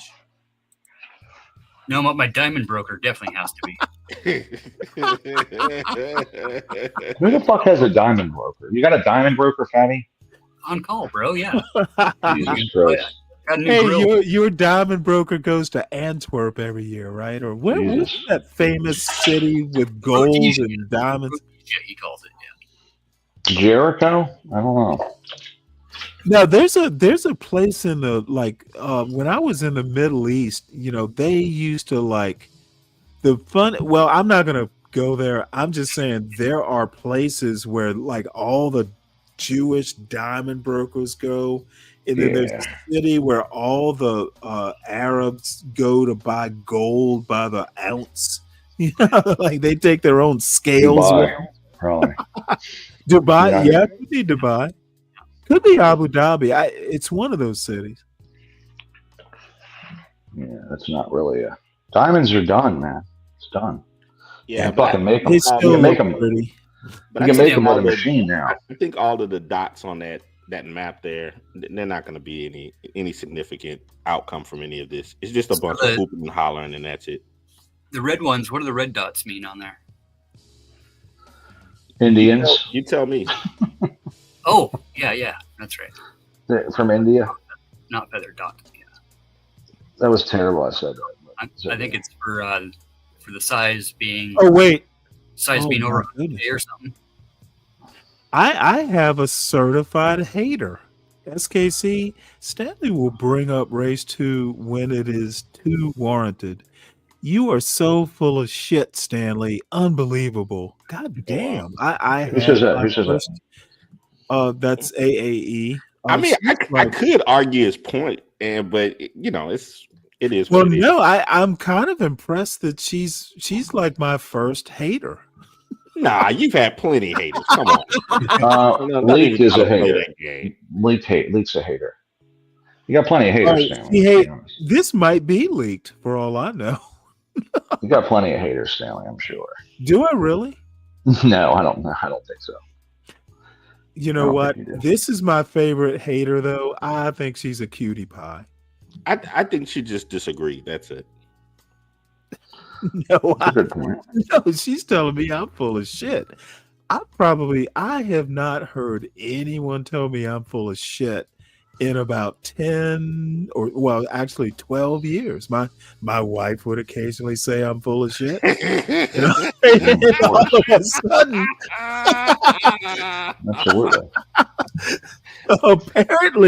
apparently this woman is possessed. Well, hey, they say that women have instincts. So that's horrible. That's not that funny, but I'm laughing anyway. God damn it! All right, so where do we go from here? Who has the next pithy take? Let's see. No Kings, and then you had a link you wanted me to look at. I did the Texas. Yeah, I'm just reading this article right. The Texas article. No, the No Kings report that just came out this morning on the. Oh, okay, yeah. Let me bring that up. Here's my question. What are they protesting, and what is the outcome? They're basically protesting the military parade. And I kind of agree with them. Donald Trump has never done when you say the military parade, is this something scheduled? I thought they were protesting immigration. The 14th. It's the 5501 is the 50 protests, 50 states, one movement deal. Why is this July 14th or June 14th? June. It's this Saturday. Oh, okay. It's the Army's 250th anniversary. Army's 250th anniversary. Okay, well, what's wrong with that? I mean, that's pretty cool.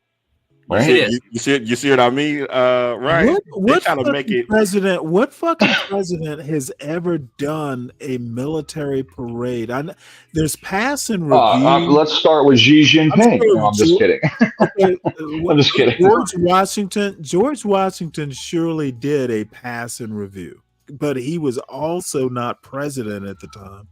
No, Um, I with just think the Army's pretty cool, and I think they should. Look, look, I think it is chintzy, to use a word.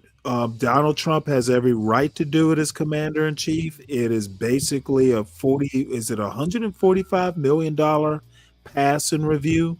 He can It's a lot of certainly much. do it, but you know what? The president should always be careful of his image. And we know he loves dictators, and this is like a dictator move. A 101. dick move, not a dick move, a dictator move. Dictators. I don't. I mean, well, the thing is, it was scheduled. This has been scheduled for 3 years, right? During the Obama. Oh wait, hold on one sec. AAE, I'm not accusing SKC of bringing up race. So hold on a minute. It's been scheduled. Yes. I noticed he brought up Jesus. Stanley, So hold on. So you're saying it was under Biden? It was scheduled. Yes. Yeah. This has been scheduled for a while because it's the anniversary of that I didn't know about. Yeah, it's the anniversary of the Army. So it's scheduled to be low key, right? No flyover, no tanks. There's going to be jets now. There's going to be jets. Yeah. So the protest is about that. Donald added about $100 million to this because it's on his birthday, which is also Flag Day. Oh, right. So it all coincides with his birthday. So it becomes have to take up for him. He's honoring himself for his birthday. Well, you know how much Donald Trump loves flags. He hugs them. Well, he gropes them. See, I'm gonna wear a dress. Maybe I should stop. Happy birthday, Mr. President. Okay, but what are they fucking protesting? Like, he's gonna have Army a girl dressed up in an American flag. It's the optics. The increased funding. Yes, basically. Yes. So they're protesting optics. It's surprising Jefferson had a military parade. But okay, well, SKC has done the deep dive in history, and apparently military parades are something that white presidents do. Oh, there we go with the racism. There it is. Jesus. There it is. Yeah, there buddy. it is. You know, I like my white president to be in front of a fire wearing a sweater. You like your white presidents in front of a bunch of tanks. That's right.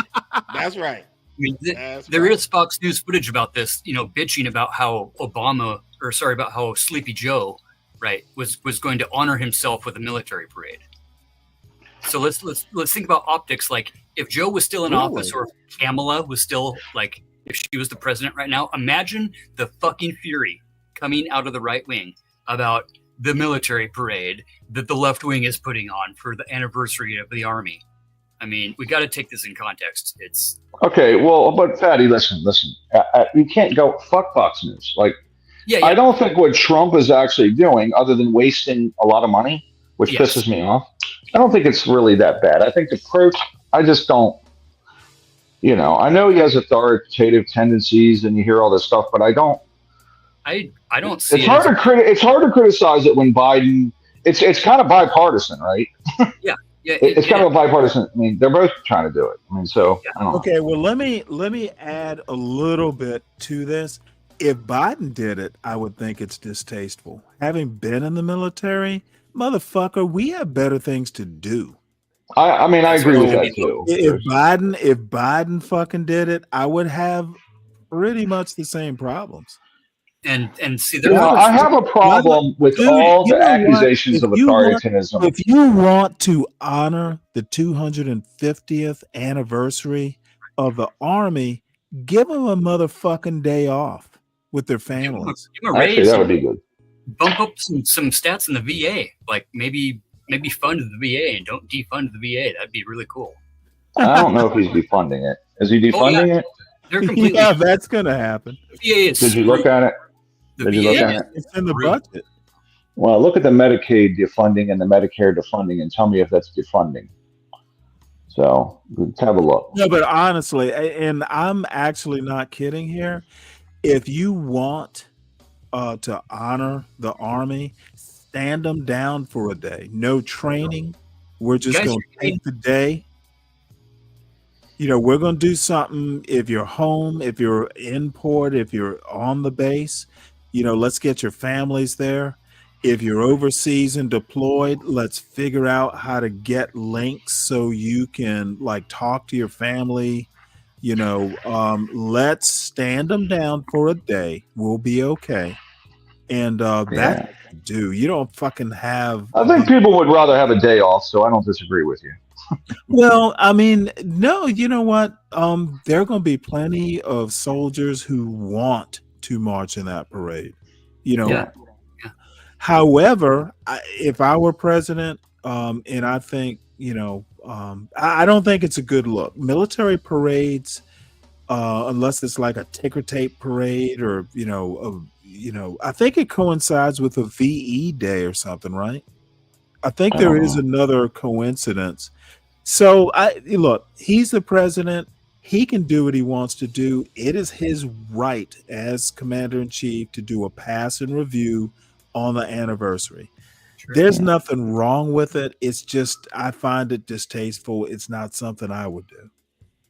Well, I'll just say this about the funding for the VA and the parade. They're wasting a lot of money on shit, so that pisses me off. But a lot of the funding we're hearing about for this shit, like I've looked into this, I've read up on it.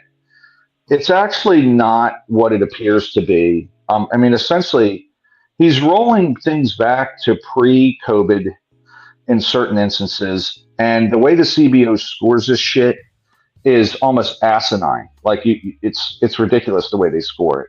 So by requiring people get 2 check-ins to get Medicaid instead of none,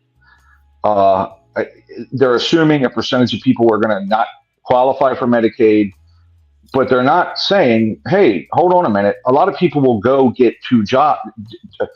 A lot of people will start working again to receive it. Okay, so they're not calculating people will go get fucking jobs. They're basing it as is. So take a look at it. Look at what's being said. And the media is just, it's like when they talk about a funding cut overall, they're talking about the growth in funding a lot of times because we grow the fucking government every year. Sure. So a lot of it's bullshit. And it pisses me off that it's so ridiculous the way that CBO does some of this shit based on their estimates. So go ahead. When vets lose their health care and they're losing their GI bills. We'll see it. Well, I mean, is that occurring? Like, is that what is the proposed change is my question. Are they saying if you have another job, we can't give you fucking VA funding anymore? Like, what is the proposal? You know what I mean? What does it say in the bill versus what is the media saying about the funding? You with me? Yeah. For specifically with, okay. Why are you fuckers laughing? Why are you guys laughing? What's so funny? I'm laughing, Ryan, because when you start to dig into the look at the screen. People don't want to talk about it. Brian Nichols says Flag Day, and Slick Rick comes. It's F Ag Day. Yeah, it's pretty funny. Oh, Agricultural Day? Is that what he's saying? Fuck big ag, yeah. Oh, got it. Okay. Well, but a lot of these things are so full of bullshit. It infuriates me. I know what you're saying. I mean, I might just do a show on Saturday with that title. And by the way, we see it all the time. The media portrays it a certain way, and the truth is, a lot of people will go they'll qualify because they'll check in 2 times a year and say, hey, I have a job, I'm working. You got to work at least 20 hours a week. I don't think that's unreasonable to get Medicare or to qualify. That's after you run out of unemployment, blah, blah, blah. So I don't think it's absurd. And it's essentially a rollback to prior to COVID, which in COVID, they got rid of a lot of the shit. And the media doesn't say that part, which pisses me off. So anyway. Like you said, why do we have regulation? It's because somebody took advantage of a system that we had to regulate it. So when we roll back regulation, right, we see a tendency for people to start taking advantage of those systems that can be taken advantage of. That's right. But then you're also creating a system where people have to jump through another hoop, right, that previously wasn't there, right, which yeah, but it was there 5 years ago. 2019 it was there. I think that's the point that what Ryan is saying is that I get you. they rolled back regulation to make things easier during the COVID years, but people are complaining about the quote unquote hoops that previous to COVID they had to go through those hoops anyway, and the point of those hoops was to regulate fraud, have a check on the balance. Yeah. So it seems like the only people that are really crying about it are the people that want to be involved in fraud, or people that just want to score political points.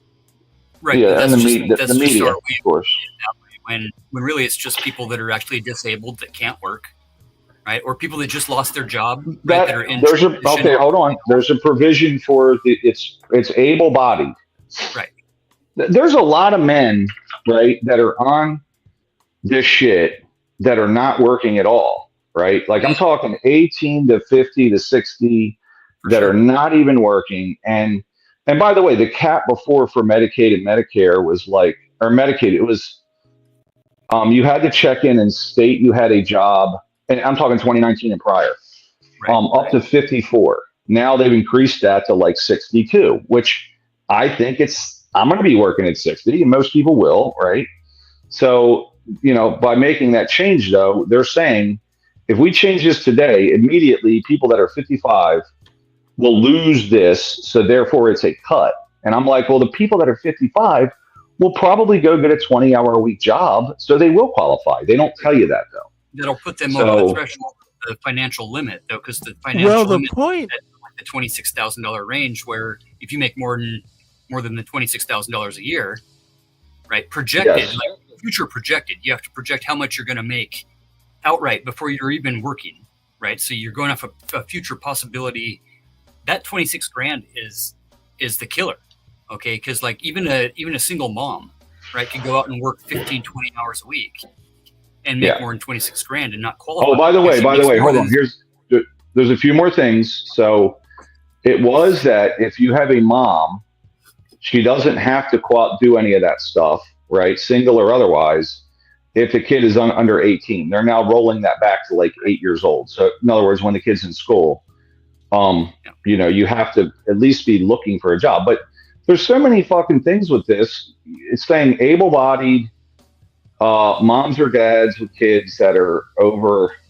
If the kid is 8 and he's in school, right, then you should have a job 20 hours a week, and it's 2 check-ins a year. So a week before you check in, you can just go get a job, 20-hour-a-week job at 7-Eleven, and you're good. So it's not.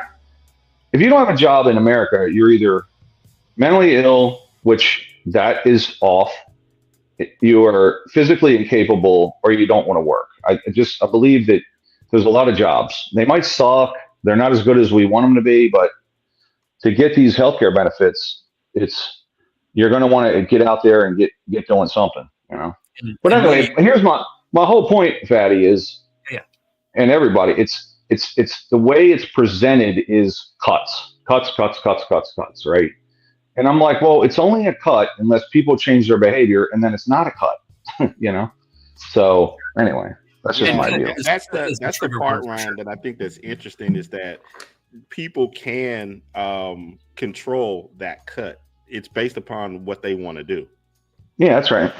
And the CDO doesn't factor that in. They just do it at today. Boom. Anyone over 55 is off that. They don't get that service. Well, those people are, So my issue is the way the CBA judges it. And the CBO also only has about a 1.5% growth into this budget. And I'm like, well, what if we grow at 1% or 3%? Like that's. What if we have no growth? What if we have no growth? What if we go backwards, which we very well could do with all the economic fears lately with tariffs? So we could go backwards, and then what? Then it's a bigger hole that we made. And so my problem is the CBO, and everyone's saying it's a hard and fast thing, right? So, and the way they judge it is just crazy. It's more short-sighted when, even at very conservative rates, we're looking at like a $3.5 to $5 trillion increase in the deficit. It's a big one. It's it makes me mad because the fiscal hawks, Chip Roy, fucking Rand Paul, that guy Dennis Wicker, whatever from that way, they're all on his ass, and they get up there once a week and talk about the deficit, and they go on for a long time, and they didn't vote against it. They all no voted. They passed, and I'm like, come on, man. Yep. You get up there for an hour a week and bitch about the money, right? Which you should. It's a big fucking problem we have. The cost of capital, by the way, is going to go up because you got people leaving the workforce because of the baby boom, right? They're going to be leaving. The cost of capital to borrow and to finance is going to go up with this. And with the population implosion or the demographic, it's going to go up. Like, there's no way it doesn't with this shit. Which is why we need a good legal immigration system where people can come here that want to work, that are good people, right? Which is like most of the people that we consider illegal today because the system's so fucked that they can't actually get their paperwork, right? So they don't have paperwork, which makes them illegal, but the system's fucked, so they can't get their paperwork. So they're caught in a catch-22. But okay, I mean, Fatty, come on, really. I don't think it's a paperwork issue, man. We've literally, we could have the best and brightest from every country in the world that wants to come here, which they do. We could attract so much talent and in every field. And the immigration system sucks, but I would tend to say the people that have come here in the last 5 years they didn't make it in their own country. They couldn't make it there. So we're like, hey, come on in. It's the same people that have been coming forever. Okay, it's not just the past 4 years. It's not the past 9 years, or only when Democrats are in office. That's the talking point that we're falling into. And it's bullshit. The people that are coming here, they're not coming across with backpacks full of fentanyl, right? They're coming here with nothing. Okay, and they just want to work and be like good people because that's what America's always told the world that we are. I have a question, Fatty. Well, we need to start listening to Donald Trump more. We're not a good country. What are good people, Fatty? Not terrorists. Oh, my Lord.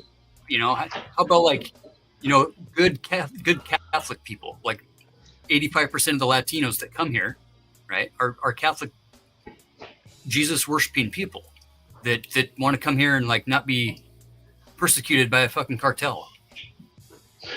I mean, just basic people, but don't they? But don't they consider bad people? Because I'm telling you, the people that are coming here are not coming from insane asylums.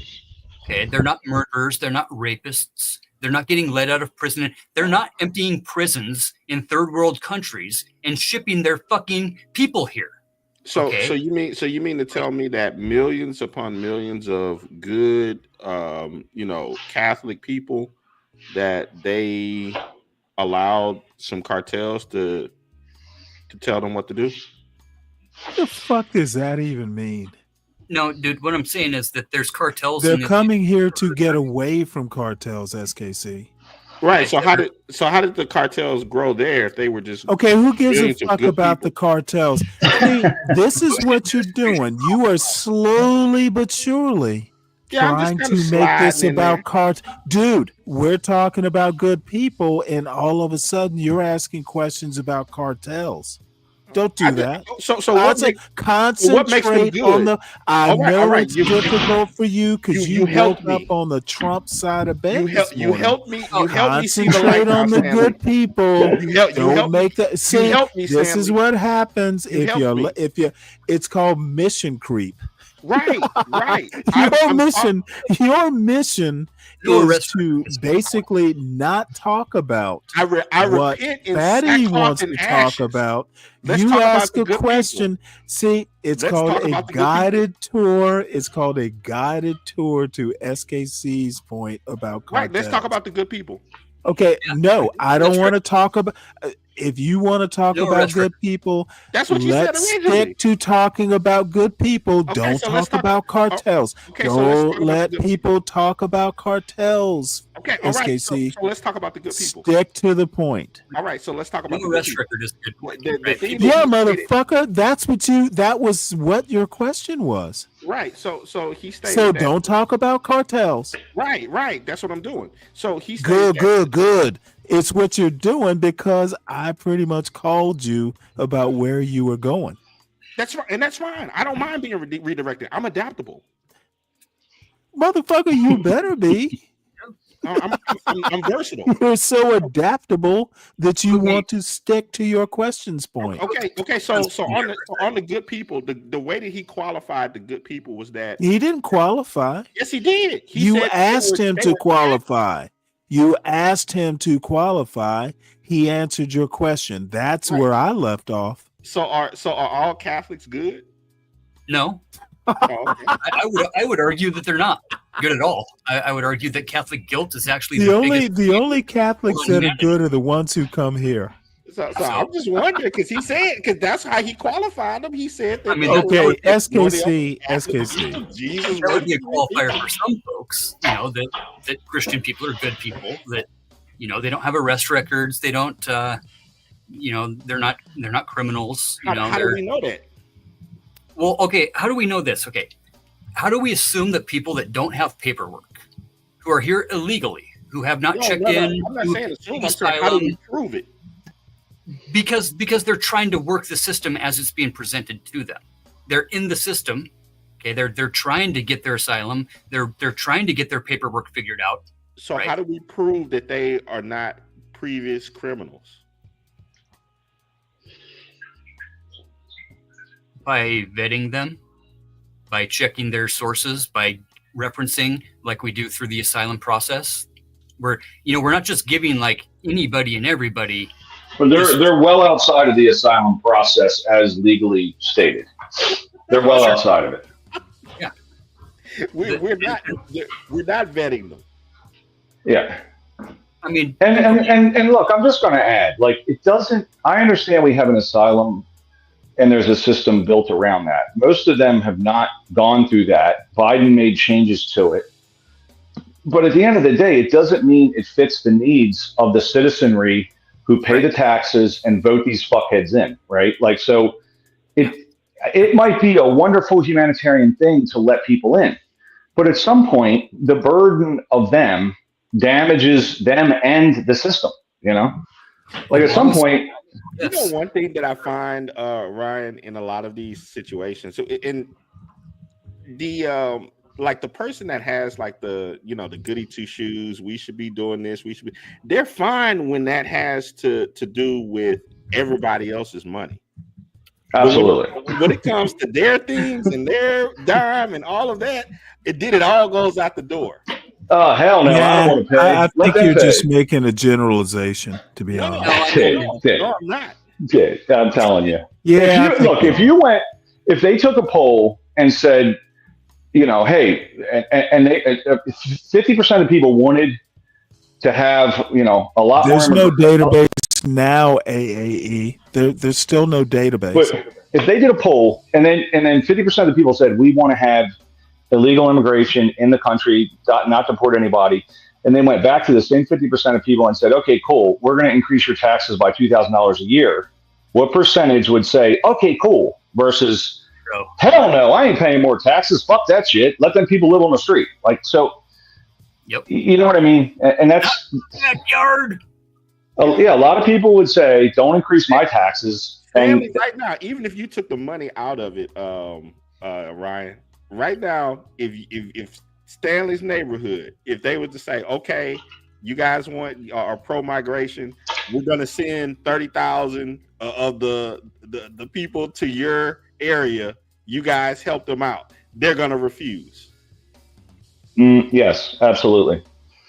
I mean, the largely liberal base in New York, which is pro-sanctuary, now is going, so because Trump wants to pull funding out of that, right? It was being federally funded, a lot of it.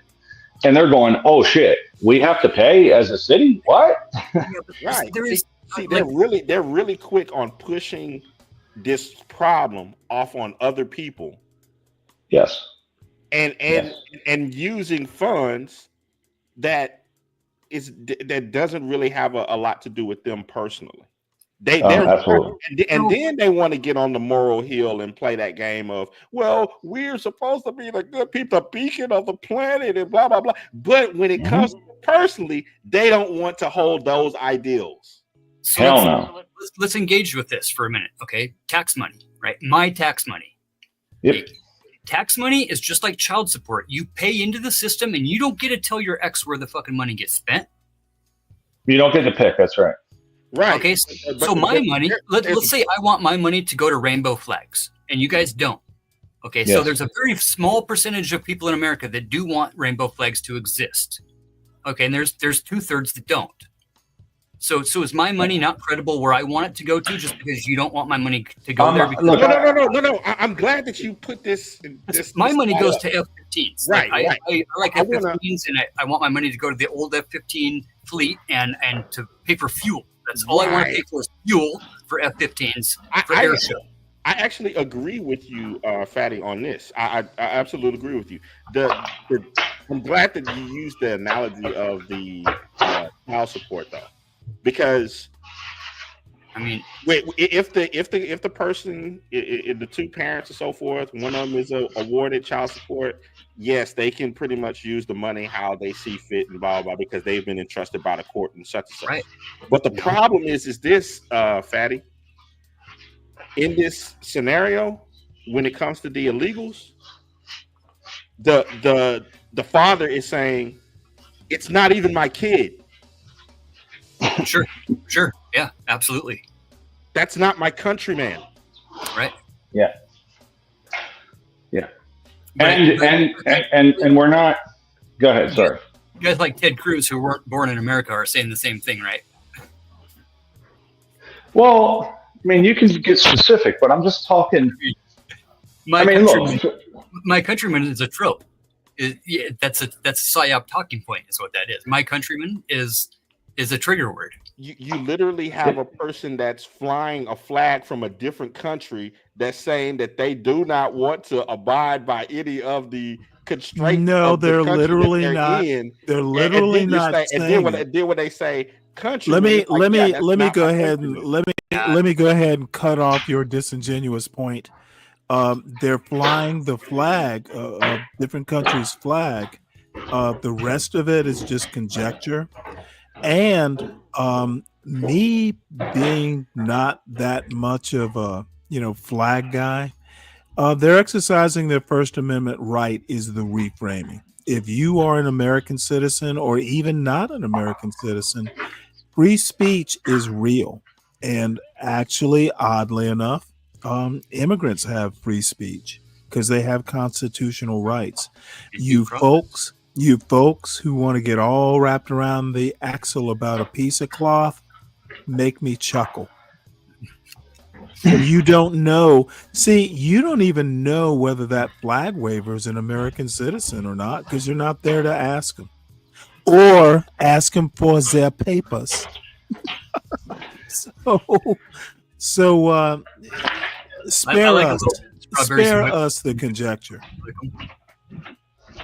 I'm not doing any type of conjecture. I'm going by what people have. No, it's literally conjecture. You have no clue what these people are saying. You have no clue whether they're U.S. citizens. The only thing you know from a video is that they're not waving the stars and stripes. That's all you actually What if they're know. flying the Canadian flag? Are they like advocating for maple syrup and? No, I'm saying that there have been people who have stated that. Oh, now there have been people. People say a lot of things. People definitely say a lot of things. We know this. Right. So if you hear Hey, will there be people? SKC, will there be people? Well, if I'm listening to people there making have been, there are now, and there will be. Taking them at what they say. Okay, no. Give me one example of people saying what you're saying they're saying. One example. People say, I can give you dozens. Sir, we love you, sir. Okay, I'm waiting for what do you want? What do you want me to do? Pull up? No. Don't ask me what I want. No. I just asked you for proof. Okay. No. We're not going to see. I'm not going down an SKC rabbit hole. See, what you want to do is you want to be the logic alligator. Which way do you grab me and then spin me underwater till I drown in that bullshit? In which No, way do sir. you want the proof delivered? You need to basically back up In what you're which way do saying. you want the All proof you delivered? actually know is people are In waving which way do Mexican you want the flags proof or delivered? non-American In flags. which way do That's you want all the you proof know. delivered? Don't See, you don't pretend want you the know proof. more. So there we go. This is how Do you not disprove pretend, all of sir. that. You Do don't not want any proof pretend, because sir. if I Do say not which pretend way to do you know want more. it delivered, you should say this is how I want it delivered. Wait, hold it. What did you just say? In which way do you want the proof delivered? Wait, did I? Okay, I Oh, must you not have heard asked that for it. right. I'm asking you. How do you want me to give it to you? The I person want asked me for a $1,000. link. I'm saying, Put a how do you want link me in the back. You asked me how I want it. Give me a link. a link to what? Oh, motherfucker, to prove what you just said. A link to what? Okay, SKC, again. No, You can I be know how you can be that your game logic goes. I know crocodile, how your but you're game not goes. gonna catch me, sir. I know how I'm your not game riding your back across the river. So then you say all you have to do is just back off then, because you don't want proof. Oh, don't be getting all mad because you got called out, Because SKC. you don't want proof. SKC, don't be mad. What do you want to link to? I'm not mad. Just I'm just understand. asking you, Just understand What do that you wanna Stanley listens to what SKC says. So if you listened, This morning, Stanley is listening to what SKC says do you and wanna link giving to? it close scrutiny. I'm Okay, so- giving what you say, All sir. right, so what do you want to link to? I'm giving what SKC says the respect it deserves. So what do you want to link to? So the Mexican flags, and I don't have a problem with people waving Mexican flags. What It's do you free want? speech. What do you want to link to? It's free speech. I told you what I want to link to. No, you didn't. Don't pretend that you don't know. I'm asking you. You are basically putting words in the mouths of people waving Mexican flags. What did you say they said, SKC? You said that they said what? Don't want to abide by American laws. What do you? Oh yeah, that's right. So yeah, give me a link of that. Of what? People saying, waving a Mexican flag, saying we don't want to obey American laws. Sure, I'll get that to you. Please. Today? Yeah, Tucker Carlson. Will it be today? It'll come whenever I want. When I say it. Oh, I see. Okay, well, let me tell you something. I'm gonna wait. I can't help it. I'm gonna keep this show going forever until you provide me that link. Yes, I'll put it up forever. Then I'm gonna start holding my breath, right? It's gonna be Flag Day before we get that. You know, I think my point was just simply put. You know, we could have a really great policy, and we do need to increase immigration to some degree. It is low, but it's supposed to be checked by the Board of Labor, the Department of Labor, and the Department of Labor says, hey, does this make sense for not to negatively impact wages, which happens usually, and we really need these workers. Like the H-1B program had a real negative effect on tech wages, right? So, you know, that was skirted. So it should be checked by the Department of Labor and, you know, our national economists to say, what's the impact on wages? And then if it doesn't impact wages, then you let people in. And if it does impact wages, you can't. No, You just can't do it. Right? Well, I have a pithier comment. The reason we need immigration is because the frigid white women won't produce the number of babies their manosphere men want them to have. That's not true. Well, it just sounded pithy. Well, Stanley, I'm going to tell you right now, the only population that's reproducing are immigrants, and then after a couple generations, it falls off. Mm-hmm. But because they learn white frigidity. No, it's no longer frigidity; it's frigidity. Stanley, black middle class. I'm just kidding, by the way. And black wealthy are not reproducing. They're the lowest numbers, actually. Like the lowest numbers are black middle class and black wealthy, and it doesn't matter what they make. Well, They're not the reproducing. black manosphere blames it on feminism. almost like their I think careers. I think it's affluence, but if you can look at those numbers, and No, it was I'm really just weird. kidding. Dude, I'm just kidding. Well, I know you are, Don't but take me seriously. We also it's have all more affluence, in the all work. affluence, everywhere. Yeah, 'cause Nigerian you affluence. start caring about the money it takes to take good care of your kids. That's exactly what it is. So And with that's exactly what it is. more women of color in the workforce, they're not tending to have as many babies now because they're in the workforce worried about their careers. Right?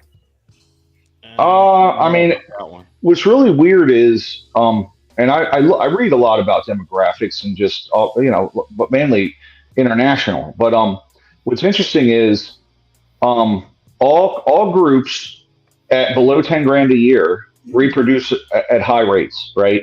Sure, White, Latino, because they're being funded by the government to do it. Well, I figured And then they just have nothing better to do.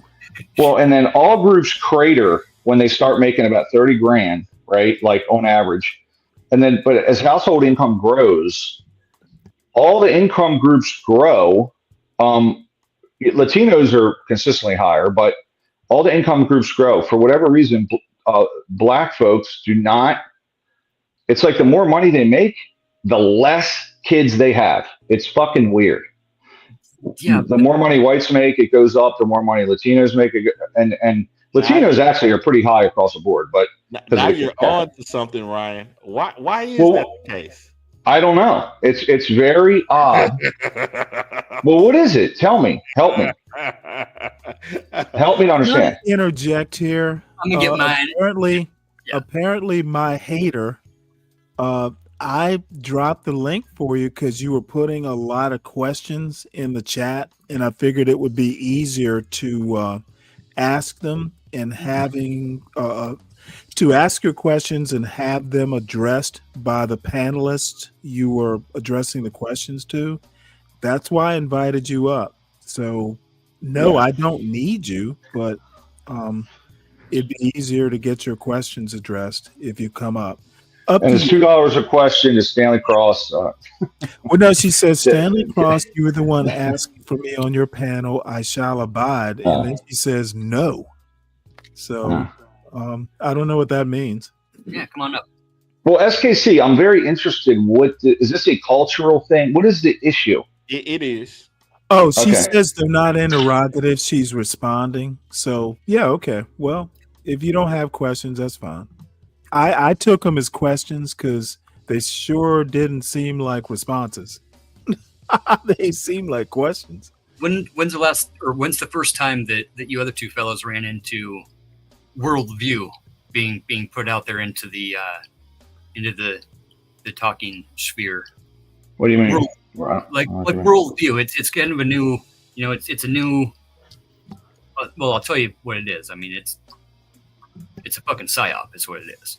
But worldview is, it's this talking point of we all have to define ourselves according to our worldview, and we have to account for everybody else's worldview when we're debating and thinking that's called about relativism. What their point of view is. Relativism. But it's literally like worldview. Allowing the horse to put on his own blinders. It's a way of controlling the masses of asking people what their worldview is forcing them right into a very narrow lane onto a set of rails, like through an ecosphere tunnel of echo chamber. Well, let me address that. I think it's just perspective. You're forcing people through that meat grinder or whatever you want to call it, that sieve, only if they're willing to go. Like if you asked me about my worldview, I would literally ask you for context. Yep. A lot of what I think is situational. It depends on context. If you are literally going to be limited to a single worldview, then you really have no worldview. You have a single issue view. Exactly it. That's the whole point of it. Is that it's a way of making us define ourselves that becomes like an unchangeable kind of definition. Well, unchangeable to whom? Exactly. That's the whole thing. Is that we're supposed to know ourselves. Understandably, that's a good thing, right? Knowing. Well, I think that is becoming less and less something. People aren't trained to be to have introspection these days. No, and I agree with it's like this idea of worldview into society is literally a way of like telling people to define who they are and to pick a team. Well, there's nothing wrong with that. Again, depending on the context. I mean, there are some times when you do have to draw a line in the sand, but not every time. And not every time is the thing about it that we have to be able to adapt and overcome. Isn't that the Navy's theme or their mantra? My personal theme in the Navy is you need to be able to think on your feet. Yeah. And if you have an overarching worldview, you tend to view things as a conservative or a liberal, but within that worldview, it literally becomes whether it's strategy or tactics. It breaks down the more close you view something. And how close is the deal? Is how in depth are we willing to go on ourselves Correct. to define ourselves? And so when here is our Grand Inquisitor. What's up, Ms. Ponder? Hey. That's good to see. I want you to answer the question whenever we're back on track. But go ahead. Well, I just want to welcome the Grand Inquisitor. Oh yeah, it's cool. It's cool. I'm really curious about that. It's got me perplexed. Yeah, Ryan, that's a deep rabbit hole, and I don't want to be accused of It's cool. Yeah. It's good. If you don't want to go down that road, that's cool. It's very. But you're going down the right angle when you say, you're looking at the data. It's an anomaly, and then of course when you see data that has anonymous that's showing that it's an anomaly, you know that there's something else that's behind it, and that's right. And a lot of the cultural issues within Black America, people want to try to put like this stamp and say, oh no, that's just American culture. It's like, no. Yeah, it's American culture, and don't say people. The data is showing you something. I literally said this like within the past few hours. Black culture is American culture. Okay, and so why isn't it following the data? Hey. Hold on one second, sir. All right. Let me put a firm hand on the tiller here.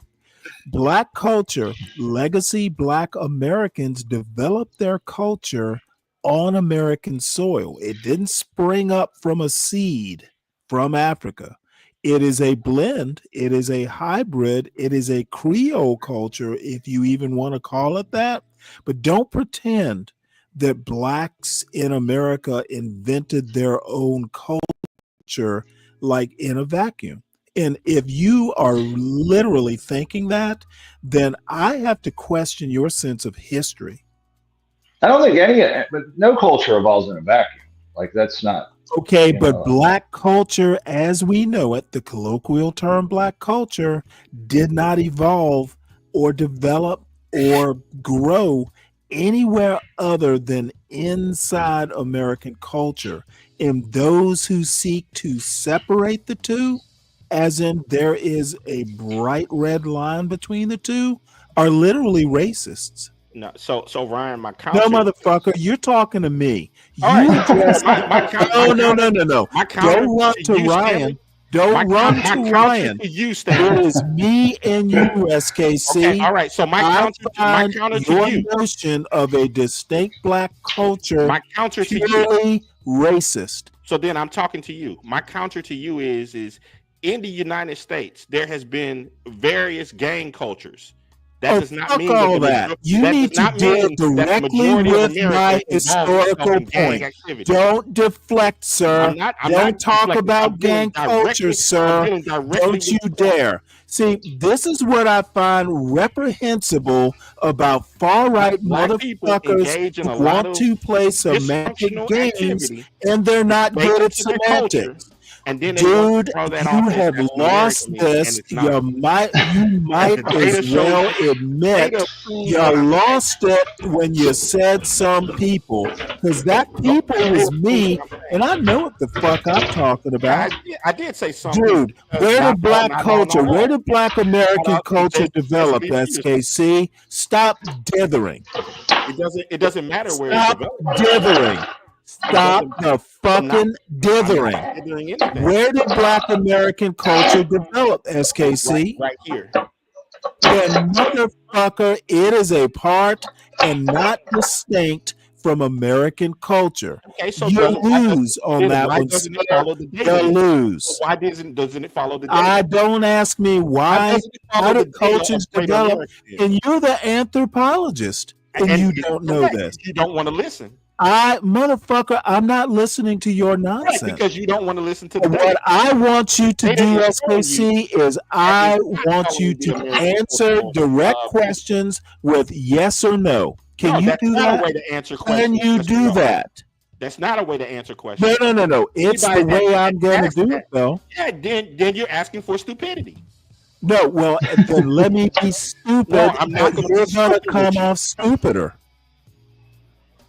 Where did black American culture develop, SKC? That's not a yes or no question. Okay, see, look at you sputtering. That's not a yes or no question. It is a question I'm asking you.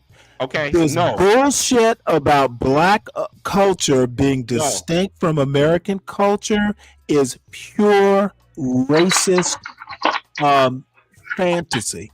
Okay, so then why? And I'm just not going to tolerate it. I'm simply not going to tolerate the be brave level cultural stupidity.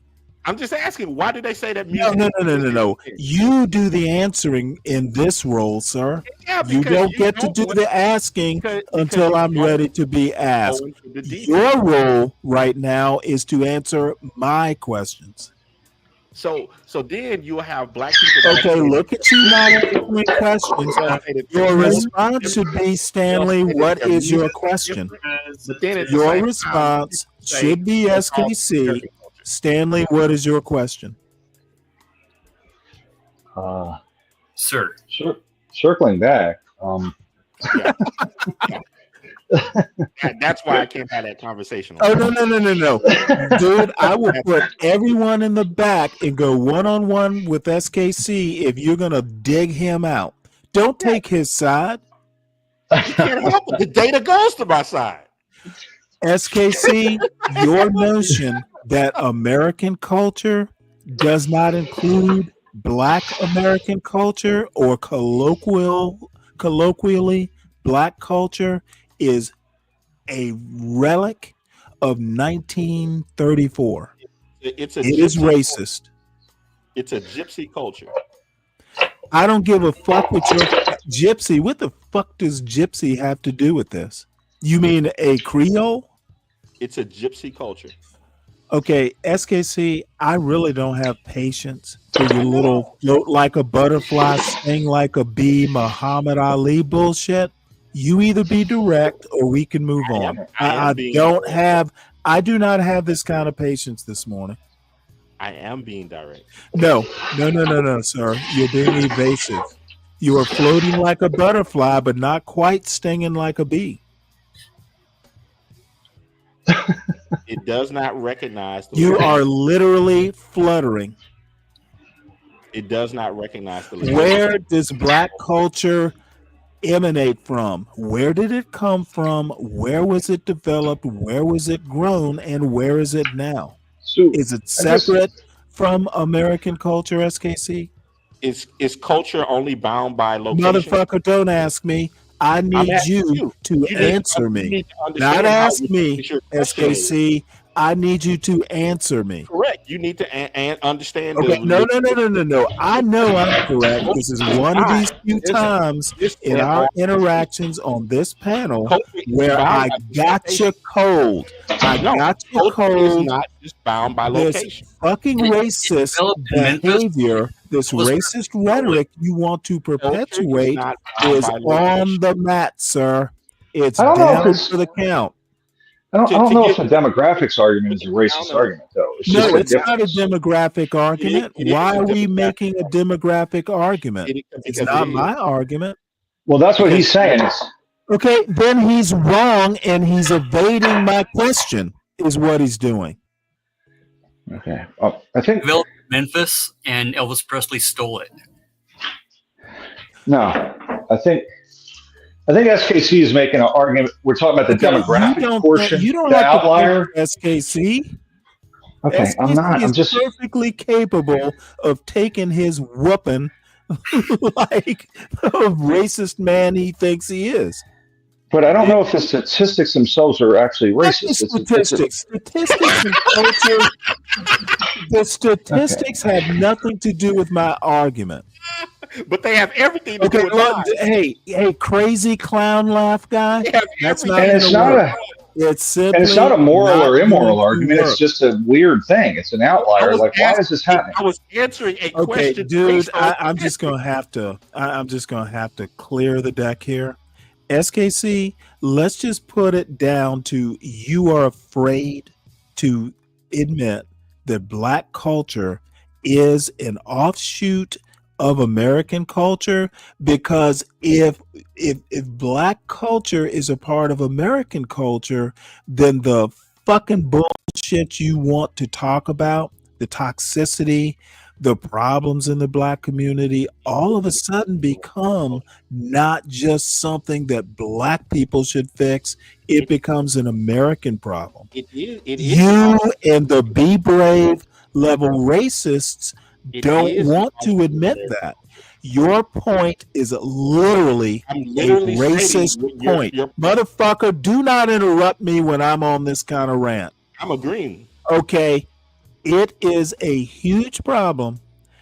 Part of the depravity that you guys want to crow about in the Black community, it is an American problem.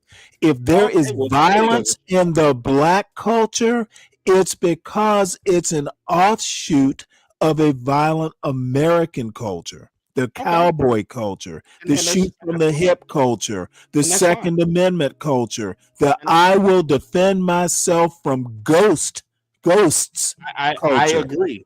I don't care if you agree. You have no choice but to agree. Don't tell me the obvious. Black Do people make not up the worst part of America. reveal the obvious.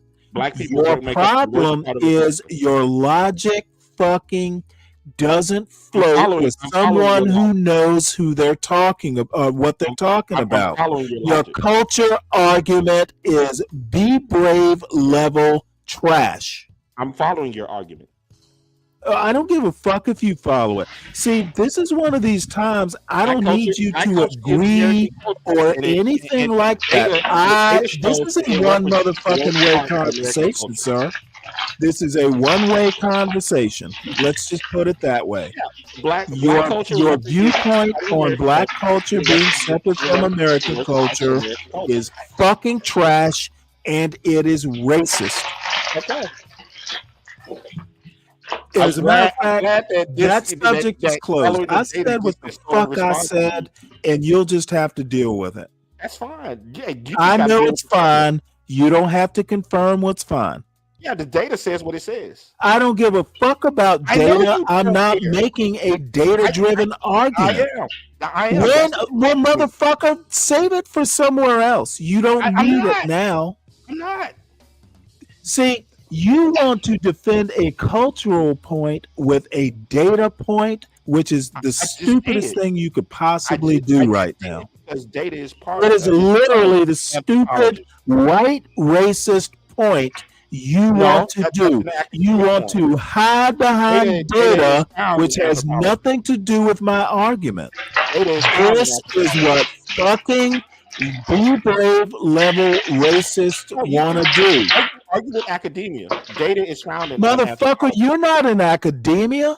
No, I'm just saying that's what. Okay, you're just saying something I don't give a fuck about because it has nothing to do with my point. Anthropology. In AAE, your stupid point about data is racist.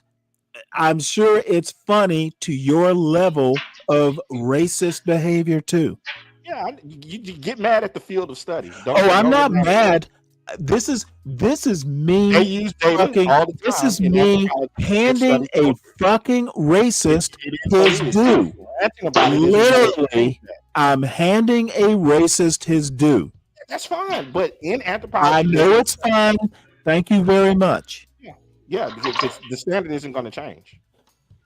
You know what? You would know what the standard Yeah, is, it's and you in can't. anthropology. See, We can look motherfucker, it up right now. this is what happens when I put you and a No, I'm John stating Galt it is. and a In B anthropology, Brave there's data. back on their Yelling and heels. whooping about it They is not going to want change. to. They want to throw numbers like a No, motherfucker. it's going to happen Throwing in money at a January. problem does not solve a problem. Yes, Throwing correct. We learned data that. at a That's what I'm non-data point doesn't solve or win an argument. That's what you're nobody even talking doing. about it. You're doing it the white way. I want to throw Well, money yeah, at we're it. in the I right want to country. throw data at it instead of taking the point as it's presented to you. We began with the data.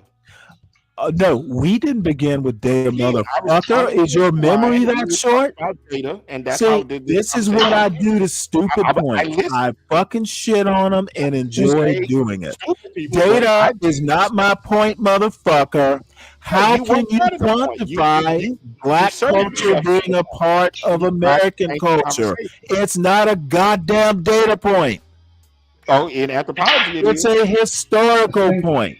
Well, It is a rhetorical point.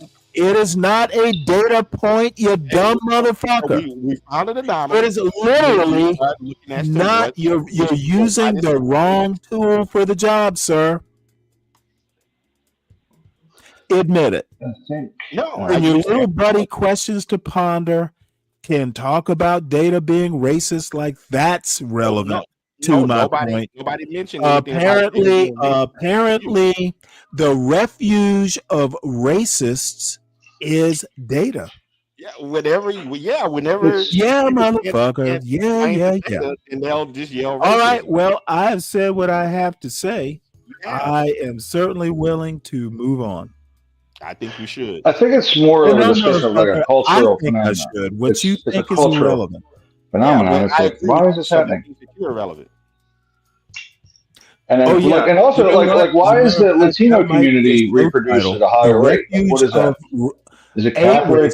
Is data. Stanley Cross. Yep, I said it. I'm probably gonna make it a show title. So most of your arguments are built around data. I mean, it's good. This is not a data point. And your large critique of Be Brave is lack of data. So you can't. Ryan, I don't know why you're even interjecting. This isn't a data point. I asked the original question. This point is not about crime. This point is not about IQ. It's about birth rates. Motherfucker, do not interrupt. Okay, I'm sorry. Go ahead. Sorry. This is not IQ. This is not crime. This is literally a culture point. Okay, how you would quantify whether black culture is part of American culture, that's math beyond my capabilities, but I do know you don't need math to solve it. Okay, it is literally what my mother would call a mother wit problem. Okay, if you can't figure out that black culture, black American culture exists within American culture because it's homegrown, then you have bigger problems than data. No, I agree with you, though. I agree with that part. Problems than being able to throw data at something. I agree with that statement, though. It is part of American culture, but the question is, why is there this differentiation with birth rates with both Latino and Black? What does it matter? High and low. Why does it matter? Literally, why does it matter? If you know it's a part of American culture, dude, I'm not that kind of expert. I have no clue. Why are you asking? Well, that's why I was asking anthropologists about it. This motherfucker doesn't know. Thank you. This motherfucker has You just want to attack him. That's what this is about. You just want to fucking rip it. And that's why I said, Ryan. No, if I try to have a SAC conversation, doesn't have the answers. He wants to shit on black culture. That's his. I don't think that's what he's doing. I think he was trying to answer. No. He lost me when he said there is a differentiation between black culture and all the other cultures. I assume he meant America. I'm not sure. Well, I am sure. Answer the It's question not the regarding first Latino. time. It's not the first time an anti-black black has made this argument. Latino girls, they get. We're not talking about Latino girls. Stick to the point. To the point. To respond to Ryan's Stick question. to the point. To respond We're to not talking about Latino girls. We're not even talking about Latino culture. Wait. Hold on. No. We won't wait. Is this the We lady that you was talking we to the will other not day? deviate from Stanley's point. Is this the If you were talking don't the want other to day? deal with Stanley's point, just say you're done with it. Let's move on. If you want to talk Latino girls, we can. Stanley, you never have a point. You jump around and. Okay, my point, young lady, is black culture is a part of American culture. This show's That's funny, my isn't it? only point. I don't think anybody disagree with that. You do. No, I don't. Well, dude, I literally heard you say, the whole reason I'm even talking about this is I heard you say black culture is separate. You don't listen very well, do you? Oh, no, I listened very well. I understood very well. And it's not the first time you've made this argument. Man, you really don't listen. Very No. Don't Yeah, pretend like you didn't say what you said, SKC. We're not playing that game either. You can put your gaslight away. I was actually agreeing with you. For like the last You know what? Good. Then we have an agreement and we can move on. Right. So, what I was saying to Stanley, to Ryan, is when you look at that anomaly in the data, Ryan. Yeah. It's a cultural issue. Okay, it's culture. Okay. Okay, and if it's a cultural issue, it's an American cultural issue, correct? Well, the data would say no. The data would say no. I'm Okay, asking sorry. Go ahead. SKC. Go ahead. Absolutely, Stanley. The worst Okay, part. good. So we agree on that then. What you're looking we at? agree more than I thought we did. My bad. What you're looking at, Ryan, is the worst part of American culture, and that's why you have that anomaly. Well, I would say. Wait, hold it. Black culture is the worst part of American culture? Ding, ding, ding. Tell him what he's won, Bob. Okay. A brand new SKC. Okay. Well, you know what? Gotta put the theatricality behind the stage. I understand why Be Brave gets annoyed at that fucking shit. First, he complains black culture. Okay, you can go too until I'm ready for you to come back. Y'all think black culture is the worst of American culture? When's the last time you've been to Appalachia? Can I just make a separate point? No, don't make the separate point because they want to bring up crime statistics until. Well, forget the crime statistics. Forget the crime statistics. Black people lead in every crime statistic. Then you don't even have that kind of an argument. Murder and there's one other. White men lead in sexual crimes. It's a bullshit argument when you start saying one culture is worse than the other. It's really not an argument. I understand you want to run to murder stats, but violent crime encompasses more than just murder stats. Okay, can I just make a statement though, Stanley, please? Go ahead. Okay. So here's the whole point is about birth rates and demographics, like not murder stats, none of this other bullshit. So if you correlate birth rates based on income, usually you have people that are not making any money, and then they have plenty of kids, and a lot of that's being propped up by government. And I'm not criticizing it. But then once you have like working class people, then you go into upper middle class and then wealthy, right?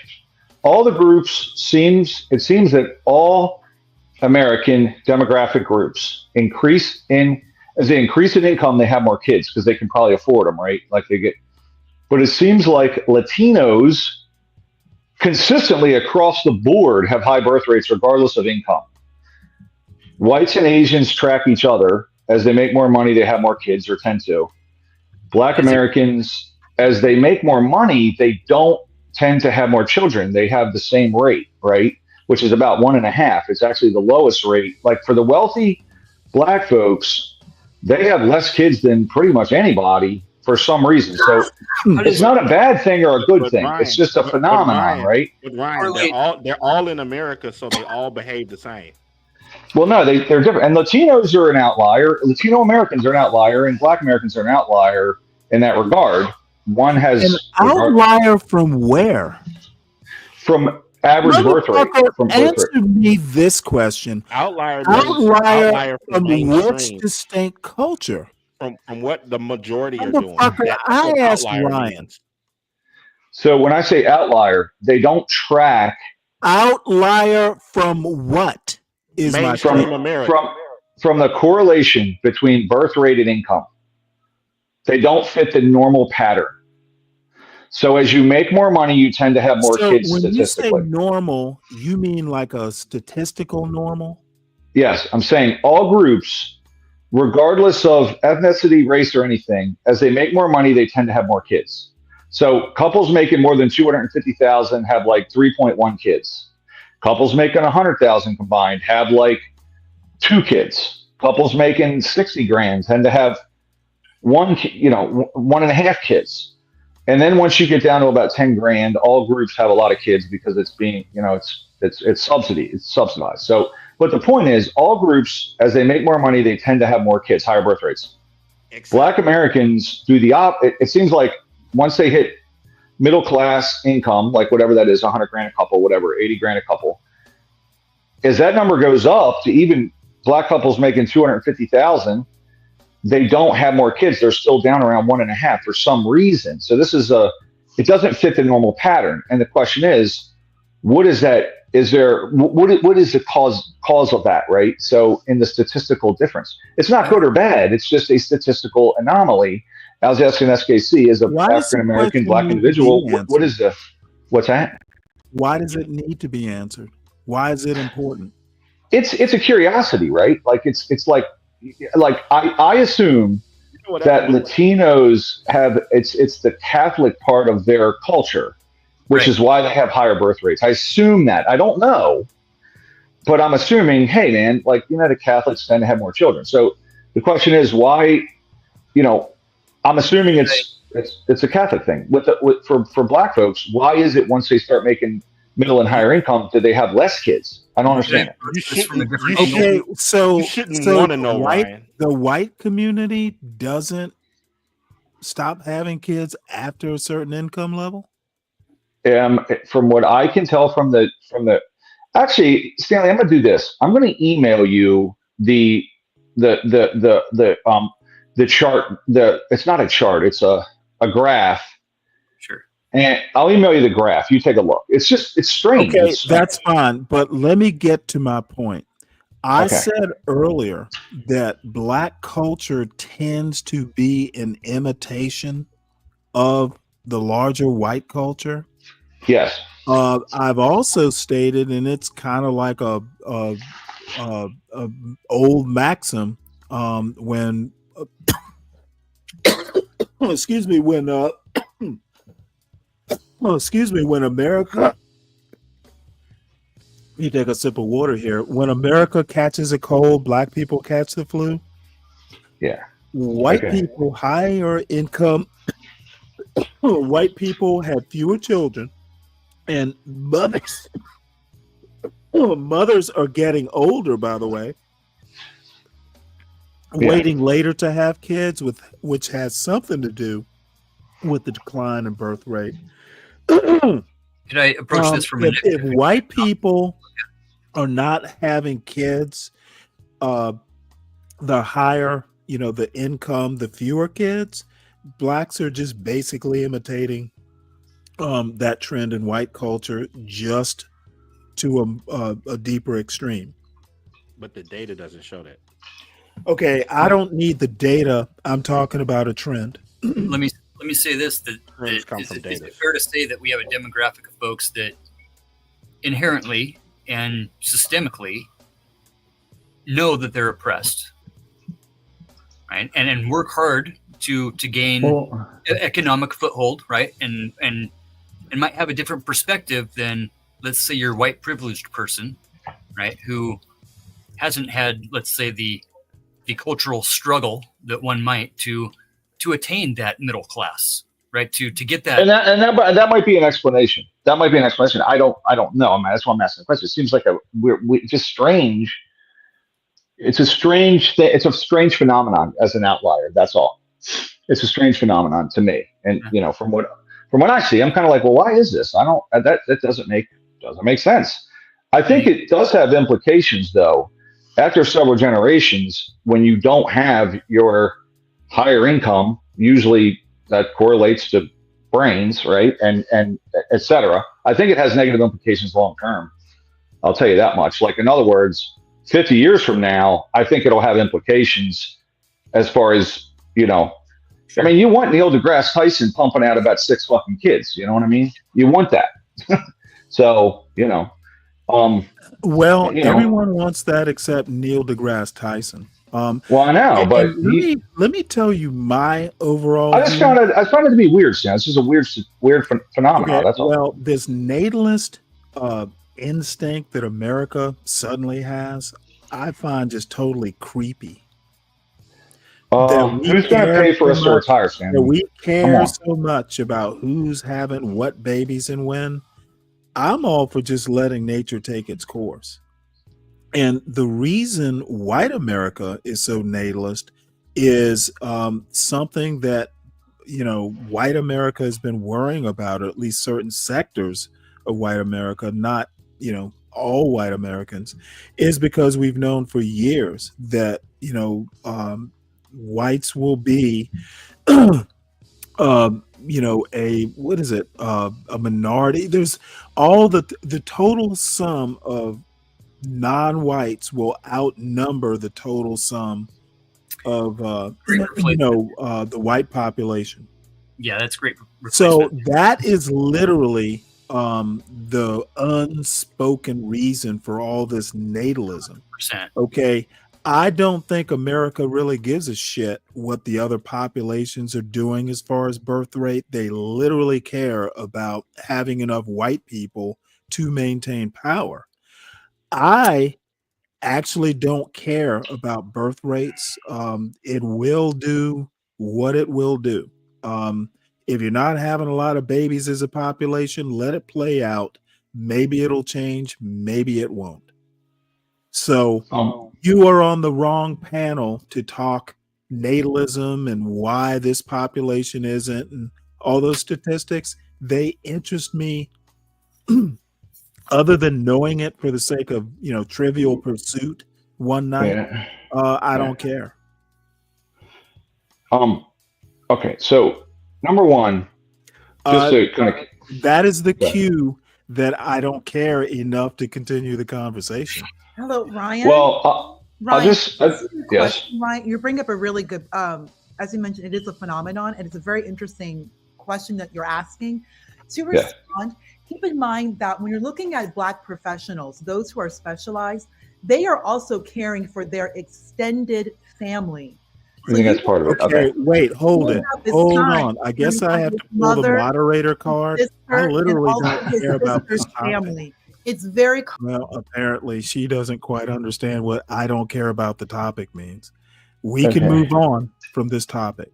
6 figures. I want to go back to banning porn. He is also supporting. Well, no, I was hoping to watch this video. Supporting their extended family, whether it be their niece. Okay. All right. Yeah, she apparently hasn't realized she's muted. Maybe she will at some point. So this is the Obama immigration speech. You want to set this up, Uncle Fatty? This is great. Okay. I mean, hey, can I ask you another question real quick, Stanley? It's just real quick. Okay. SKC, are you a literal anthropologist? Like, is that what you do professionally? No. I just have looked into it as a hobby. That's what I would so do he's professionally. an armchair anthropologist. That's what I want to do. I read so much shit on Here is that. the other thing. Let me answer Mr. Lou, who wants to be SKC Junior. Stanley doesn't want to admit that black and white culture are distinct in America. No, Stanley does not want to admit it because it would be a lie if I did. Lou, you and all the people who want to make this argument that black culture is distinct are literally denying American history. Black culture in America is native to America. But yeah, Ryan, I've read a lot about anthropology, awesome. like Boas and Mead and Inhorn, Strathern. Well, I how about Zora Neale Hurston? She had some you're trained under 100% Boas. correct. Black American culture, white American culture, both American, but both very, very distinct. Then you are as big a racist.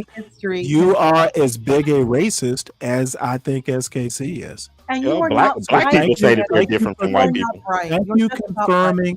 Black people say that they're different from white people. I hate to do a be brave on y'all. I do not want to be overtalked, ma'am. Bottom line is I thoroughly disagree with you. I think the denial of reality is on your part. I think it's buying into the white power movement of divide and conquer.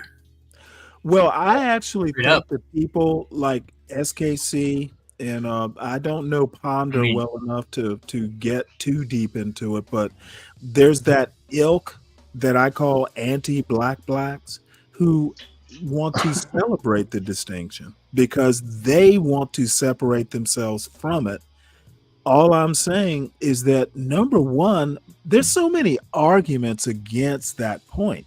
Black culture is not all one. Black culture is not all one thing. There is no one black culture that every black person in America follows. Blacks in Georgia are very distinct from blacks in LA. There are cultures within black culture. Yeah, I think everyone agrees with. Well, there is distinctions. We can't just. So how can you say black culture is discrete? It's not. From white culture. Okay, black people surfing in Savannah, Georgia, that doesn't fucking happen. White people don't surf. So if you say surfing is a white thing, well, blacks in California do it. Y'all have no clue that culture is literally like a fluid. Surfing that's your analogy. Okay, motherfucker, I'm not just dealing with it. I was making a point. If you want to harp on surfing, you're missing my point. Sure, Stanley. Yes, sure. I do not want. This is not a surfing channel, ma'am. Dictate like Black American culture. Ryan, do you think black culture in America is a monolith? Is there one type of black culture? Is there one type of black culture? Okay, I need you to hear this question, ma'am. White American. I need you to hear this question, ma'am. Very, very similar. I need you to hear this question, ma'am. Listen to my question, ma'am. Okay, she doesn't want to listen. One of the best snowboarders on the planet right now. Similar is not the same thing as same. Black culture, there is no culture within Stanley. There is no culture within American culture that is monolithic. Y'all need to. Y'all, this is the problem with these fucking anti-black blacks. Their brains are one note. They don't allow for subtlety. They don't allow for nuance. It is literally depressing to hear these people talk about black culture. Ryan, have you ever been in a church that's mixed white and black? Yes. I go to a mix. I literally grew up in one. Motherfucker, are you gonna let me answer your goddamn question? I think she was asking me actually, but it's cool. Go ahead. She's asking the panel for all I care. Ryan, I'm the one doing the talking. absurd. Why are you asking Ryan questions? Ryan, think about Ryan. No, that's not what you're going to do, ma'am. Oh, You want to talk to Ryan. Ryan. Okay, I'm done with that bullshit. I'm the one making the points. Address the person making the points. I have been in a mixed church. I literally grew up in a black parish that had white members. The Catholic Diocese of Savannah tends to be very mixed, some more mixed than others. So your point means nothing other than there is no one color in a church. People who want to shit on black culture are literally stupid, if not outright racist. Whether you're black or white doesn't make a difference to me.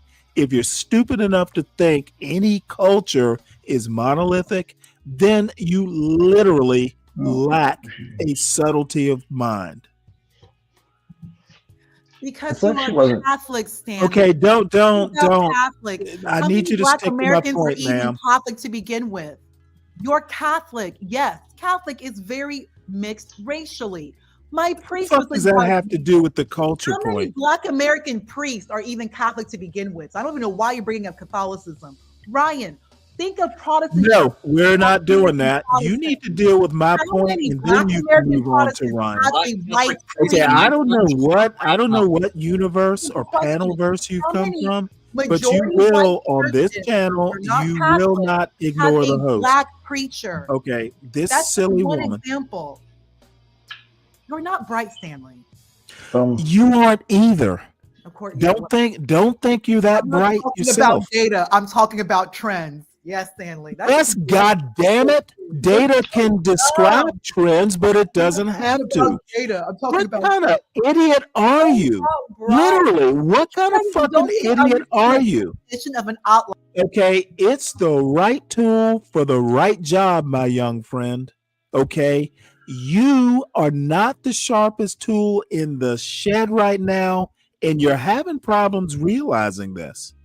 In SKC, every now and again, I have to remind him he's not the sharpest tool in Stanley's panel shed. So don't bring up the bullshit.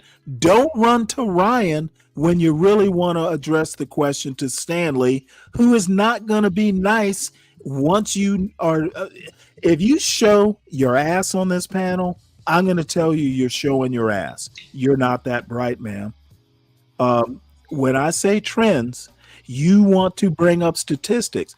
Literally, the statistics are all you anti-black blacks seem to fucking be able to think about when statistics are something you interpret, and statistics don't explain everything. You guys are a disappointment sometimes. And when I say you guys, I mean the anti-black blacks. The lack of understanding, the lack of education is astounding. You motherfuckers want to make all these points about what black culture is or what it isn't, and you literally can't define culture. Fuck, it's disappointing. Where did you young folks go to school? I don't think they were being anti, though, Stanley. You know what? I'm just gonna take it over and tell them what they're being. That you don't think so? Obviously, I think so. I don't think they were saying anything negative, though. I think they're just. You know what? Maybe you didn't hear what I heard, and that's totally possible. Fair. Yeah. Okay. But it isn't. Yeah. Anyway. Okay. Sorry about that. Go ahead. Look. I don't mean to be mean, but see, no, you're okay. This is the other thing.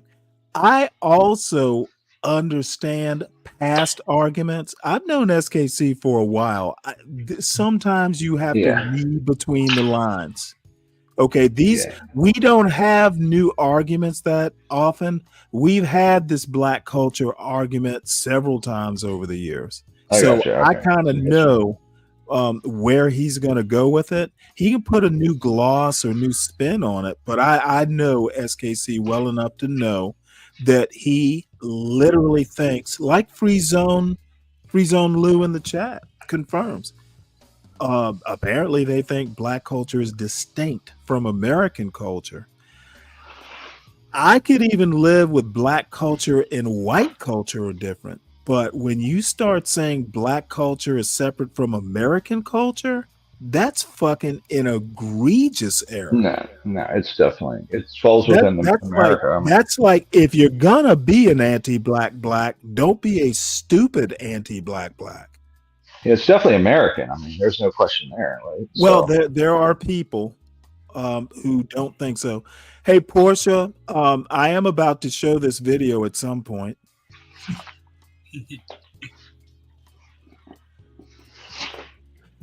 The first 54 seconds are pretty dang good. Okay. There are definitely similarities to Black culture, white American culture, but both are unique and distinct. Bullshit. They're unique and distinct. They are not. That is literally, motherfucker, we speak the same fucking language. This is literally, I'm making it up. Literally, I think y'all are just slow on the fucking uptake. What is it about racist and black that makes for a stupider black person? What the fuck is that? Yeah, I don't. Was the you had a new panelist on there, a lady. Oh, she knows. Who is this? Another friend of yours, Stanley? Another... Oh no. She's a new friend. Hey, crisis actor. She gives as good as she takes. Okay. Crisis actor. Getting that Soros money. No, Lou, I don't have to look up the word distinct. I think you need. This is another thing. These motherfuckers act like I don't know English. Dude, I could fucking run rings around most of the people in this chat when it comes to the usage of the English language. I don't have to look up distinct. You have to look up distinct because you think, dude, if I drop down from another planet, I would literally think that blacks and whites are from two different countries. They're not. And it's racists who want to, it's literally, I literally think it is racist to even say black culture is distinct from white culture. One begat the other to make American culture. You know? Where do you think, dude, where do you think we learned English from? It's the same motherfuckers like SKC who will talk like black people wouldn't be free without white people. Those are the same ones who want to say blacks are different than whites culturally. That is literally, logically not possible. But yet these motherfuckers want to call me dumb. That is literally dumb. I mean, I think everybody has different slices. Okay, you know what? Let's face it. Not everybody's right. Okay. Yeah, and different does not mean acceptable or correct. It simply doesn't. Yeah.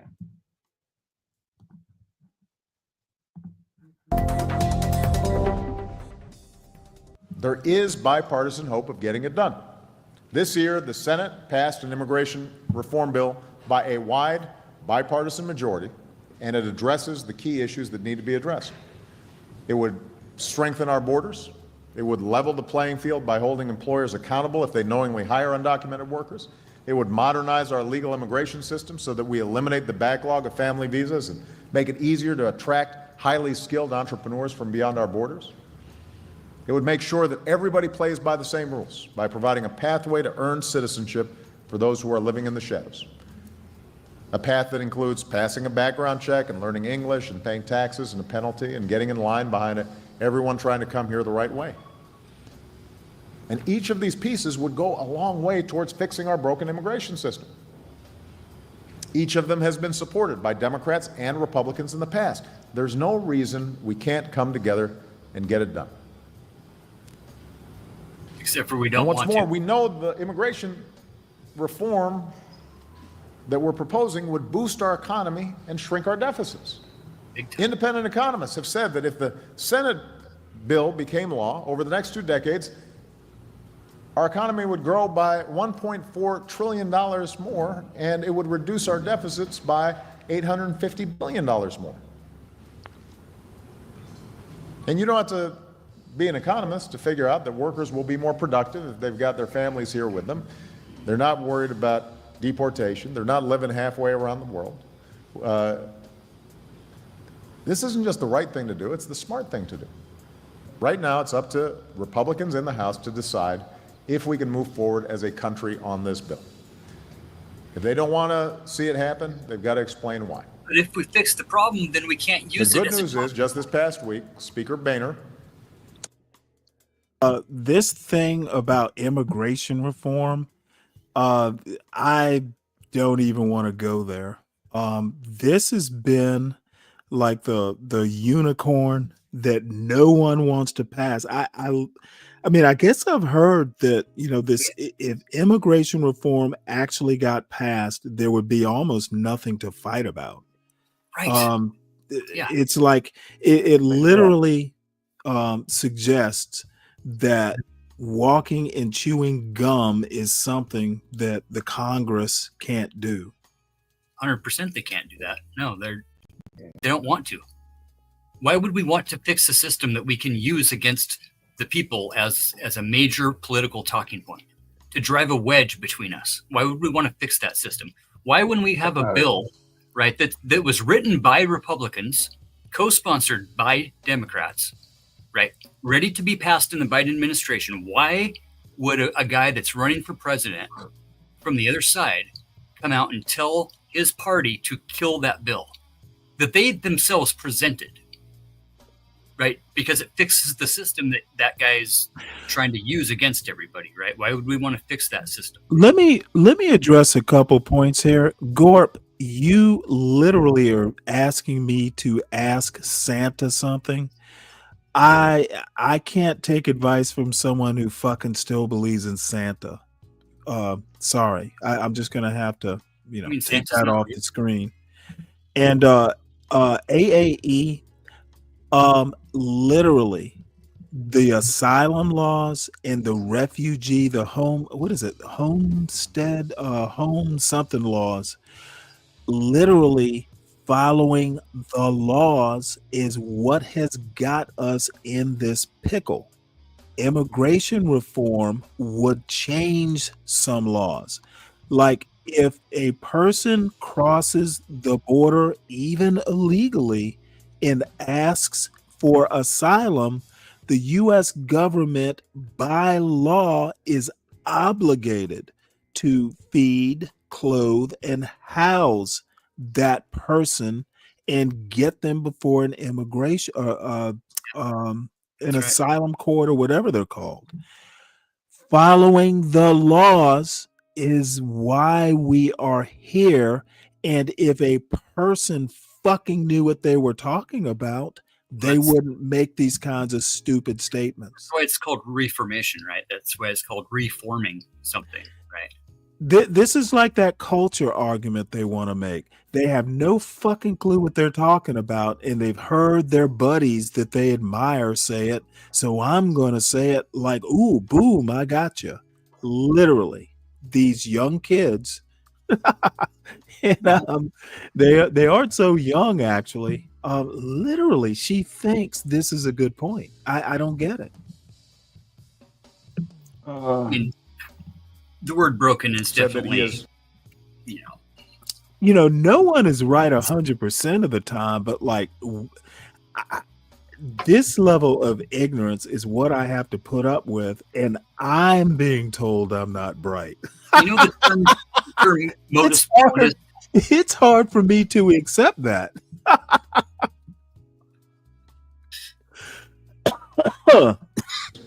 Hopeful we can make progress on immigration reform. And that is good news. I believe the Speaker is sincere. I think he genuinely wants to get it done. And that's something we should be thankful for this week. And I think there are a number of other House Republicans who also want to get this done. Some of them are hesitant to do it in one big bill like the Senate did. That's okay. They can, it's Thanksgiving. Yeah, we can carve that bird into multiple pieces. I mean, what sounded wrong with anything that he said there? Not a damn thing. I mean, Now, he's the guy. here's what my little buddy has to say. Also, they're supposed to report to the port of entry. You cross illegally, especially with a minor. GTFO. Hey, can you unmute and tell this poor, not bright guy what GTFO means? Yeah. It's as simple as that. If it was as simple as that, we would not be having this problem now, would we? These people and their bad politics. So I'm not bright, but you know what? I suspect I'm not the dimmest bulb on this panel either. They just made a reggae song about J.D. Vance. It's called "Hey There, Couch Lover." I don't think that you know, just because somebody puts forth a bill doesn't mean it's a good bill. So Obama's saying that, the Republicans say that too. Doesn't mean it's a good bill, right? No, so, but you know, which going like through the Biden immigration proposal, the Biden immigration proposal. I mean, by balking at that, Biden turned around because he knew it was politically damaging, and he essentially closed the border for the second half of it, for the last. Okay, none of that actually really has anything to do with what Obama was saying. Immigration reform has literally been talked about since Bush Jr. The 80s. We have not done it. The closest we came was literally shot down by a non-president. Okay, I don't want to hear about any of the fluff. When people try to fix it, people just can't agree to even fix it, let alone a version of a fix. And this young lady here talking about build the wall. Well, ma'am, I don't know. I bet when that saying was really popular, you probably weren't old enough to vote. However, did you hear Steve Bannon literally went to jail for wall fraud? These motherfuckers couldn't even build a wall without like corruption being involved. And the wall is such a good idea that I keep hearing Donald Trump talk about it almost every day. Even Trump hasn't talked about building a wall. Did you see he fell going up the stairs a couple days ago? He fell going up the stairs into Air Force One. He's got it in the budget. He did? Yeah. He tripped on the same stair that Biden did. So he needed to build a wall to brace himself on. So listen, a lot of the funding for the wall is actually in his quote unquote big beautiful bill. Angry Snowman, of course I'm always in my feelings because stupidity offends me. And no, fuck having a real conversation. Why would I have a conversation with people who don't know shit? So how about you come up here and tell me what you know? Angry Snowman, we know how that goes. I like Snowman. He's all right. Well, Aries, you're kind of right about that. The panel hosts are always the smartest one. Didn't you know this?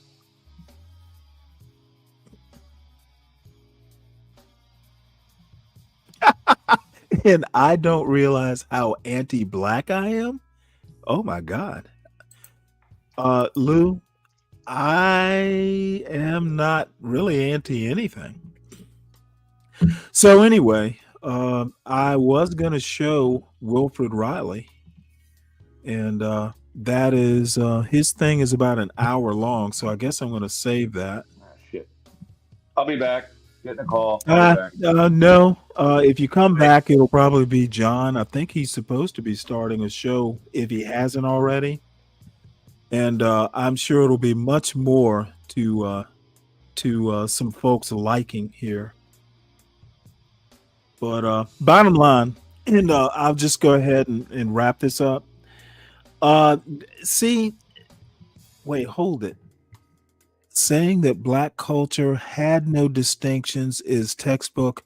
I literally said black culture is not a monolith, Lou. Where are you getting this from? No idea. No, I did not say that. And don't interrupt while all I do is oh yeah, motherfucker. Angry Snowman. Of course I interrupt. It's part of what I do. So I'm sorry if you get offended that I interrupt, but if I find something stupid, I'm simply going to interrupt it and correct it. Sorry if it hurts your whittle feelings, but that's what I'm going to continue to do. I'm not going to change it. I don't have that kind of patience. And it might do you some good to actually, like I've suggested, and I don't think you were here, listen to a Supreme Court session, and then you'll kind of get my style of conversation. You don't get to blather on endlessly with something stupid and me be polite about it. That the days of polite conversation and let them have their say and steel man and straw man, fuck all that.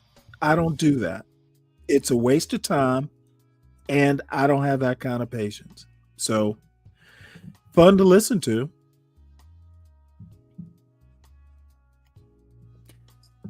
So we no kings. Uncle Fatty, you said you're gonna actually go out there, huh? Oh yeah, for sure. Damn. Yeah, we got I don't know, we probably got maybe close to 10,000 people in Coeur d'Alene. I'll bet you there'll be close to 15 or 20 at least in Spokane. Central Washington, Tri-Cities is going off. We're pretty much collaborating with the Spokane department, seeing as how we're so far away from Boise and don't get a lot of help from Boise up on the north side of the state here. So yeah, it should be pretty cool. Huh? Look, for real, I'm gonna wear my cocktail dress and sing "Happy Birthday, Mr. President" on stage. It's gonna be fucking great. You're gonna find the nearest Happy birthday, exhaust grate, right? Mr. President. Oh no, I got a fan. Yeah, we built a platform with a fan on it. Well, do you think Melania will do it for him? I don't really fucking care what they think. Well, no, I would. It's fun to think of Melania singing it for her husband's birthday. I doubt she's not really. Yeah, she's not involved anymore. She's just a trophy wife anyway. She was given to him by the Epstein crew. So, she's just a trophy. That 100%, I've heard about that too. If you look at the pictures with Melania and Epstein and Ghislaine, Melania looks like she's working. And you all know what I mean. You all know what I mean. Really? She looks like she's working. Private escort. Yeah. Yes. Melania was, she did do some modeling with Victoria's Secret. Back in the 90s, she was Melania Naus. She did some modeling, but come on. You can see all of her nude pictures on Russian state media lately. It's so obvious. Maybe because I'm a woman, but you can tell she was working. Yeah, that was late 80s. That's right when he's I actually don't hate Melania. No, nobody is saying that they hate her. But we're just simply stating that she was a worker. She was a worker at that time. However, she settled down with Trump. She had a baby with Trump prior to marriage, but I digress. And now she's gone. However, I do want to say back in the 90s, Trump was with a political party called the Reform Party. Oh, yeah. And I do remember ABC News interviewing Melania, and they asked her, they brought up, you could be the first lady. How do you feel about that? And Melania said that she would be supportive 100%. Like, I will be by his side. She has a heavy accent, but she didn't mention that. Like, and this was, was thinking. Did you see the whitehouse.gov thing that I brought up earlier? The propaganda website? Yeah, that's a good one. No, you know what? It's pretty slick, to be honest. It is, but man, it's so different than it was a year ago. Well, yeah, better, I hope. I mean, I actually like the site. It is well curated. Melania has a nice picture right here. So when she was talking about being first lady, she is literally listed as First Lady of the United States on the whitehouse.gov website. This is the American dream that every immigrant, hopes to achieve. Also, keep in mind what this woman has gone through. They have put Trump through hell, and everything that has happened to Trump has happened to her. When the government, when they came into the Mar-a-Lago, think about something. They trashed her bedroom and they also trashed her son's room. Yeah. So everything that's happening to Trump is happening to her son. Also, I do want to, if I can say one last thing, it is so crazy what I'm about to say. Trump's youngest son, he basically posted up. He made it clear it's on site. When I grow up, it's on site. You try to kill my father. He approached someone at an event. That 6'7", he busted his chest. Well, let me ask you a question. Are you impressed by that?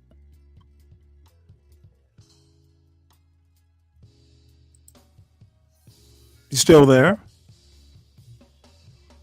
Stanley, what kind of dumb question is that? Well, no. It's not a dumb question. You sounded like, hey, this kid is for real. He is going to seek revenge. It sounds like a surly, untrained kid to me. Okay, whatever, Stanley. Well, what happened? What happened to respect the law and back the blue? I don't even know what you're talking about. Trump is not raising his son to respect the law, the rule of law. We're a nation of laws and back the blue. Anyway, those agents were just doing their job. Sure. And they warned him. Hold on. Your response is sure? They weren't doing their job. They would have done it to anybody else that they were basically going and looking for evidence. I don't think they treated, and this is my personal opinion, I don't know anything for fact any more than you do. I don't find Barron's response respectful. I don't find it consistent with supposed the values his father wants everyone else to have.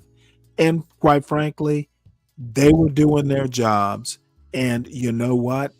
Oh, well. So Barron Trump needs to fucking get over it. Barron Trump is the first little boy. Who gives a fuck about Barron Trump? He's a college kid. Anyway, who cares? He's not a college kid. He's still in high school. He's not in college. He's at New York University. Great. Barron Trump is the first little boy. He was like minor child first son since JFK. He's the first. So this is like basically after 50, 60 years. Wait, hold it. Obama had minor children. I said first son, Stanley. Learn son. And also, well, I'm sorry. I'm not the sexist you are. Also, keep in mind, you have a little boy. He was, I think he was about 10 years old during Trump's first administration. And they both, JFK Jr. and Trump, both experienced these assassination attempts against their father. But we all know what happened to JFK Jr. And he was 3 years old or 4 years old. Nobody tried to do that during his first administration.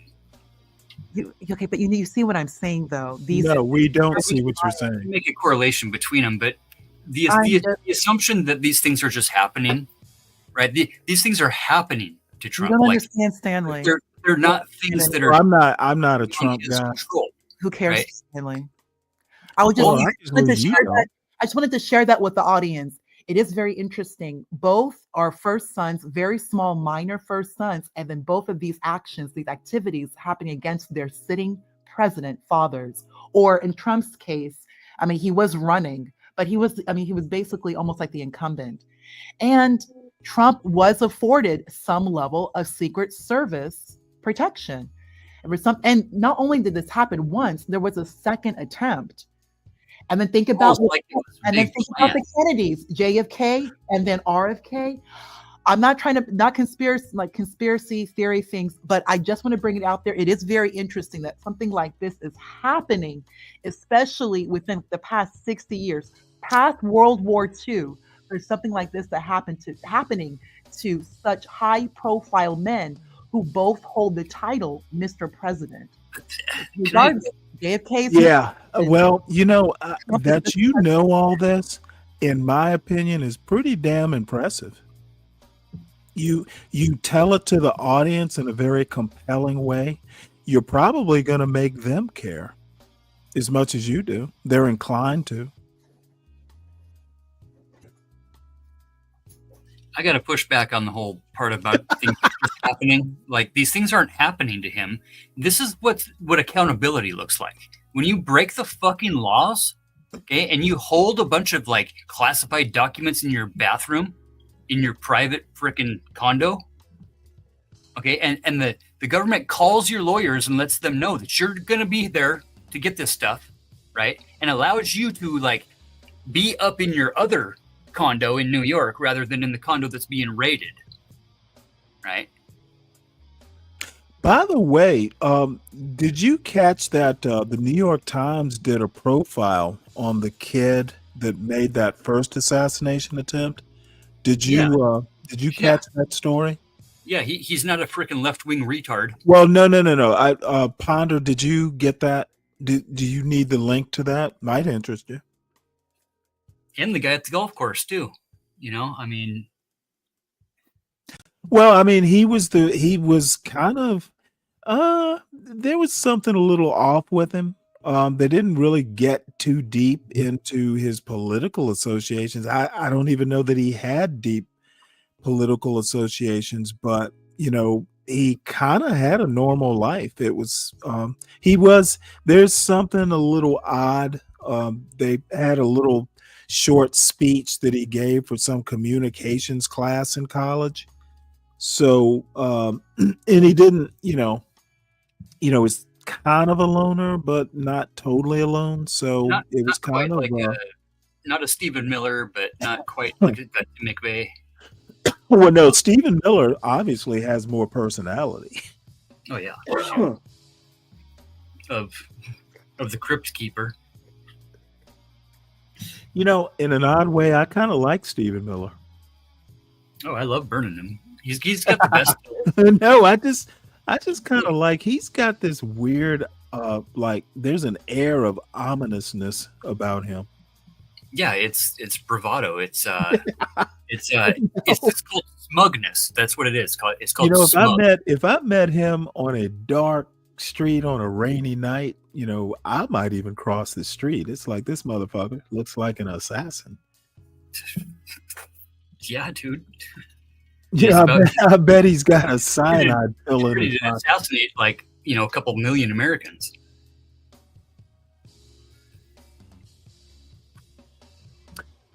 All right. Well, any last words there, Uncle Fatty? All the opinions expressed on the Stanley versus the World program are that of the contributors and not of that of Stanley or the platform itself. Why don't you just say, hey, all my opinions are just not normal for this space anyway.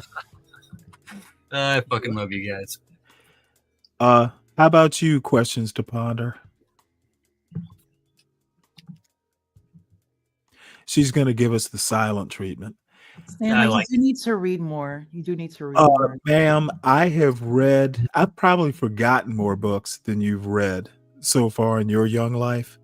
I understand that you don't think I'm bright, but I've had smarter people than you tell me I'm not bright. Read my shirt and tell me if you can read what my shirt says, Stan. What? Oh, let's see. Let's see if you can read what my shirt says. I don't know what that's a bunch of numbers. Is it reversed? I have no idea what that means. I would have to sit here and decipher it. Intelligence is the ability to change. Oh, yeah, okay. Yeah.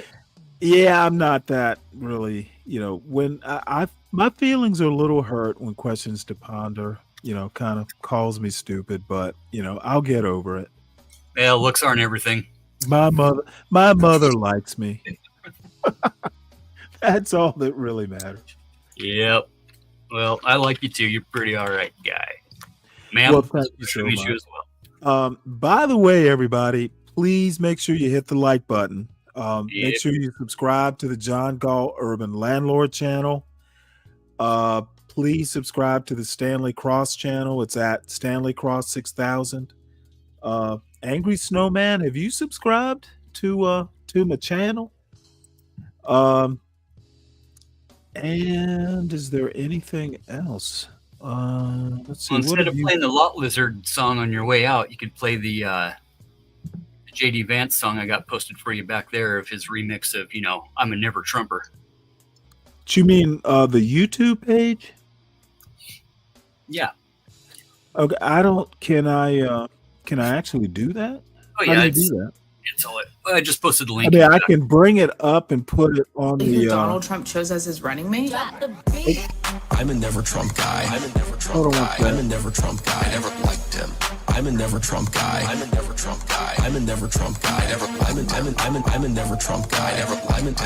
I'm a never Trump guy. I'm a never Trump guy. I'm a never Trump guy. I never liked him. I never liked him. I never racism. I'm a never Trump guy. Xenophobia. I'm a never Trump guy. Racism. I'm a never Trump guy. Xenophobia. I'm a never Trump guy. Play this for I never SKP. liked him. I'm a never Trump guy. I'm a never Trump guy. I'm a never Trump guy. I'm a never Trump guy. I never liked him. I'm a never Trump guy. I'm a never Trump guy. I'm a never Trump guy. Oh, Jay. I'm a never Trump guy. I'm a never Trump guy. I'm a Yeah. never Trump guy. I'm a never Trump guy. I never liked him. Remix. Okay. All right. You guys have a good day. All right, you too. Everyone, I will be back tomorrow, probably around 5 o'clock or so in the morning, with a whole new take on how Black culture is a part of American culture. It was literally born on what became U.S. soil. Anyone who actually wants to deny that, I don't even know where to go with you. But there's hope. Hit my panel enough, I'll convince you eventually. So y'all have a good day. And one more reminder: if anybody has any particular stories they want me to cover, Portia put my email address in the chat. Feel free to use it. If there's something you want me to read or follow or give a comment on. Several people do it already, but everybody feel free to do that. So with that, I bid you adieu. Y'all have a good day, and I will see you in the morning. Feel like I should feel like I should feel like I should feel like I should go. Feel like I should go. Feel like I should feel like I should feel like I should feel like I should go. Feel like I should go. Feel like I should feel like should feel like should feel like I should.